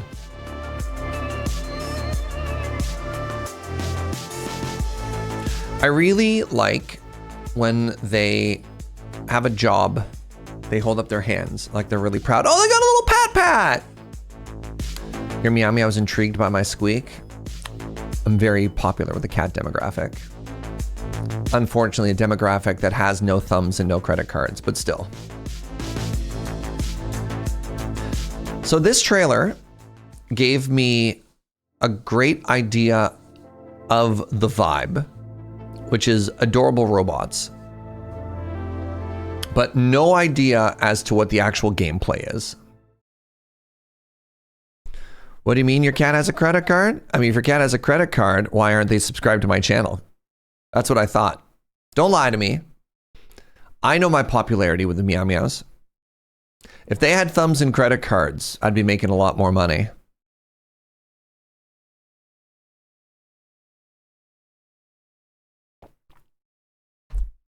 I'm not unpopular with the kitty demographic, which has at least 2 thumbs and 1 credit card. All right. If you told me that trailer was for a cartoon, I'd believe it. Yeah, it doesn't. This doesn't tell me anything about a game, right? We've gotten a great vibe. But what do I do? Oh my God. Hi, Uncle Serge. Hello. I think one of my nibblings is in chat. Everybody be cool. Oh, from Harry. Wow. We'll do our best to not dox my family. What's up, everybody? And Nonna, the whole family's watching. All right, this is a cute robo game. Presumably automation, but very detail light. Everyone be wholesome. The Surge fam is here. Yeah. I picked this because the robots were cute. Didn't have any deeper plan. That's so valid. Well, welcome, my extended family. You're nothing but wholesome. Oh, shucks. So what we're doing today is we're trying to learn about what's new and exciting in the world of, video games that are coming out. So we're just checking out trailers. And we are at the audience suggestion portion of the stream. Parse the Patats, thank you very much for the 6 months. Wait, 6 months in advance? Holy moly.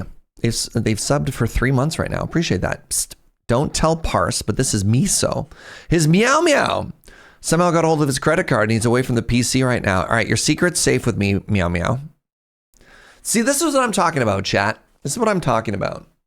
Give your cats credit cards and let them subscribe to me. They want to. They want to. We love cats with money. Thank you very much for the support.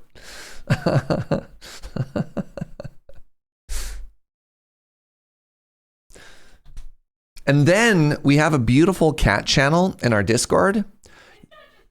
There's also not cats, but it's predominantly cats, unless you have not cats and you could post more photos of it. But then you could post a photo of your cat subbing to me as well. I mean, obviously blur out the credit card because you don't want people to rip that off, but you need your cats to get jobs first. Once they start paying rent, then they can sub to streamers. That's fair. That's fair. Cat populism. All right, next up we have Farmatic. Let's check this out. Oh, excellent Moo. Did I ever play Potion Craft? I did not. Was that the one that got voice acted and sounded really good? Whoa. Yo, here, let's take a second here. What a novel concept. This is a farming game? It's just a farming game. They just went for realistic looking people and animals. It's just farming. Oh wait, never mind. There's a robot. I definitely thought for a second that the hook for this was just people who are farming. What? Okay, I have never been so wrong so quickly in my entire life. I literally finished this thought and the game was like, you idiot. You absolute melon.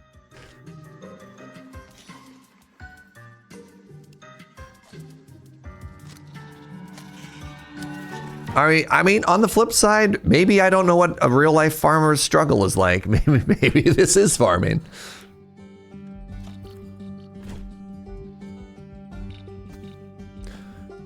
There's also automation tubes? What is this game?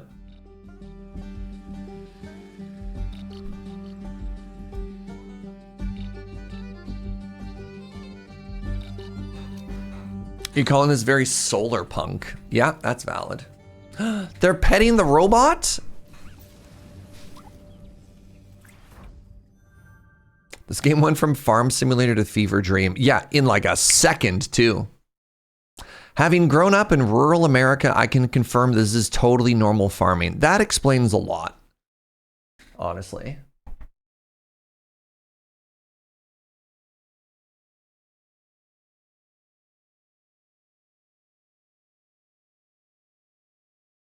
That was a good trailer. And even TQ's like, wait, do I want to play this? TQ, I have to ask you a question. How do you feel about shooting the Spider King? This is the question.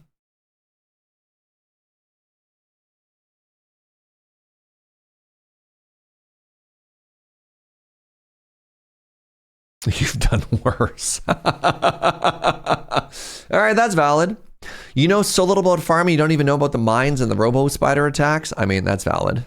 That's valid.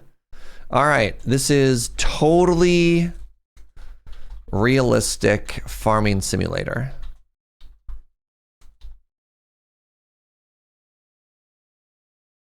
Feeling somewhat guilty shooting that. He cute.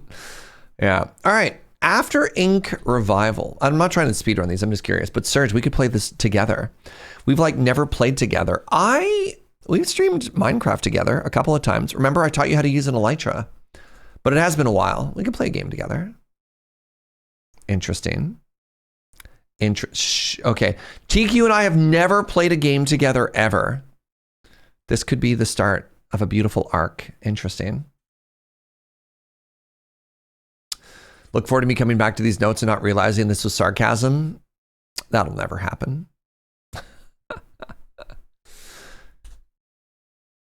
All right. Anyways, after Ink Revival.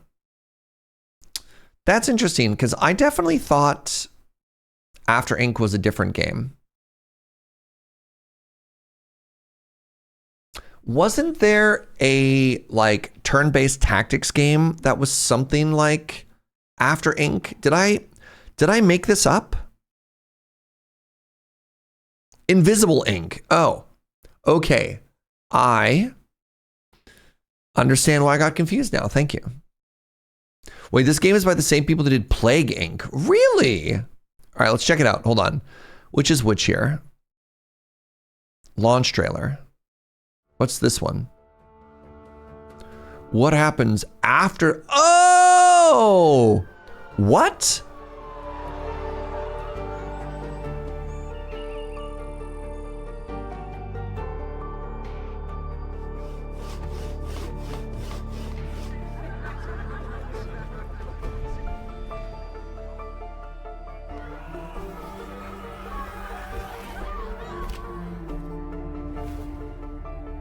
Huh.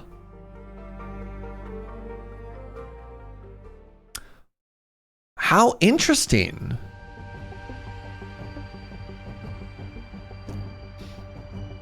So this is specifically, so they made a zombie version, right? So like Plague Inc. had more than just the zombie. Huh. Oh, the zombie infection is spreading again.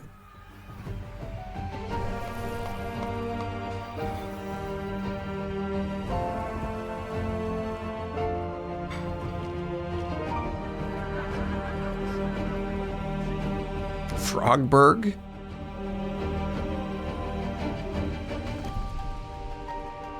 If I recall correctly, they did a blog post about how COVID put a bad taste in their mouth, so they made this instead. I did remember that game feeling extremely uncomfortable after the global pandemic.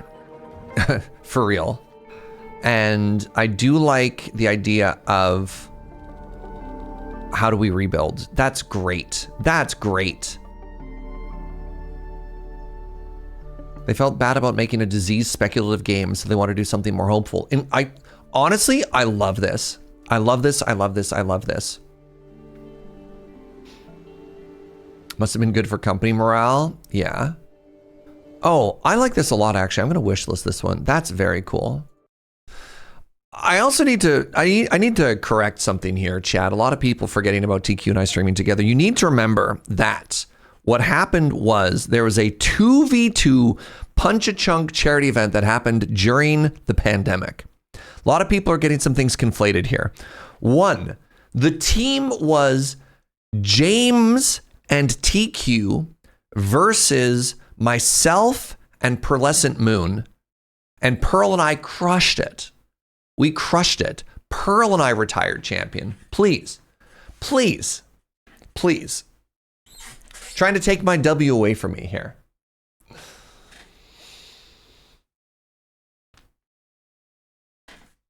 That's the event that a lot of you are misremembering. Oh, you slaughtered TQ. Yeah. Yeah. TQ didn't retire. She was fired. She didn't quit. She lost.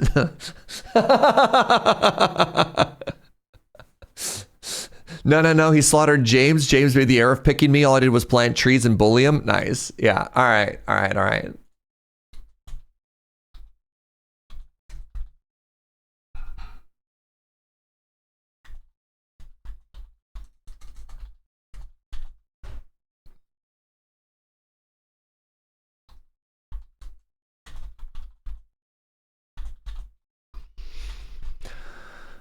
This might be one of the cooler games that I've seen so far.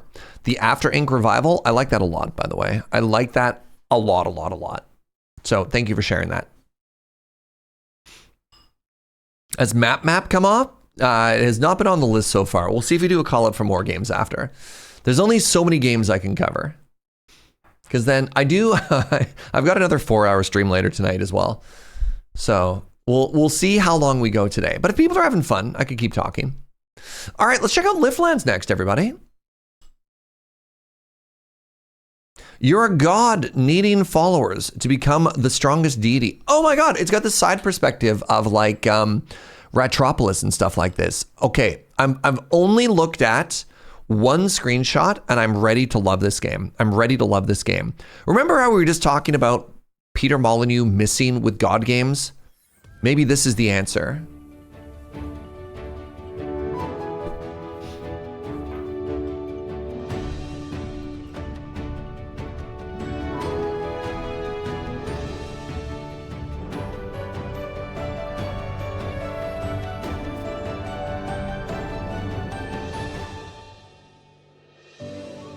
Create carrots.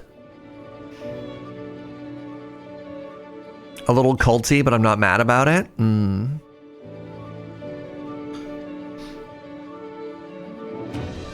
Now you're a fisherman. Whoa! And you're a hunter. And you're the undead. This looks like the same people who did, this must be the same people who did Ratropolis. I'm really curious. I believe that was it was like a couple of kids in university who made a game. God, you know I'm old. God, you know I'm 40 when I refer to university people as kids.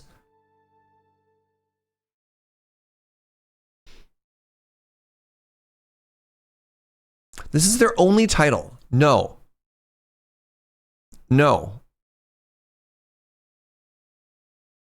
Chat. No. Not Ratopia. Ratropolis. Hold on. Look at everything you just looked at, right? Look at everything you just looked at. And now look at this game.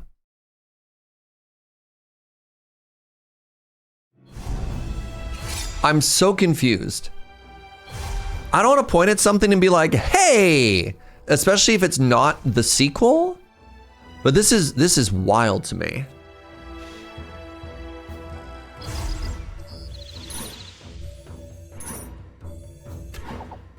Right?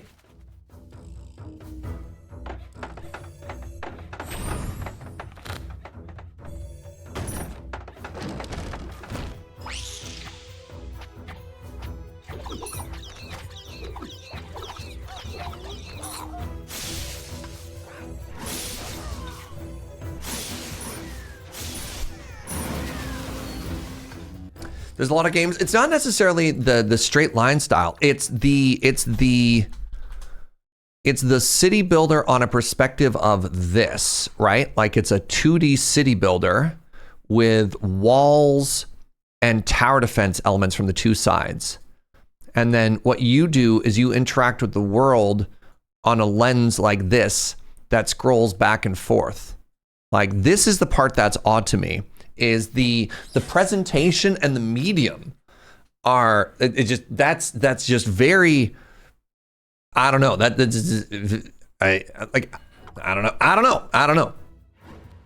There's a lot of 2D city builders though. It's a very common system in mobile. Oh, I don't play a lot of mobile games, so I haven't seen a lot. I didn't. Yeah. My apologies. I didn't realize how common this is.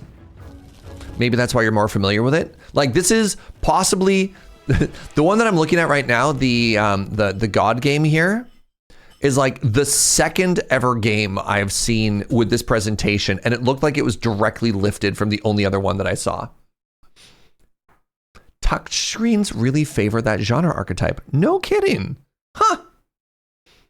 Yeah, because like I look at this, right? And while the art style is slightly different, the presentation was big. This looks cool to me. Man who has only ever seen Boss Baby thinks this movie is a lot like Boss Baby. All right. Okay. Hold on. Hold on. This isn't supposed to be how quickly can we roast Surge here, okay? Take a look at Kingdom's New Lands as well. This is from 2016? God, I can't believe this game also ripped off Ratropolis, a game that came out a decade later.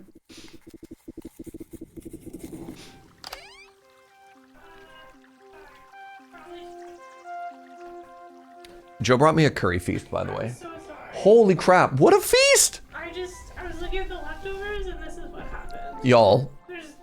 I've given you the worst thing to eat on stream. just a giant... I apologize, Chad.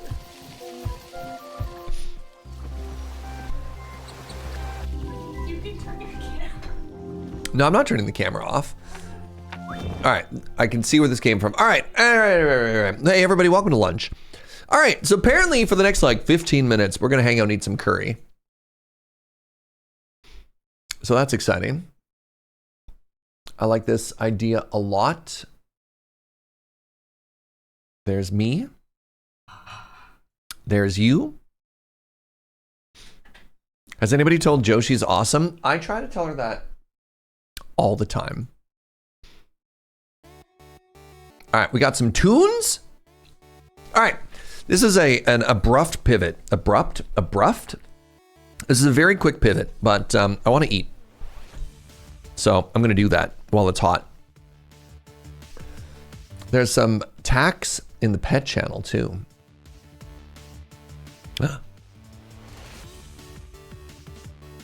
Oh no! Criminal!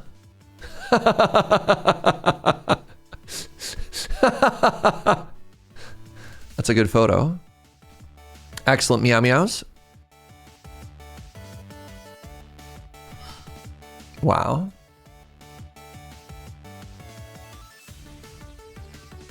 Juniper's going to jail. All right, hi everybody. Welcome to lunch. I'm having butter chicken and lamb Rogan Josh. And I'm down to yap about basically whatever.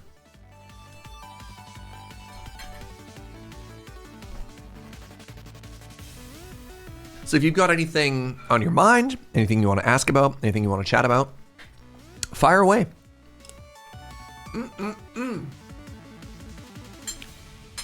Hi, Word Nerdify. Oh, spicy too. Good to see you, friend. The really tricky thing here is I'm going to try and eat some naan as well. Finger food while on camera.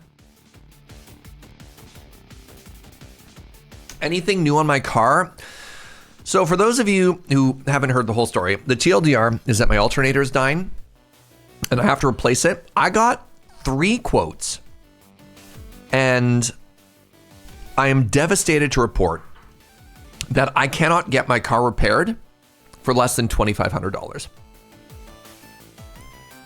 So I have to spend $2,500. Blech.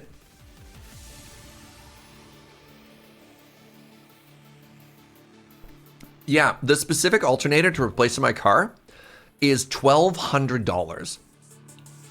Should not be that expensive. I drive I drive a big old Volvo, and apparently it needs a massive alternator. Like an absolutely massive alternator. It's from 2007. And even like a refurbished one is $800.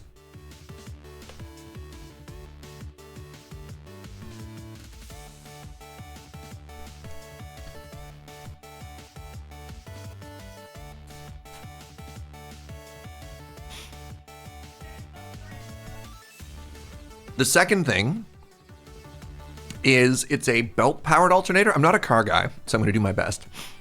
It's a belt-powered alternator, and so they have to replace all the belts and everything while they're in there too. So it's like 5 hours of labor and a $1,200 part, which is brutal. At that amount of age, is it better to just replace the car? I mean, a new car is going to be a lot more than $2,500. So I'm kind of gambling on this. I hope I get at least another 2 years out of the car.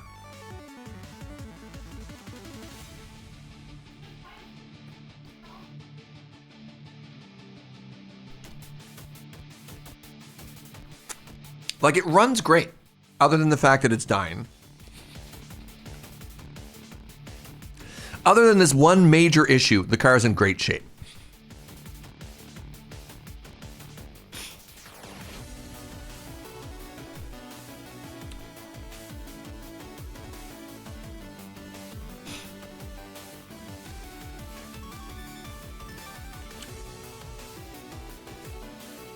It is a bummer, though.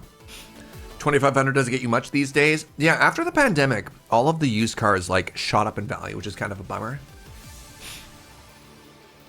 You wish you could work on cars. It's like the one handyman skill you didn't pick up from your dad. Yeah, I mean, it happens. It's all right. Lady Hosk and I were at PAX, and the original Kingdom was in the Indie Mega booth. There was like a bug. The dev asked for the Xbox controller back from Lady Hosk, opened the code, opened the on-screen keyboard, and using the Xbox controller, rewrote a couple lines of code to debug it, closed it, and then fixed it. That's so cool. Huh.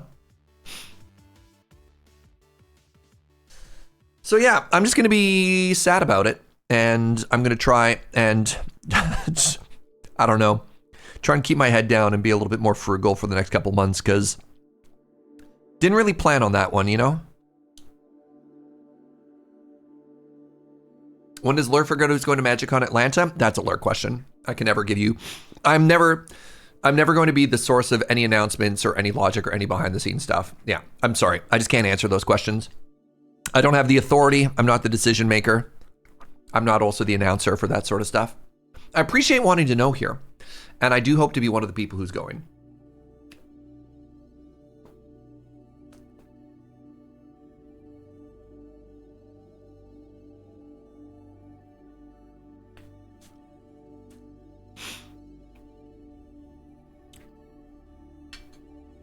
But yeah, I've always tried to have a pretty clear and open communication on here are the stuff that I'm in charge of that I can talk about, and here's the stuff that I can't. When I'm going to stage my coup at Lur, once again, like to remind people that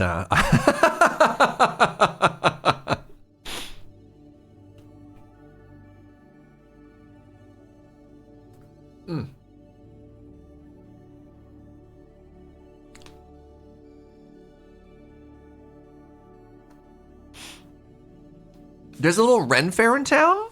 Oh. Do you think you'll go? It's next weekend? I'm out of town. I'm gone next weekend. I'm going to be fishing with my dad. I'm sorry. Serge, am I a bowl of ramen? Because I make me so happy. Oh.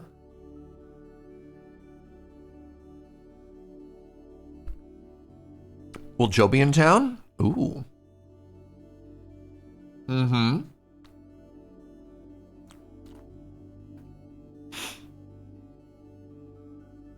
Well, well, well. Hosk suddenly very excited. Nice.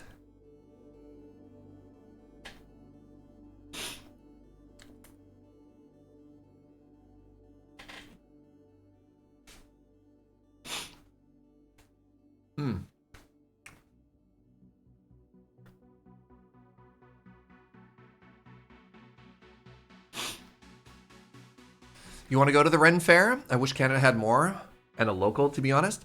Apparently, the place to go, if you're into like Canadian Ren Fairish stuff, is Quebec, because they have the massive like Bicoline. I don't know what the difference is between Ren Fair and what Bicoline is, where you like get weapons and fight each other.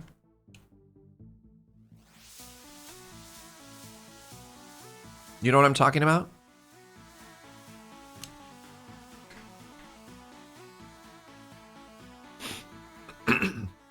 Oh, it's spicy.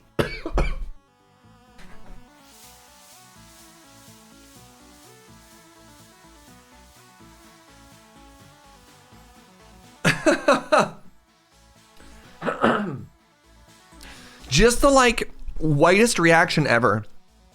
White dude chokes on butter chicken claiming it's too spicy. I'm dying of embarrassment right now.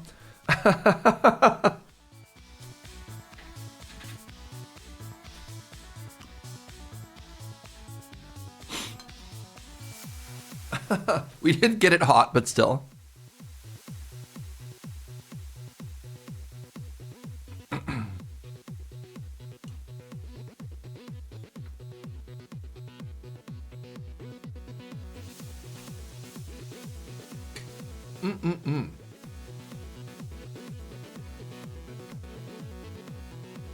All right, while I'm eating, let's keep yapping. What else are you thinking about, friends? Like, what's new? What's good with you?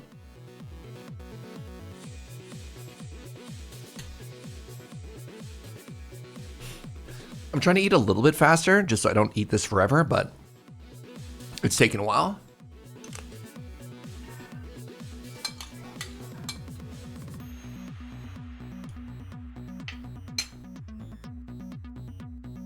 We talked about this. Look, I want to eat slower, but also, even having done this for 8 years or whatever, it's still a little bit uncomfortable to, you know, sit in silence in front of an audience and eat.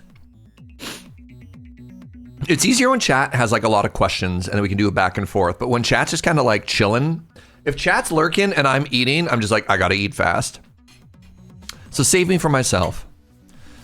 I slow down when I got stuff to yap about, you know?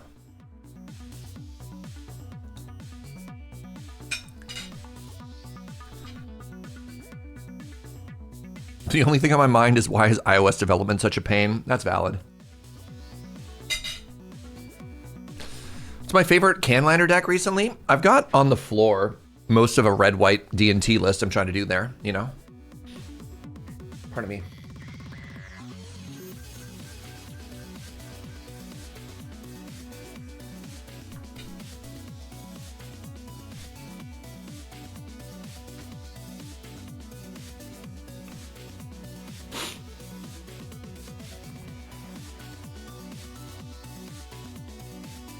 Adugan, indeed. Thank you. Thank you. They made an adjustment in the alpha I'm playing on the main system. I used a lot of Discord conversations the past 12 hours. Oof. I have a cousin who can't handle black pepper and we're East Asian. Maybe they're allergic. That's interesting.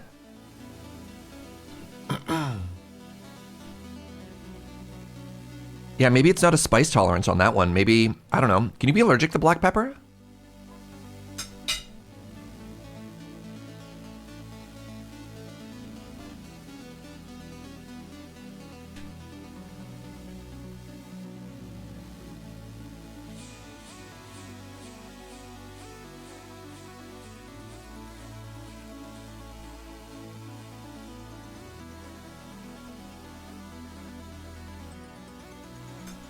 Surge, what is the velocity of a sparrow? Unladen swallow. What's the old joke? African or European? And then you say, what? I don't know.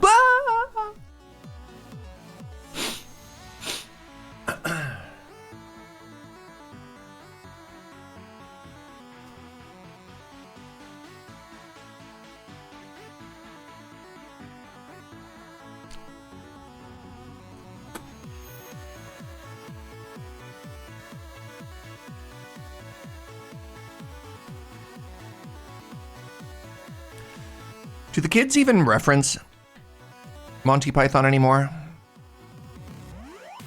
How far out of the cultural zeitgeist is that these days?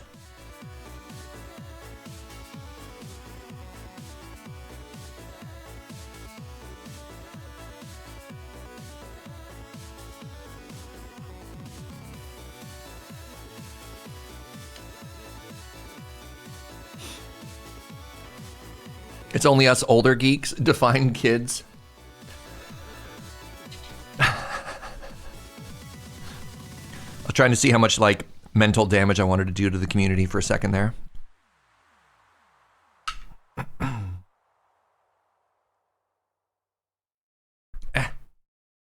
So it turns out eating Nan on stream is also very challenging, but it is delicious, so I'm making it work.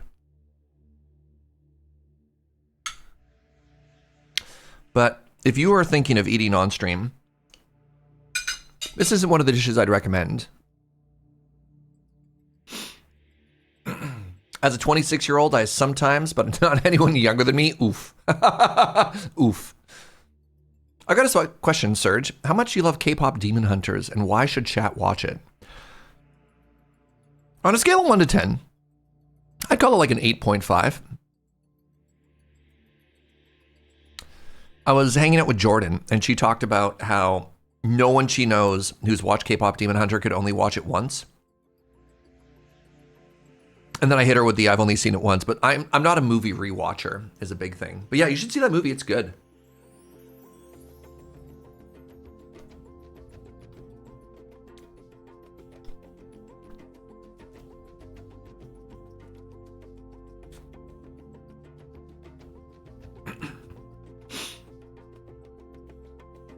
He tried eating chips and salsa last night on stream, and it was a terrible idea. Yeah, man.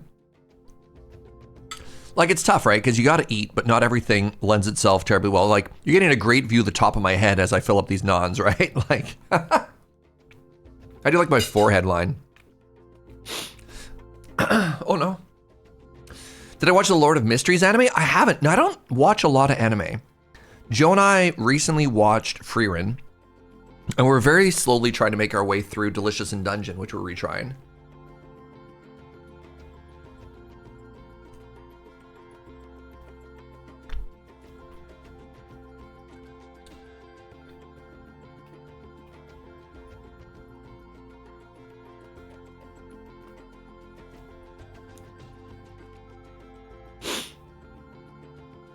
Those are two of your most recent favorite animes? Nice. I'm glad I'm in good company.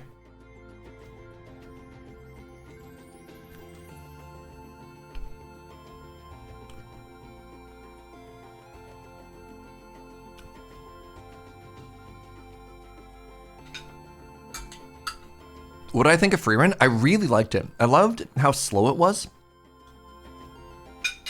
I really liked the pacing.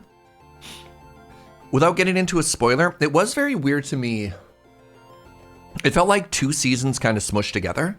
There's like a season 1, and there's like this whole almost like school arc at the end, which suddenly became very classic and very episodic, which I liked less, but I still enjoyed it.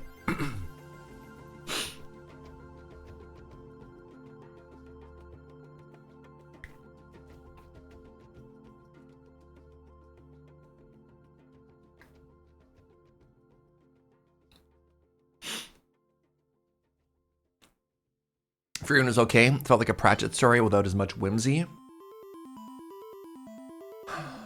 Yeah, I liked the episodes where they would show up in an area and they do some mundane task and like 6 months would go by. I enjoyed that. Those are my favorite episodes.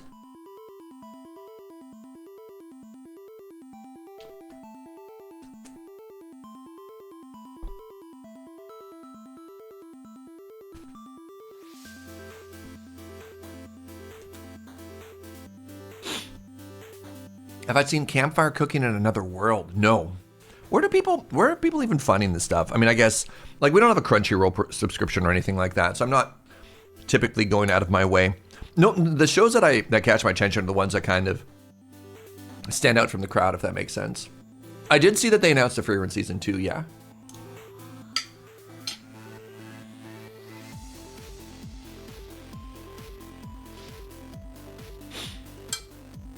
Favorite Lure song? I have no idea.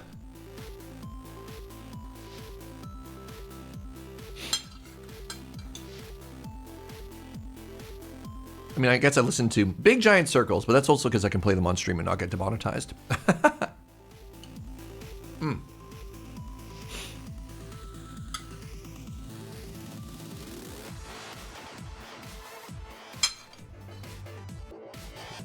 Is there a release date? There was a trailer for Season 2 of Free Run, but I don't know if there's actually been announced or anything.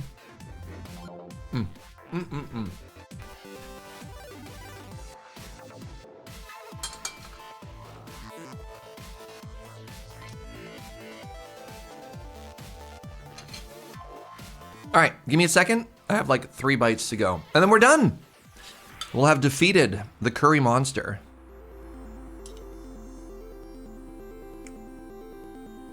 This is actually very sweet of Joe. I have, I'm probably not gonna have a chance to eat until like 9 o'clock tonight. Maybe later, so big lunch is appreciated.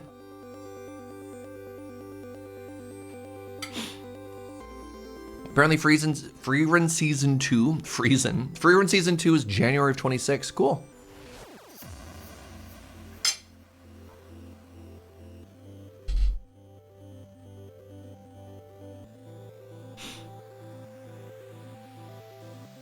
What if Curry has a phase 2?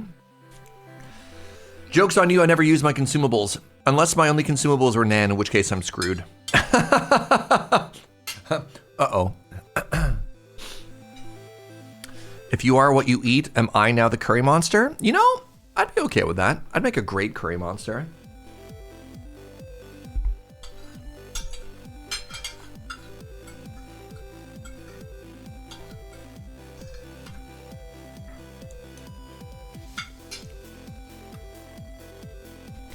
So this is funny. My cousin, spicy. Ooh. My cousin is a clinical psychologist or psychiatrist. I don't know, the one that, you know, the one that people pay to talk to. She's very smart and very helpful. And we're talking a little bit about what I do for work and my work days and stuff like that. And she was horrified when she found out that I eat on camera. And she hit me with a stat like, don't you know that like 1 in 10 people have the phobia of watching people eat? Like, and then I fired back. I'm like, yeah, but on the flip side, what about social eating? Like, what about mukbang as an entire genre? It's up there.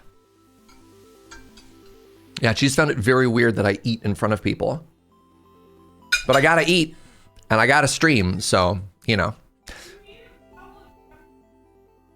I've never heard of this phobia before. I think it's called like whatever the word is for like chew or eat. Mycophobia or something like that? I don't know. All right, give me, hold on. 1 in 10 people fear watching people eat. So 9 in 10 love it? Yeah, misophonia. There you go. Thank you. You're always good about warning people you're eating and they can peace out for a bit. For sure, for sure, for sure. I'm the opposite. I hate being seen eaten. Eating?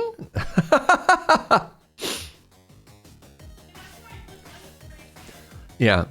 Yeah. Also, if I took the stream offline or just like went away for food, I'd lose way more than the 1 in 10 for sure, for sure.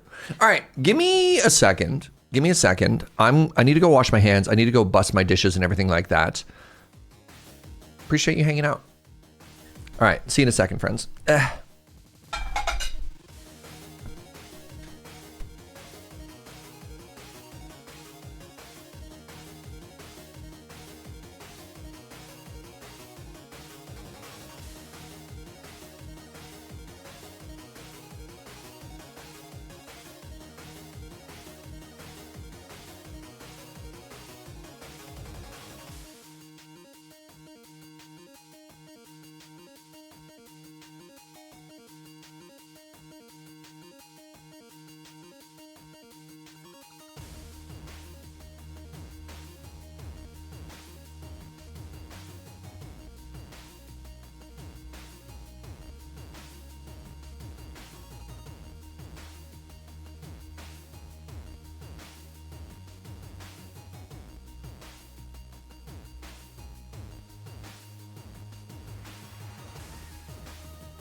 Hi.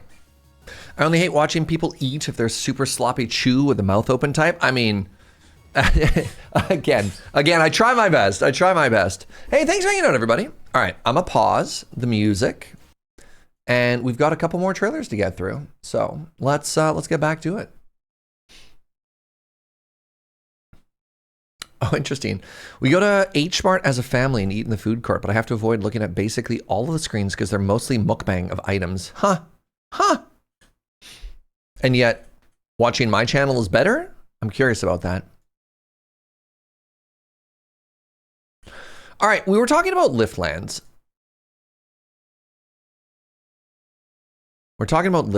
And this game, I kind of like this game. So this is a 2D city builder god game. God game. Okay, Knights in, I believe it's tight spaces, not thights spaces. Knights in Tight Spaces. This game came out a while ago, I believe. Came out in March of 2025. Yeah, this is the sequel to, I think this is the third game in this genre.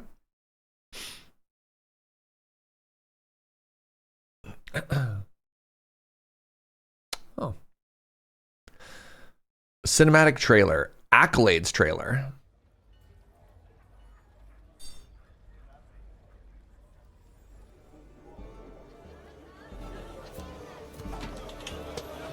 I think we've watched this trailer before.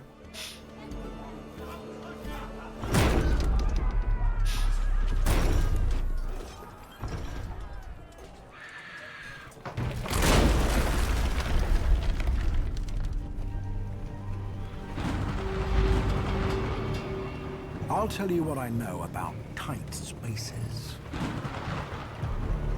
The great Leonardo da Vinci once said, "Small rooms discipline the mind. Large ones weaken it." Philosopher... You think this is part of the PC gaming show, right? Yes. Only one small room of the enormous house of his consciousness. But, on the contrary, artist Billy Corgan said, "If I spent 14 months in a small room with Jesus Christ himself, I'd want to fist fight with him."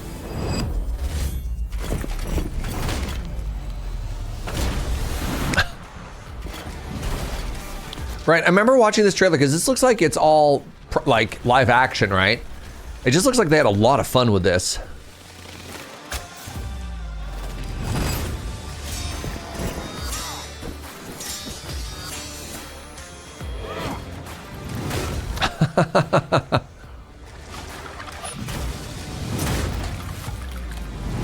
You're good, Haas.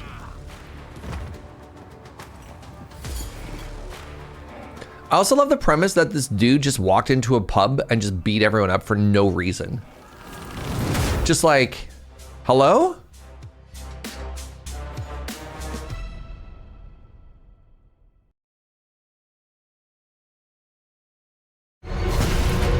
Oh my god, this trailer is so much louder.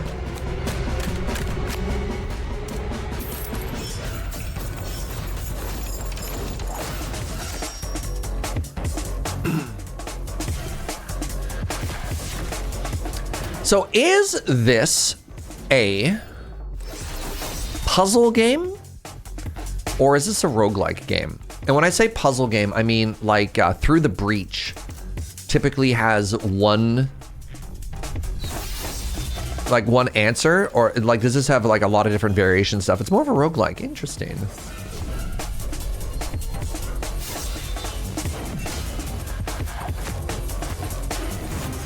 Feels kind of puzzle adjacent, yeah.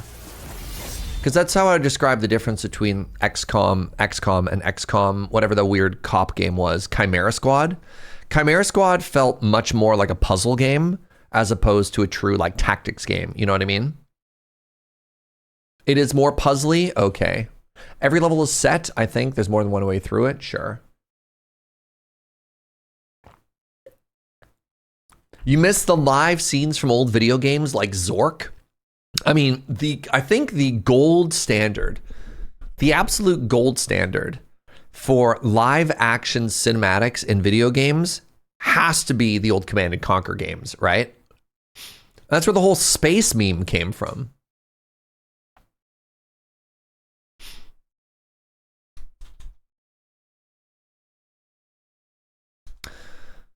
Space! Yep. That's right. What is that? How do I describe this game? Surge is correct. Thank you. Thank you. Tactical deck building roguelike. Hey, have a good one, Word Nerdify. Back to the old iOS grindstone. Good luck, Godspeed. All right. Spell Force, Conquest of Io. This is a 2023 game. All right. Just for the sake of seeing more, I'm going to skip an older game because I really do want to focus on newer ones. It does seem positive. It's a 2023 game, though. No, stick to your guns, Serge. Stick to your guns.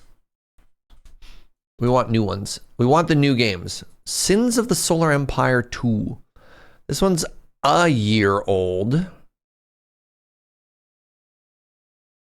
How do you correlate games that drop in early access and then release later? If there's a 1.0 that's new, I'd check that out. But yeah, you're right. It is weird sometimes. It is weird. That is an older one. I think you'd like it, but it's out of the trailer day spec. Yeah. If you've seen one Solar Empires, you've seen them all.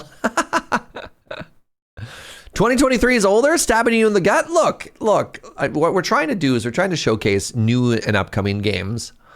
I'm also on the fence about this one. It's less than a year old by a week. This is 51 weeks old. Life Below? I mean, I guess we could add Life Below to the list. Where was it? It was here? Sure.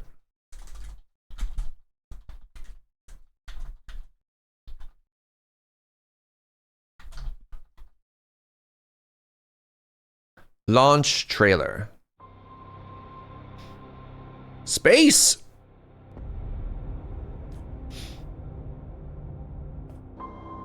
This is making me think of how I haven't played Stellaris in about 10,000 years. They keep making more DLCs for that game, eh? Ooh, Orb.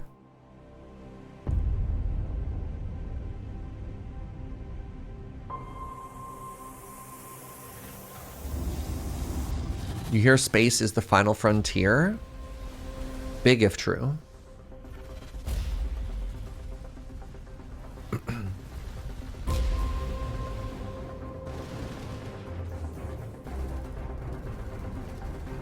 You got Sins booted up and realized you actually just wanted to play Stellaris?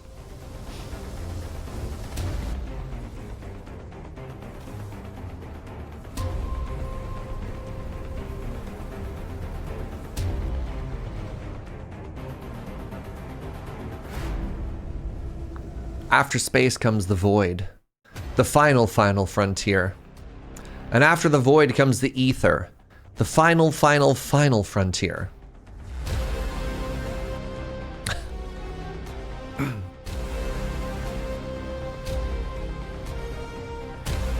I mean, this does definitely look like a grand space strategy game, which is very cool.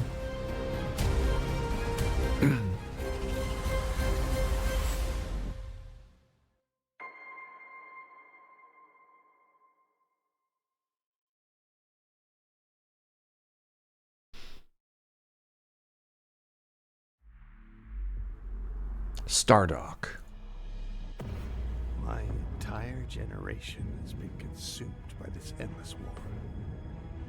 For more than 30 years, we've sacrificed and bled for a memory of peace we've never known. Few remain of those who fought before, and the burdens of command. That is so Space Marine blue. We're trained to survive in a hostile, changing galaxy. To evolve and adapt new tactics and leverage the environment in our favor using the shifting phase lanes to cut off our enemies.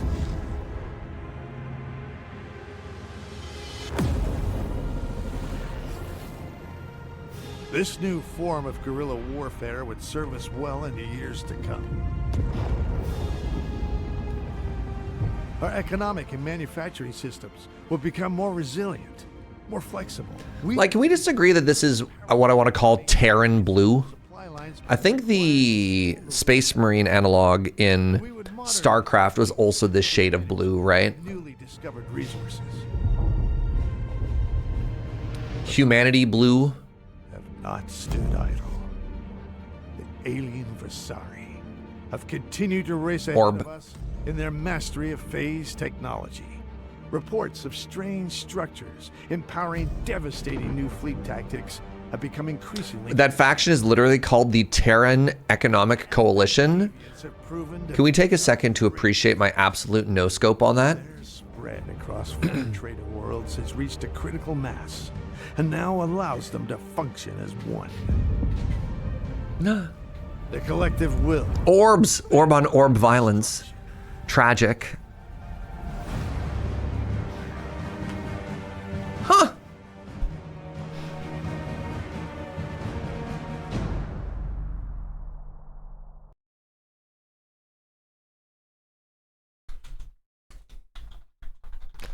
So actually, the thing I don't know I figured out, okay, it's definitely 4X. Because it even says it right there. But like, what is the UI of this game? Is it planet-based? Is it starship-based? Like, it just showed all the really pretty ship combat. But it didn't actually tell me what the game portion of this looks like. Feels more RTS. I mean, it says it's a 4X. And this video had the second video had a scene of like warp thing from planet to planet. It's just an RTS at a very large scale. But they said right here it's a 4X. Oh, real-time 4X. Scale. Interesting.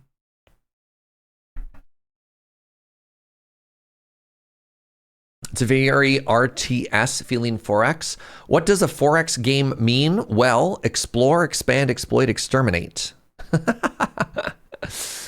Normally they're turn-based, right? Civilization is the classic 4X. You know what I mean? Stellaris is interesting because Stellaris is an idle game. Stellaris is interesting because it's real time, but it's pausable as well, which is kind of neat. Think Rise of Nations, not Age of Empires. I've just often associated 4X, those strategy games, with being kind of like a board game analog. But yeah, I don't know. Rise of Nations isn't a 4X. It's also just a big RTX. Oh, yes. Fight amongst yourselves. Good. All right, let's move on. Die in a dungeon.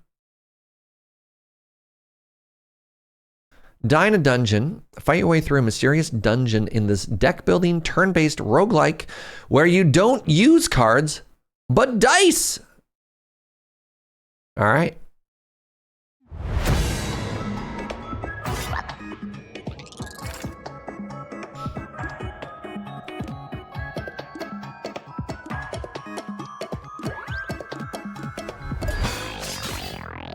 Seems like an awful lot of math.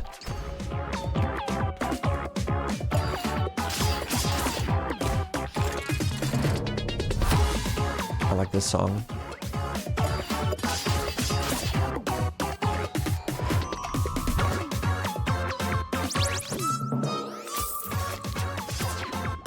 Can't play this game before 11.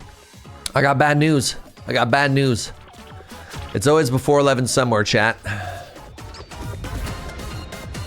This game looks very cute, though.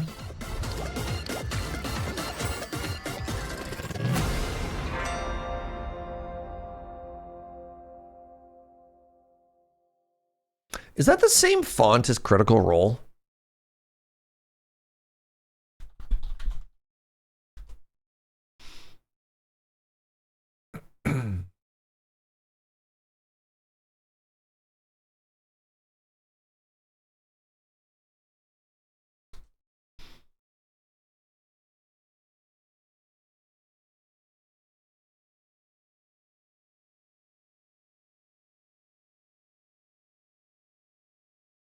Not quite.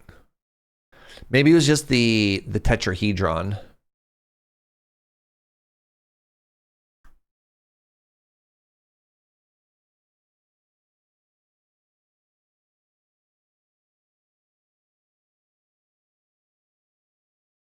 Very cute. Very cute. Die building roguelike. Very cute. That's an icosahedron.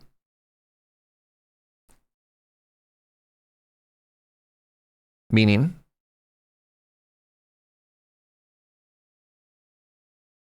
Explain yourself. A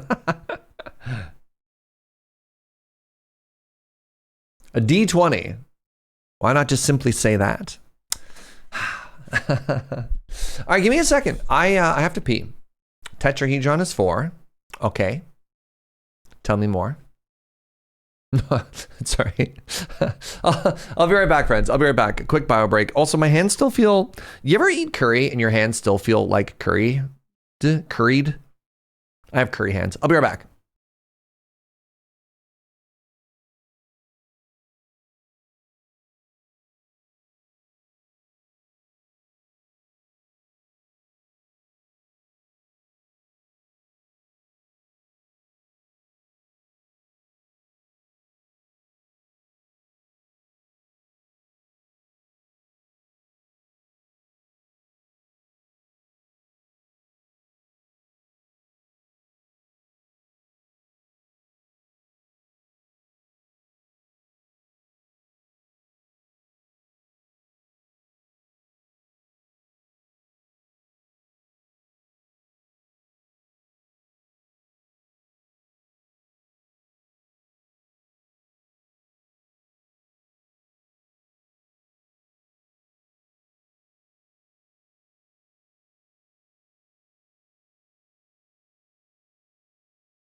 Hello. Hello, hello, hello. Excellent suggestion. Thank you for the die in the dungeon. Complex Sky is up. This is one I think I've heard about as well. It's already wishlisted. Okay. I've already wishlisted this. Tell me more. Which one is this? Is this the one where you build up and you build down?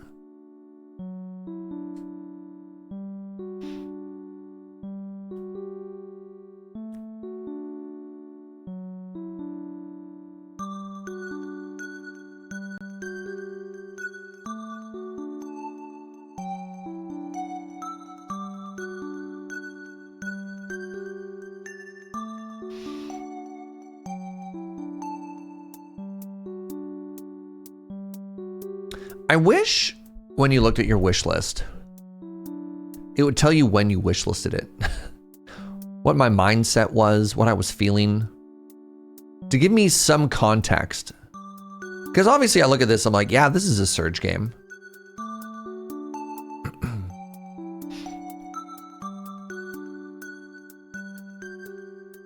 Build, automate, research, nature. Wait, it does give me a date on Steam? Where?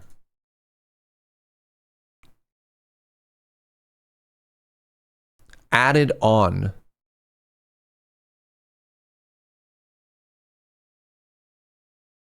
On my wish list.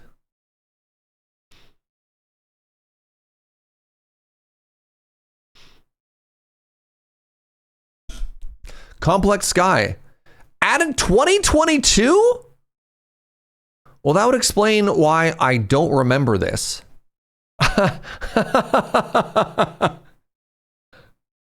Yeah, remember how we were talking about underwater bases? There's a 2022, wow, the same day as Abyssals and this an underwater city builder there as well. Holy moly.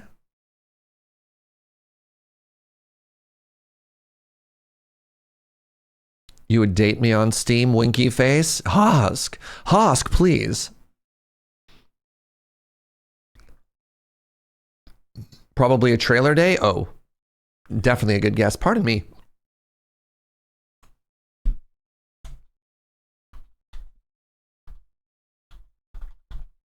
I'm going to call this an uppy downy city buildy.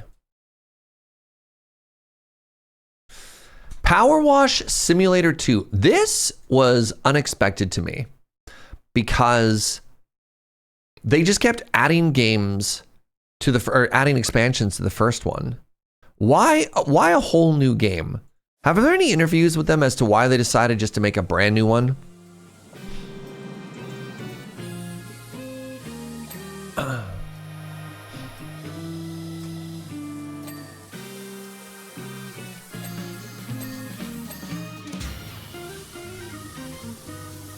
Ooh. Oh, look at this.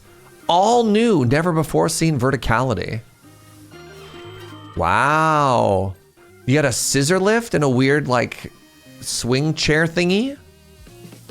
That's very exciting. Maybe there was limits before on the size of spaces you get into. Like, look at all this motion now. Wow. Oh, that's so satisfying.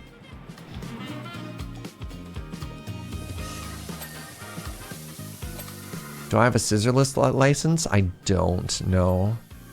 Do you know that I drove a forklift a number of times and I wasn't even forklift certified? Don't tell anyone. Criminal behavior right there. I worked in a warehouse and they just let me like drive the forklift around. They just let me do it. Those fools.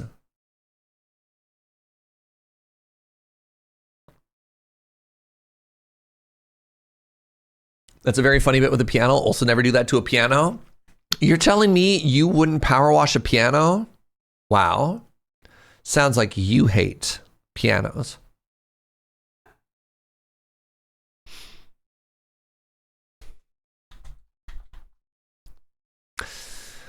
Voyagers of Nera. Nera? You would download a car before I power wash a piano? God, I would download a new car. I feel like this game, was this game trailer also on one of the Game Fest trailer ones? Let's take a look.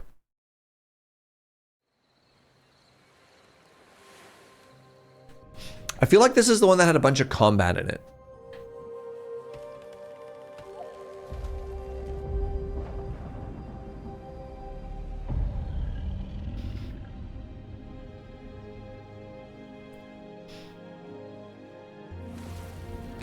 I was certified on 5 different types of forklifts, including 2 that I've never seen.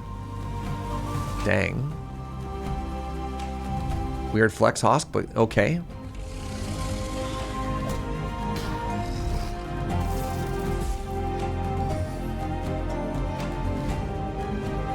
This is a cool trailer. I'd rewatch this trailer. Lots of water-based games today. Yeah. often trends. This is another survival game.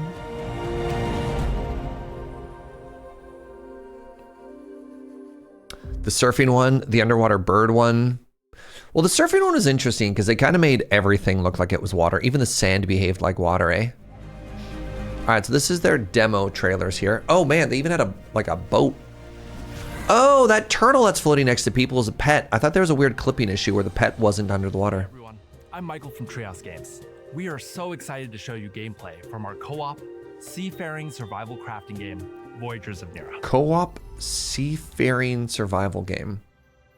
In Voyagers, you'll survive a magical ocean world full of diverse biomes and ancient mysterious ruins. You'll sail to distant islands, boat, surf across the waves, and dive to find rare resources, all while fighting back monsters from the deep.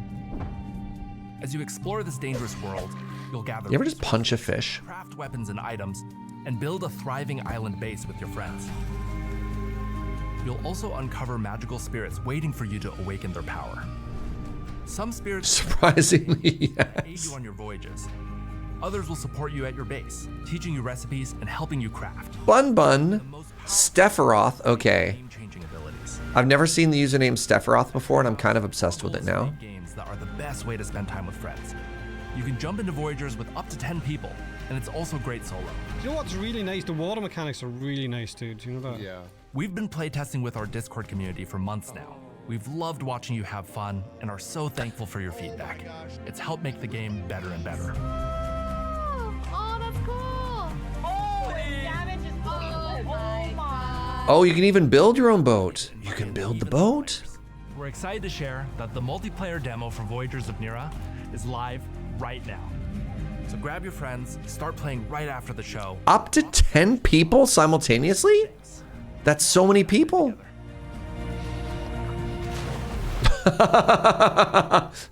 All right, gonna be honest, that last little scene of the demo there, jumping into the pool, very cute, very cute, very cute. Co-op survival crafter magical ocean world. Fun fact, I was actually trained to drive wearing a blindfold with someone giving instructions just in case your vision is impaired and there's a thick smoke and you can't see and you just have to trust someone else. I believe that. I don't think that's a lie. I think that's too oddly specific to be a lie.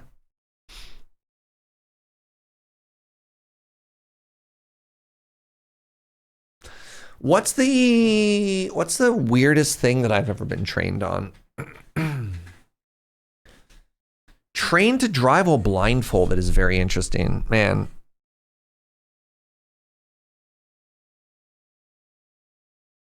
I can't think of anything more hyper specific than that.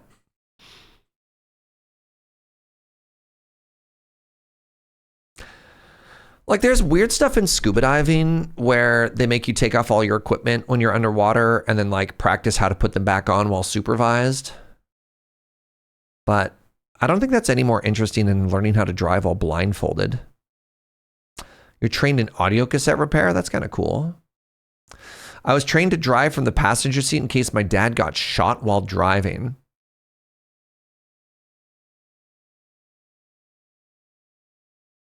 Huh.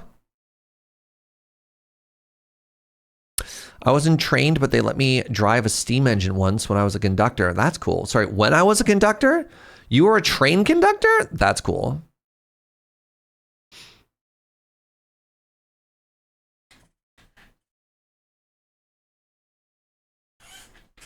Learning a lot about this community right now. You're a certified train conductor. That's very cool.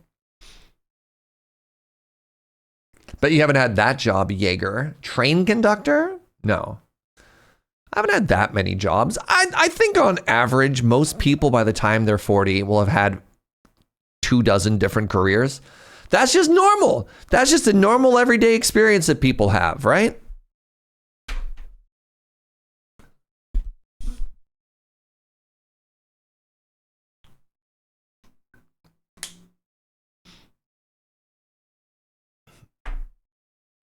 As a 41-year-old, no, what? You got to sit on a rocket launch console. That's kind of cool. You're 41 and you've had 2 jobs? I think you deleted the second character there, Sirius Tyru. 20, that could be anywhere between 20 and 29. I'm guessing 25. You've had a lot of jobs, but only 1 career. That's fair. That's fair. How many different careers have I had? Careers. All right. Serge's had a lot of jobs, but most of them were waiter, cook, barista, cashier. Well, poison gas safety inspector. I worked in golf courses as a landscaper for a while, but that was just like a couple of summer jobs, right? I don't think that was a career. I worked in a oil tool manufacturing parts warehouse. I worked in tech, right? There's the tech stuff. It's a project manager. The weirdest thing, the single longest career I've ever held down, I've worked as a streamer for 8 years, which is kind of wild. 4 jobs, 2 careers, working about 20 years. Yeah. Wasn't it? I mean, a fire juggler is more of a hobby than a career. I didn't get paid for that. The circus stuff. Never thought about it. You're 35 and always done the same thing. I mean, respect to that as well, right? As a 57-year-old, I've worked at the same job for 32 years. I may be on the other end of the spectrum. Honestly, I envy that stability. I honestly think that if things worked better, more people should have that opportunity, right? There's an unfortunate thing in the current job market where you're more likely to get a raise if you change jobs or change careers than you are just to get a pay raise vertically within your own job or your own industry, which sucks. I've worked as a grocery person, a grocery store, an IT person for college students while I was a student, worked as an instrument person for concrete testing, instrumentation person, and now I'm a civil engineer. Huh.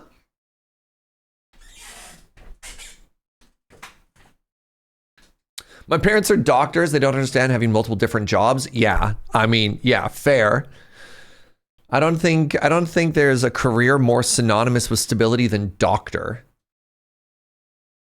Just it's not only your career, it's your entire personality oftentimes too, right? Pardon me.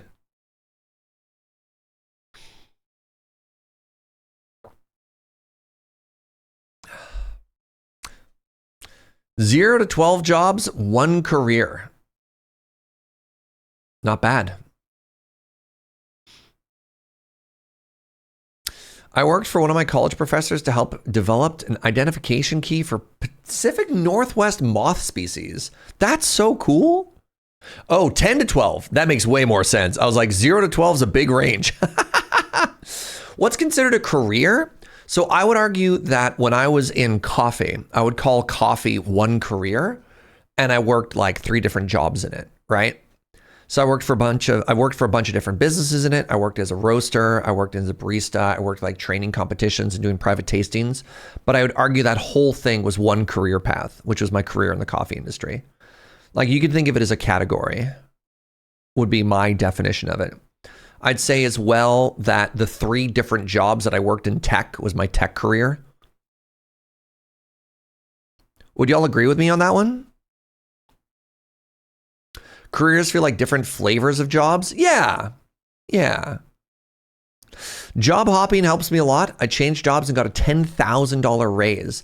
1.5 years later, I changed again and got an extra 10 days paid time off. Yeah, right? It's so frustrating. It's so frustrating. Comrade Card says 1 career, 9 jobs, 22 years. Haven't your parents realized that all their nurses keep quitting and then when they hire new ones, the new ones are paid 10% more? Oof. Yeah, you can't keep your own staff and you have to hire new people for more than you're paying your old staff. Just,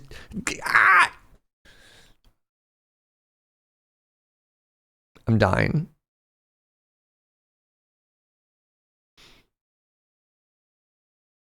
Reminded me of a guy who was a physician, astronaut, Navy, and aviation officer by the age of 40. Bit of an overachiever, you know, whatever. Been a civil engineer for 11 years now. This is a good little sharing moment from everybody here. I like this. I mean, if you did project management versus development in tech, I'd consider those different careers. That's fair. But yeah. I guess it depends on how much of a personal milestone it is for you. I want to watch the video game trailer for Fretless now. We got real distracted. Good job, everybody. All right, Fretless.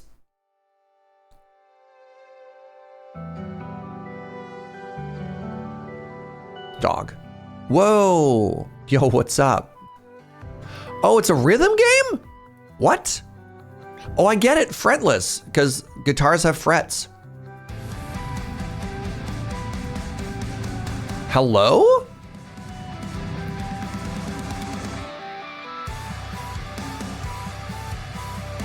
Yo, this is actually sick. What?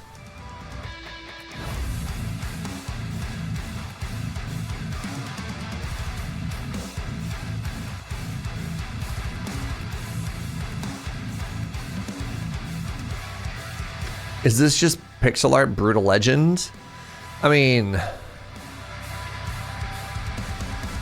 no, they look pretty different, but holy moly, this is sick.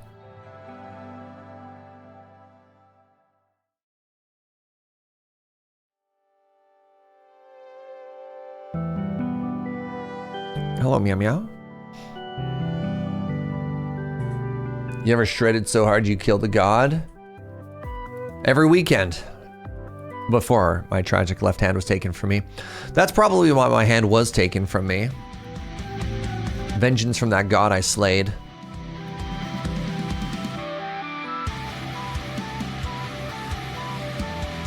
This is supposed to be like a deep dive, but it looks remarkably similar to the trailer we just saw.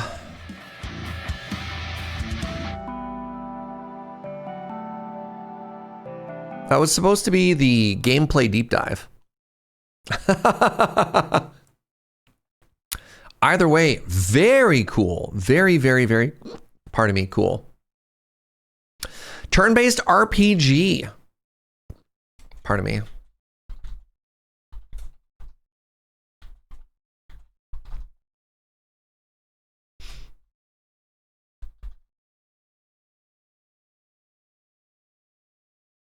All right, we got 3 to go. We got building relationships. Experience life as a house in a silly adventure game. All right.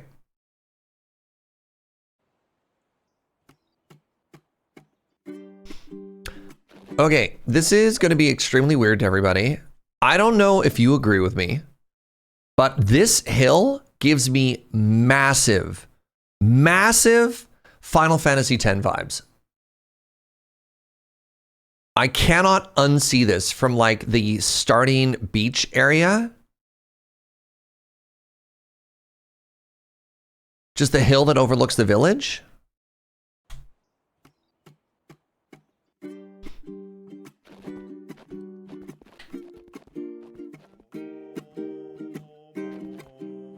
The fence is wrong. That's valid. But it's close, right? The house can fish?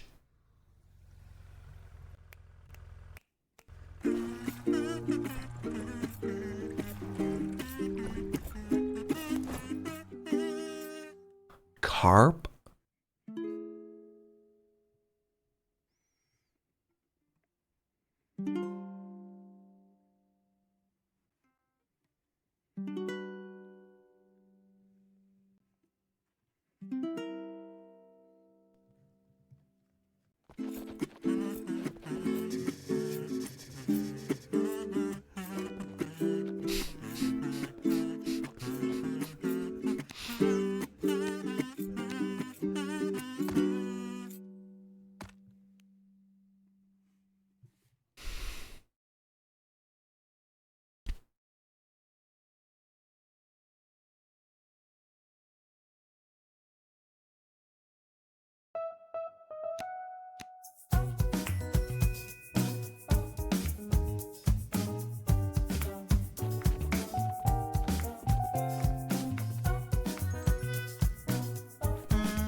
Does it make silly noises every time it bumps?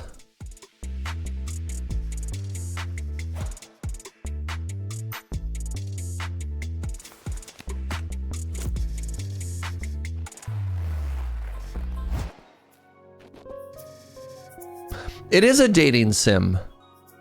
What?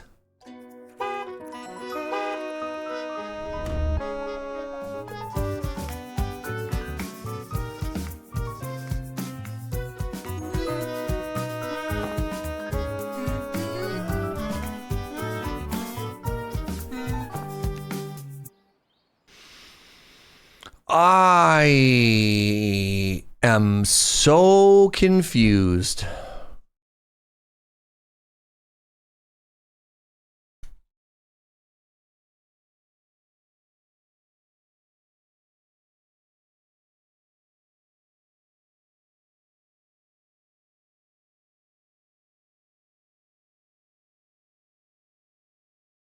Was that a saxophone? I think that was a saxophone. I didn't think it was a clarinet. It might have been a muted saxophone. One of the games of all time. All right, next up we have Whimside, a creature collection game. Oh, that sits at the bottom of your screen and fits easily into your routine. Is it an idle? What? Hold on.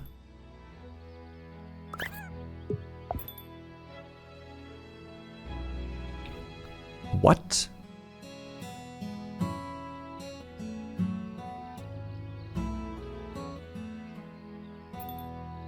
This is the second bottom screen idle game of the day. Yeah. Oh, they're tiny. Oh no, they're cute. What are you? Oh, shiny. I like that to catch it, you just left click on it and then put it in your backpack.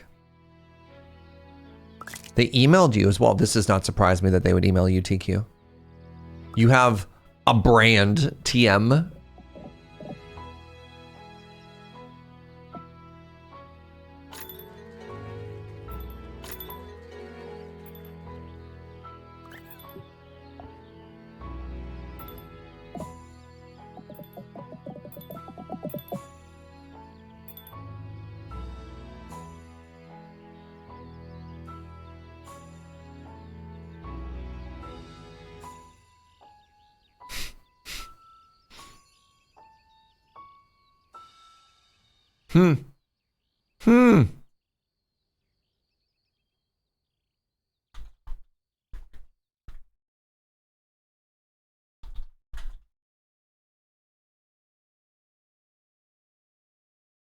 Really curious what was in that Word doc they briefly showed. I mean, you can always go back and pause and check it out, which is very funny.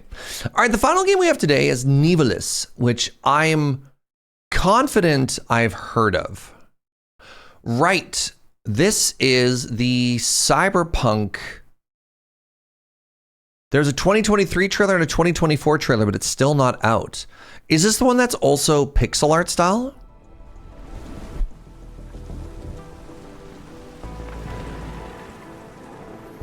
This isn't the same city you saw. Did I wishlist this game 4 years ago? Maybe. Nivalis is changing in front of our eyes. No, this is a different game. This is a bolder city, a brighter city. We have watched this trailer before. I would know I recommended it. Amazing. More electric night.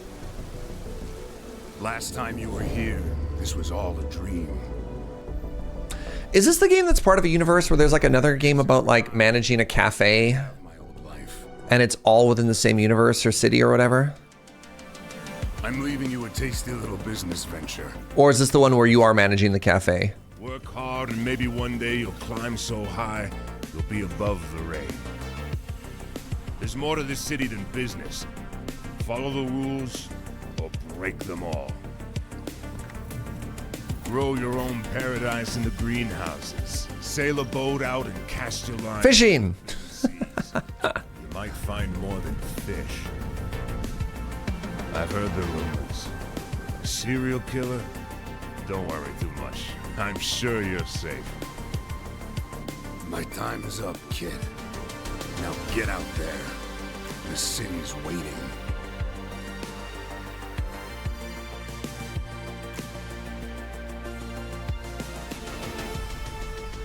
So that's funny.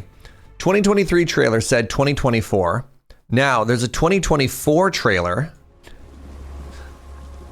And now we're in 2025. Hold on.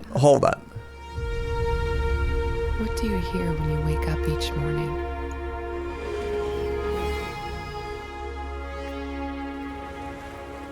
There's a rhythm here that only the most observant residents of Nivalis dance to. The art style is very interesting. It makes it look like the world is actually voxel, but the characters, like the people that exhibit it, are smoother. Nivalis stretches out in all visible directions.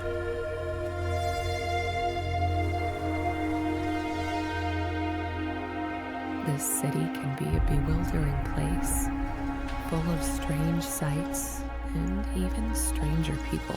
Constantly 6 months from release, I've worked on projects like that. Oof. I'm here to help you find your feet. I took the liberty of scanning 14,682 publications related to the running of a successful hospitality business, and I can confirm that you are performing above average. Good news.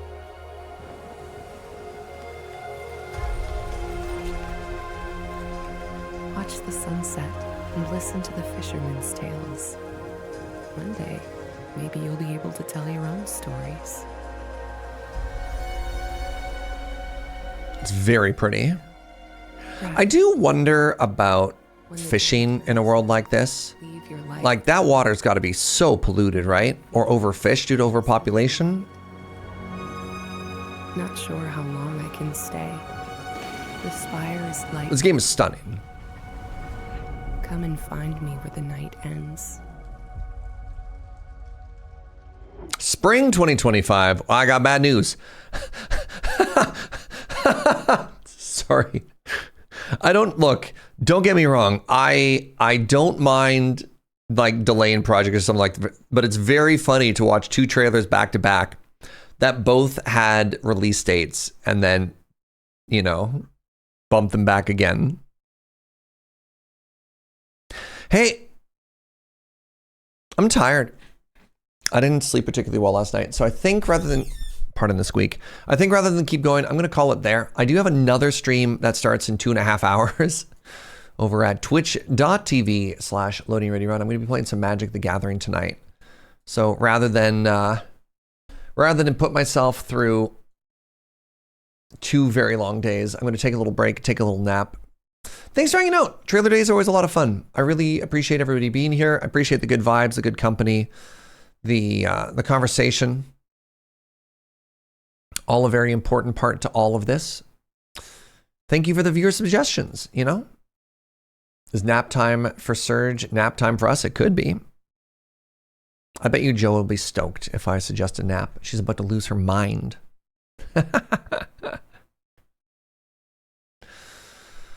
Let's go raid Molly. Molly is streaming some Grounded 2 and seems to be having a good time. So let's go send it that way. All right. You're all beautiful. Thanks for the subs. Thank you for the bits. Thank you for the support. Thank you for the company. Another stream tomorrow. Same bad time, same bad channel. Bye-bye.